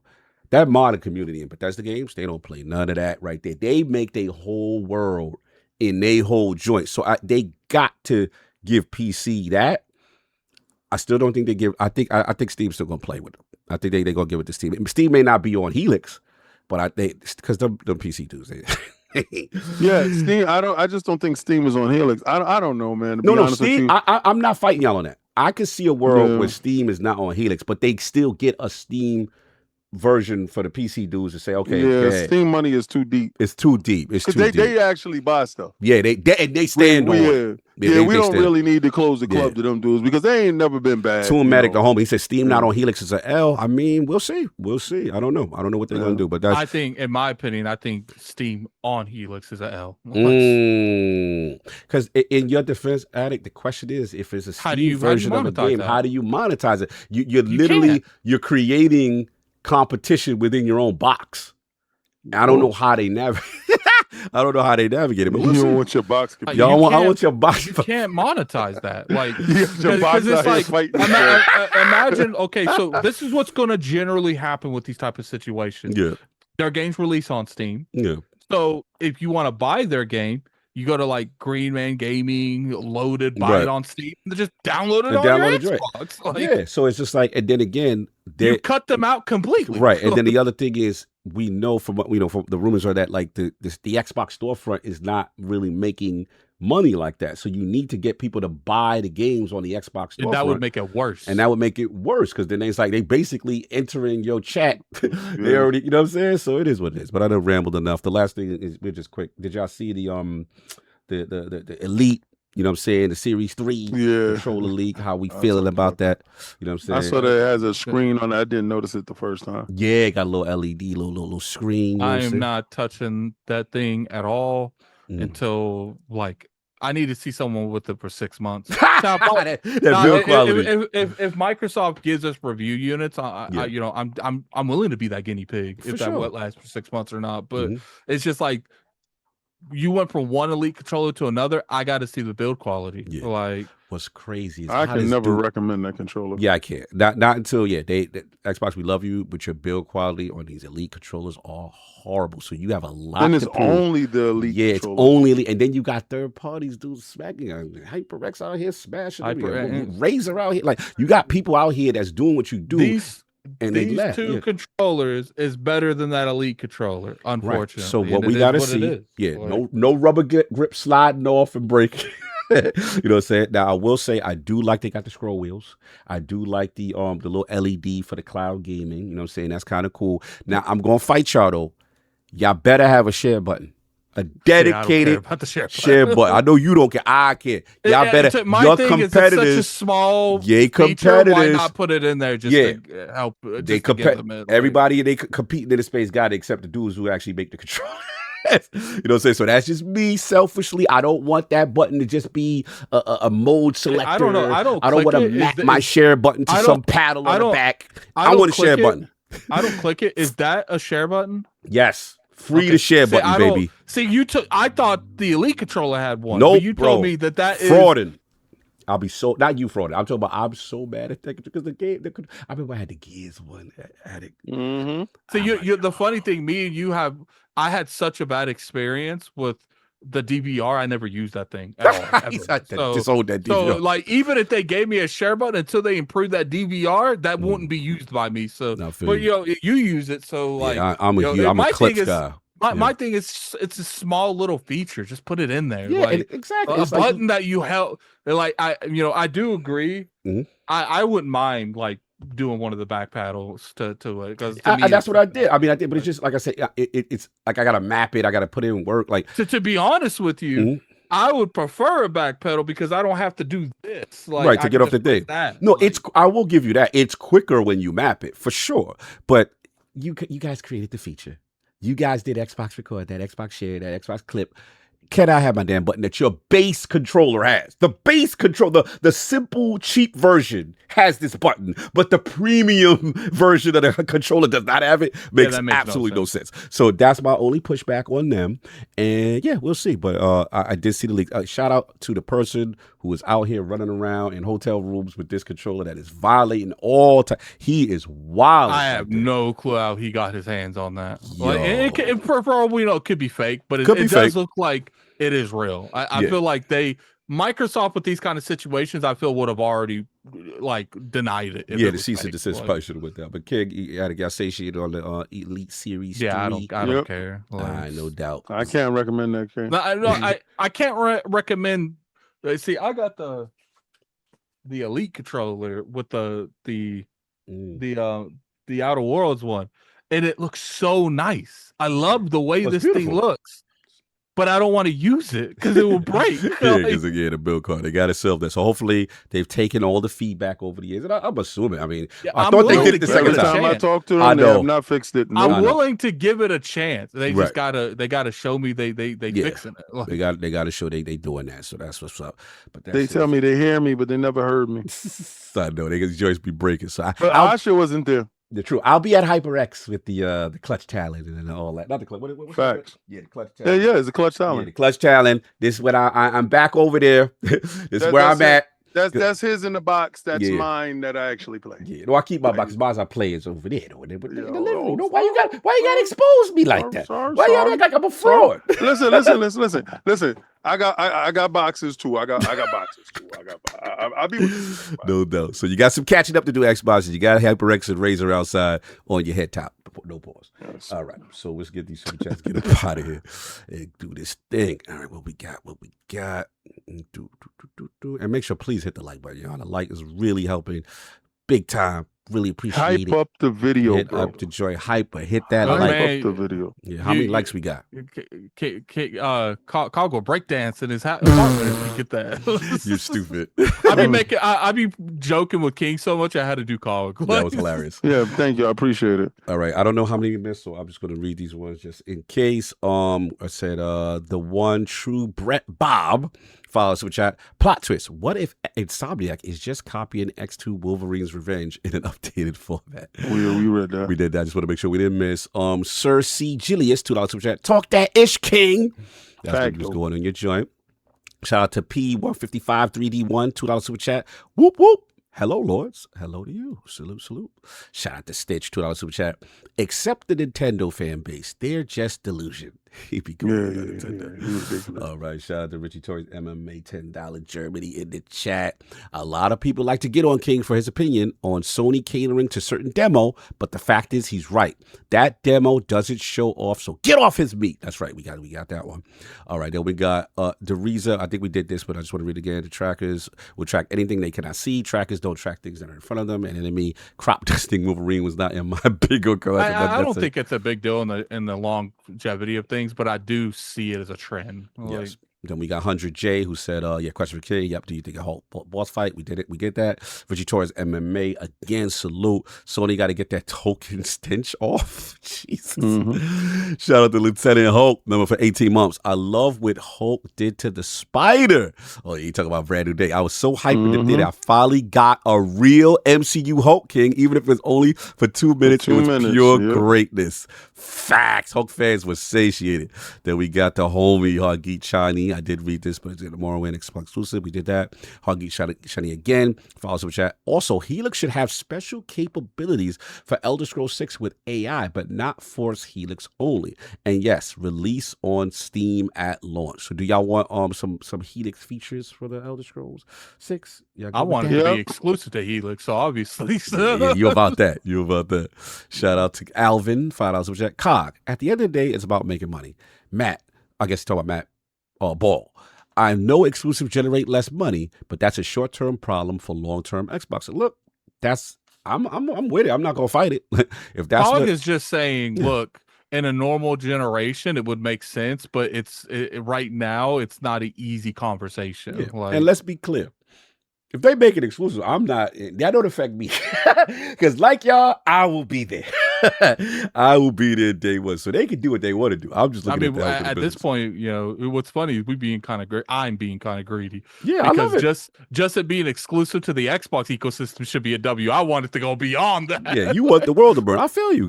Well, it's not I want the world to burn. I just want the next gen to do good out the gate. I feel that. I want the world to burn. Because you know how what Peter Moore said, first one to 10 million does the best. And it's like, I don't want to be, capped at a certain limit because they have nothing and the other person does. Yeah, I feel that. Shout out to Hoggy Shitty again. And hashtag make Fable exclusive. Hashtag take it away from them bumps. Oh, see, this kid get you. Yeah, that's what I'm talking about. I'm with all of that smoke.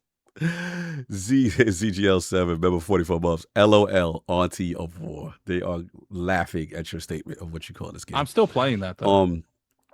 Sir G. Yeah, me too, but it ain't Kratos. Sir C. It's Julius. not Kratos. You're not wrong. $5 It's super chat. Auntie. Ladies and gentlemen, the King. 100%. King is funny, man. He be right. Exclusives, man. He was loving your rant. You was going in. All right. Random commentator, $2 super chat. We just need a day one tier. Oh, day one Game Pass tier. Okay, give us that option. Yep, I'm with that. Yep. How expensive is that going to be? How expensive? Yeah. Like, well, I'll be a member. I don't think that makes sense because then you would just buy that and move and cancel it right afterwards. Like unless it's the cost of a game. Yeah, they got to stop them dudes that's coming in hustling. Looking at you, Dustin Furman. I used to do that. I put your business out for LSN. He was the king of jumping there. When there was something that Xbox didn't he like, unsubscribe after it did get off.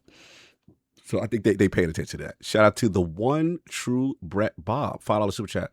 Sonium Ponium Alakazam. There will be no PS6. Blah, blah, blah, blah. Get your people. Kid, get your. They out here making poems. Get your people. That was wild. True Bet Rob. That was wild. Funny. I'll give you that. Urban Ninja. I like that. $5 super chat. Steam could stay, but Xbox games need to be only on the Windows Store. Best if both. Do y'all agree? Yeah, I'm with you. Okay. All right. Oh, hold on. We got a $20 Germany. Let's go. Con Artistic. I brought my second Elite controller when the first one started glitching, the red one. The Elite Controller 2 is the longest lasting controller, period. 3 years and going. They may have changed something later on. Okay, so you still rocking with yours. Well, I have heard probably that. ain't got no sweaty hands. I went either. through 3. I got my. You know which one hurt me the most? The Halo. I went through 1 in 3 months. Now my Halo one, okay. So this is the funny thing. Broke my I heart. got 2 Elite controllers that I refuse to pick up and play. My Halo one and my Gears one. They both sit right there, and it will not get touched. I was so desperate. I set the Halo one to repair, got it fixed, and it broke again. Man, see, I go like I'm rough on controllers. I play a lot of games, so I can't be doing that. Like, no, I feel you. It's just it broke my heart. Shout out to Conatistic again, $5 super chat. He said, mind you, I'm playing Hollow Knight. So I've been working those buttons up fierce. It's not the buttons, it's the rubber. It's the rubber. Yeah, it's the rubber build on the side. You know what I'm saying? It's the shout out to Fun Speculation in the chat. Shout out to 3-Bit in the chat I saw earlier. Man, it was good. No doubt. Lord Attic, where can the people find you? What you got going on, sir? You can't find me anywhere because I have to play. I have to beat like 4 games in a month. Yeah, like, you definitely beat a boy. Like in actually a couple weeks. I'd like to have one of them beat by the time we go to Gamescom. So he said, "Damn, what y'all do to y'all controllers? I haven't had any problems with my. Y'all not playing hard enough." I don't know. When you casual with your controller, I guess you don't get a chance to rip up the plastic. No doubt. So it depends on games you play too. Some games are not as hard on the rubber and stuff as others. Yeah. Like Tokon Fighting Champ. Hey, yo. Well, I wouldn't know anything about that life, so messy. My controllers have no fighter play. So, so that's it. So just get games done under NDA. Yeah, and plus, I'm gonna send you guys to a video too. Okay. That's what's up. That's what's up. Salute to y'all. And then Lord King, where can the find you? What you got going on?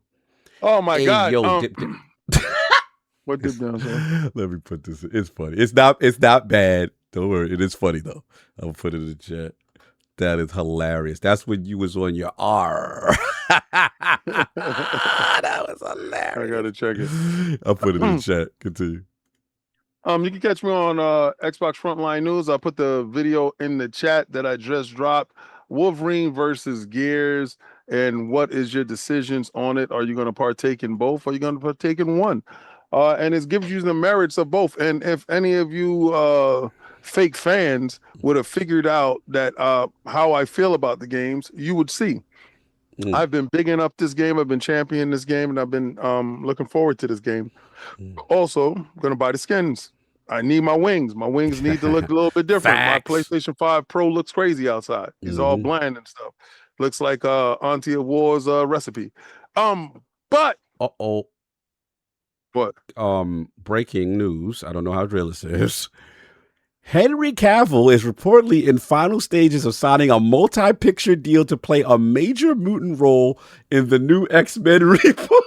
Yeah, it's been rumored for a while he's gonna be Wolverine. Like, that's why it's been rumored for a while that he's supposed to be Well, yeah, Colossus would make sense. But it was been rumored for a while that he's supposed to be Captain Britain. Captain Britain is a mutant. So all you guys sitting there going with that, he's not going to be Wolverine. Y'all can get over that. That's not happening.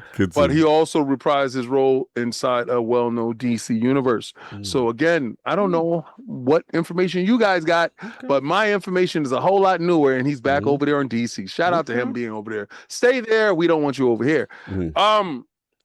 Yeah, Xbox Frontline News. So would you crash out if he turned to that be Wolverine? Would you crash out? Would I just told you. Crash out? Hashtag not by Marvel. I just told you that they would just have me probably just not watch this shit. Over just one character? Yeah. Like serious. Like, yeah. You have to suffer with you too long. Yeah. I'm not doing that. We gonna no. We not.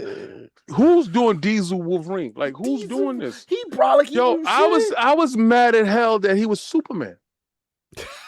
I was like, there's nothing that you can lift that can give you muscles.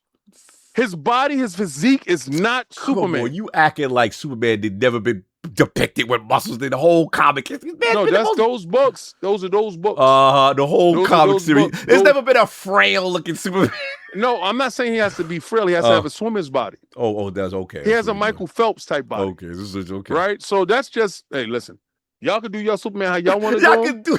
Listen. Y'all can have fat Superman y'all want. Y'all can have bald Superman y'all want. Y'all can have black Superman you want. Muscle bound Superman is too far. Y'all have taken this to the next limit. And I don't care. You know what? If he's so good, why didn't we get the next Superman movie from him? I can't. Rook said he's too tall. He said he agreed. He think he's way too tall. He's definitely not Wolverine. That you just might as well just throw that new X-Men out the window. But I'm saying Wolverine is like 5 foot nothing. We really go accurate with Wolverine. I'm not saying that. I'm saying this. Okay. I love when Ryan Reynolds made fun of you guys in that movie. Yes, that was hilarious. I love it. But he was like, "This is what you guys want," and that was some of the best parts. Yes, that movie did good though. But at the end of the day, we are over the Hugh Jackman era. Right? Let that be that. Like, let that be that. We ain't over it yet. He's gonna be in Doomsday. King gonna love that because that means he's gonna die. That's what King said. No, he's definitely dying in Doomsday. That part right there. Like I told you, if you see somebody that you know from before, he dead. So again, I want y'all to go look at this Wolverine that y'all been clowning, that y'all been talking about, that he had the face of Black Myth Wolverine, right? And I want y'all to really lock in on how critical y'all are or something. Okay. All right? And don't come here with your man crush of Henry Cavill. I don't care your man crush. You know, it'd be funny if it's the same thing where Cog is like expecting the chick Silver Surfer to die so it can replace the one that he wants. I can't wait to see her. I can't wait to see her. No, yes, it would be funny. It would be funny if we're watching we're watching Doomsday expect Wolverine to die and Hugh Jackman live. I'll be furious. I got to get out of here. Yeah, we got to get Eastern Standard Time, Monday through Friday. Friday special day. Well, Saturday's videos up. I'll put the video that's in the chat. Like Hugh Jackman at all. I love it. I'm just same way with that other dirty Superman that they had, that one for the WB. You saw that one, right? The dirty one. Which one? A lot of people liked him, actually. Good for y'all. I never watched one episode. When I saw him, I was like, oh, ew. Like, what's going on? Like, nah, we're not doing that, son. Like, but listen, doesn't he have the body that you expected? Yeah, he don't got the swimmers. That's a Wolverine. He's Wolverine. Hey yo. He's Wolverine. He's Wolverine. That's crazy. He looked dirty. He looked like no matter how much you wash him, he can't get clean. I can't. Right? I can't stand that dude. Son. Superman. Like, Pigpen Superman. Like, nah, we're for good for that. That's Smallville dude. Not the Smallville dude. Okay. Not him. Okay. Not the original Smallville. No, a lot of people like that. A lot of people love him. Yeah. He's Superman. Okay. Not him. So he approved. The dirty one. The one who came in and he had kids and stuff like that. Lex Luthor was a bald-headed weird dude. It's very important how Superman looks. That man got to look right. You got to look right. Definitely. Yeah, Christopher Reeve was the best Superman. And then Rolf was the second best Superman. Okay. I like He Henry just had- Cavill he- as Superman. Yeah, he just had the worst script ever. I couldn't stand that dude. Like when he was on the boat with his chest out, I'm like, now, you know what? This is the part where y'all going for that demographic. Yeah. Gotta get the sales, ticket sales. This is the part where you dragged your wife to the movie and you gave her eye candy to shut her up. Yes. Like, and don't be mad when you They walk said out Tom the movie. Welling. Tom Welling. And don't the hell with Tom. Don't be mad You when you don't like walk anyone playing that. Yo, don't be mad when Okay, you walk out the movie tell us and something. Henry Hit the Cavill like took button, your y'all. We wife having with you. fun. We need Yo, these Tell likes. us someone. Hold on, no. Tell us someone you want to be Superman and Wolverine. Well, I only got one dude. He's for Captain America or Hyperion. That's the dude that was that plays Jack Reacher. They said you just jealous because Superman has chest out. Just jealous. Anybody like can that. have their damn You chest ain't out. like- What the hell's you ain't wrong like- with you? ain't like You that. like to see his chest. That's right. You got No, it sounds like you like to see his No, chest. no. Stop that. Get out of here. You like to see his chest. You mentioned you like his chest out. You They saw that said, scene I'm and out. you got lathered up The with him homie. too. The water, you was just wet, just like the water. You was wet. He was said, wet like the the water. homie Amit said Tom Welling and Tyler Hoechlin were both great. He said, you bug it, King. I don't even know who Tom Welling is, bro.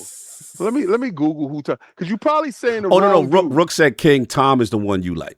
That's the one. I like Tom. Like Yeah. I don't like that other dude, the dirty dude. Who's like the dude dirty you keep calling dirty? That's what I want to Yeah, know. the dirty Find out dude, who like, what this dude name the is. last Seize dude. him. The last dude, the dude, he dirty. He fought Doomsday too. He dirty. He looked said, are you rough. talking about the dirty. Superman from Lois? Yeah, Lois and Clark. Like Lois. The I dude with the think he's Lois- glasses. Yeah, well, they all have glasses. They said Tom Welling was Smallville. The Smallville guy. Nah. Smallville guy is dope. I like. Okay, Smallville okay. So guy. you like so we like Tom Welling. It's the other dude that Yeah. y'all You like. So I think it's you don't Tyler. like the one that where the suns and stuff came in. Tyler the one with Hoechlin was from yeah. Superman. Okay. Yeah, let me Google him. Get Let me the You call don't name. like the one where the sun's involved. and They stuff. said, what Yeah. about Dean Cain, King? Dean Cain? Do we Who prove the hell it? is Dean You King? don't remember- I remember Dean Cain. I remember Dean Cain. I love that King don't know any of these people. He just don't. but He he's just don't. talking- Yeah, that's the dude. Tyler Hosch. Yeah, That's the he's one you dirty. hate. Yeah, He's so you dirty. don't like Tyler. Yeah, Okay, he's got dirty. it. Yo, every picture you got, he dirty. Like, ill. Like he ill. Like he I love the disgust in his Disgust. eyes. I'm looking at him right now. He like ill. Like all of it. Everything Let me he see this do. soon, Like man. nah. Yo, look, Nah, put his that's name what's in YouTube. Put his name in YouTube. And every picture he got a dirty beard. You Ill.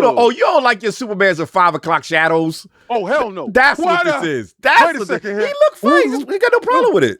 Yo, get out of here. But I'm saying that like us the out only of thing here. I'm Take us saying is out of he here. got Take a us out of 5. here. God Take bless us he has out of a here. 5 o'clock shadow. He Yeah, put cannot him have on that. somebody else. Get him Yeah. out of here. That's He said King Wolverine. like He's- his Superman bad King clean. Yo, King is he's, like, he's wait, Wolverine. King That's is like, I Wolverine. got stuff to do. We can't do this no more. That's All right, Wolverine, to son. King's That's Wolverine. point, the Oh, homie JRG hold on. said Dean it's the Cain, hold permanent on. 5 o'clock shadow that King doesn't like. I can't stand that dude. I don't Okay. care what y'all say. Let me get the Dean Cain. Let me see who Dean Cain. Hit the is. like button, y'all. We need these. How many likes we got, Addict? Oh. We ain't leaving until we get these likes up. Hold on. Let me get the Dean Cain. Let me see this. We got ain't 300? believe it. Don't say that to them. Nah, we got to get these likes up. How many? We got 3. Hold We got on. 300. We Hold good. on. man. I'm putting All right, cool. Dean Cain right Hit now. that like button. Hit Hit that like button. Hit that like He button. was Superman. Hit that like button. We'll make King say he said likes King- all the. King said King likes them young, pretty boys. Wait a second. You said Dean Cain was Superman? Somebody say DK. King don't even know. King don't even know. Let's Wait, go. you said this dude? Oh, wait. From Superman to Ice Agent. Yeah, Dean Cain. I like him. Oh, that's the dude that. Oh, yeah. I like Dean Cain. I Shout see out him to in the suit right here. Sinister doing the fish. He said, remember Drunk Superman had the beard? He had the beard, King. Remember Drunk Superman? In the club? I like Drunk Superman. Yo, that was the and best. that was the one that rated the worst. Yes, That but that they scene was rated the best. see, y'all like the dumb stuff. Y'all like the dumb stuff. Nah, yo, yeah. All right. Yeah. Dean Cain, yeah. All I right, like fair him. enough, I fair like enough. All right, so we good. We are satiated. We got our 300 likes, right? Yeah. Addict, That's we not good? Dean Cain. This other dude is Dean Cain. We got All our right, 300. that's Dean Cain. Addict? Yeah, we Gotta got make sure. 300. All right, no doubt. So look, next We year, got 300. appreciate Yeah, y'all Now still. you got a breakdown. Y'all, now we found out that y'all like men with their shirt off. I know you guys know. Like now we found out who y'all are. Who y'all are? And I have identified. I'm clipping this part of the chat so I can know who y'all are. Yeah. Mav said he had the dark maroon boots way back in the day. Yo, that's hilarious. Kane is garbage. They go there. Well, look, yeah. appreciate y'all rocking with us this long. So look, here's the playbook. Again, first of all, Brandon Roth was good. Let's put the Germany one highlight in here because without y'all, yeah, we made it, baby. Germany now, baby. Germany now, and we want to thank you guys. When we get back, Cog is jiggly Cog. We have hit our goal. And now that we have hit our goal, we will be in Cologne. This next Sunday, normally we record, we will be in the air. We will be flying. We will be out there. And again, I want to thank all of you guys because without you guys, it would not have been possible. We've got a ton of dope opportunities, tons of dope things, and we plan to have coverage for you guys. And we're super excited. So no ILP next Sunday because we will be actually in the air. But following Sunday, like I said, we're gonna try to plan to do something, right? You know what I'm saying? Because we come what back. We could do is we'll talk to Inside Gaming and see if they want to with us premiering one of our Lords After Dark for next week. Yeah, we could figure out because we fly back. You know what I'm saying? That no, I'm talking about next week. Yeah, right. So we got to see what's going on, what we could do, and we can figure that out. But yeah, we're going to try to give y'all something. We're going to come up with it. But again, we are here. We made it. You know what I'm saying? Road to Germany. Again, super thanks to everyone in the chat who has done that. Hold on. We got a couple super chats before I go. I didn't want to miss those before I go. And yeah, man. look, I know Slow-Mo. Don't ignore. I know Slow-Mo. I was ready to read it. Don't ignore my member chat. All right. So we got, hold on. Let's read. Shout out to Verg Brizzle 9563 $2 super chat. It's not just the rumper, it's the right bumper. He's talking about the elite controller. Facts. And then of course, Slow-Mo member for 70. I shouldn't even read this member for 73 months. Afternoon Lords. If the controller doesn't have 1K hertz polling, it's an L. That is true. Shout out to HyperX though. Yep. Guess who got white? Guess who got 1K polling? Guess who got that? Yes, yes, indeed. Yep. So shout out to them. I gotta support them on that. And then he says, "Is an L? An L like Bungie abandoning Destiny 2?" Laughing. Take that up with PlayStation, sir. That's who abandoned.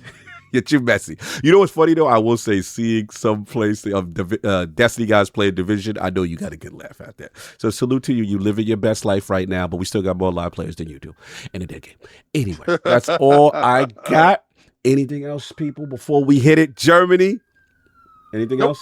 All right, look, everybody, enjoy your Sunday. We're up out of here and see y'all. Yo, what did Mav says? He said, you know why I don't like brats? Because they're the worst. shout out to the dad joke. Mav, that was funny. I like that. That was funny. Shout out to Mav. Send you guys over to my Kingdom Hearts video. Nice. I accidentally made it go live early, but I meant to premiere today, but I don't know what happened. Right. But yeah, go over there and enjoy. I put a lot of time into this video. I hope you support. guys enjoy it. All right, y'all. Everybody enjoy. We up out of here. Peace.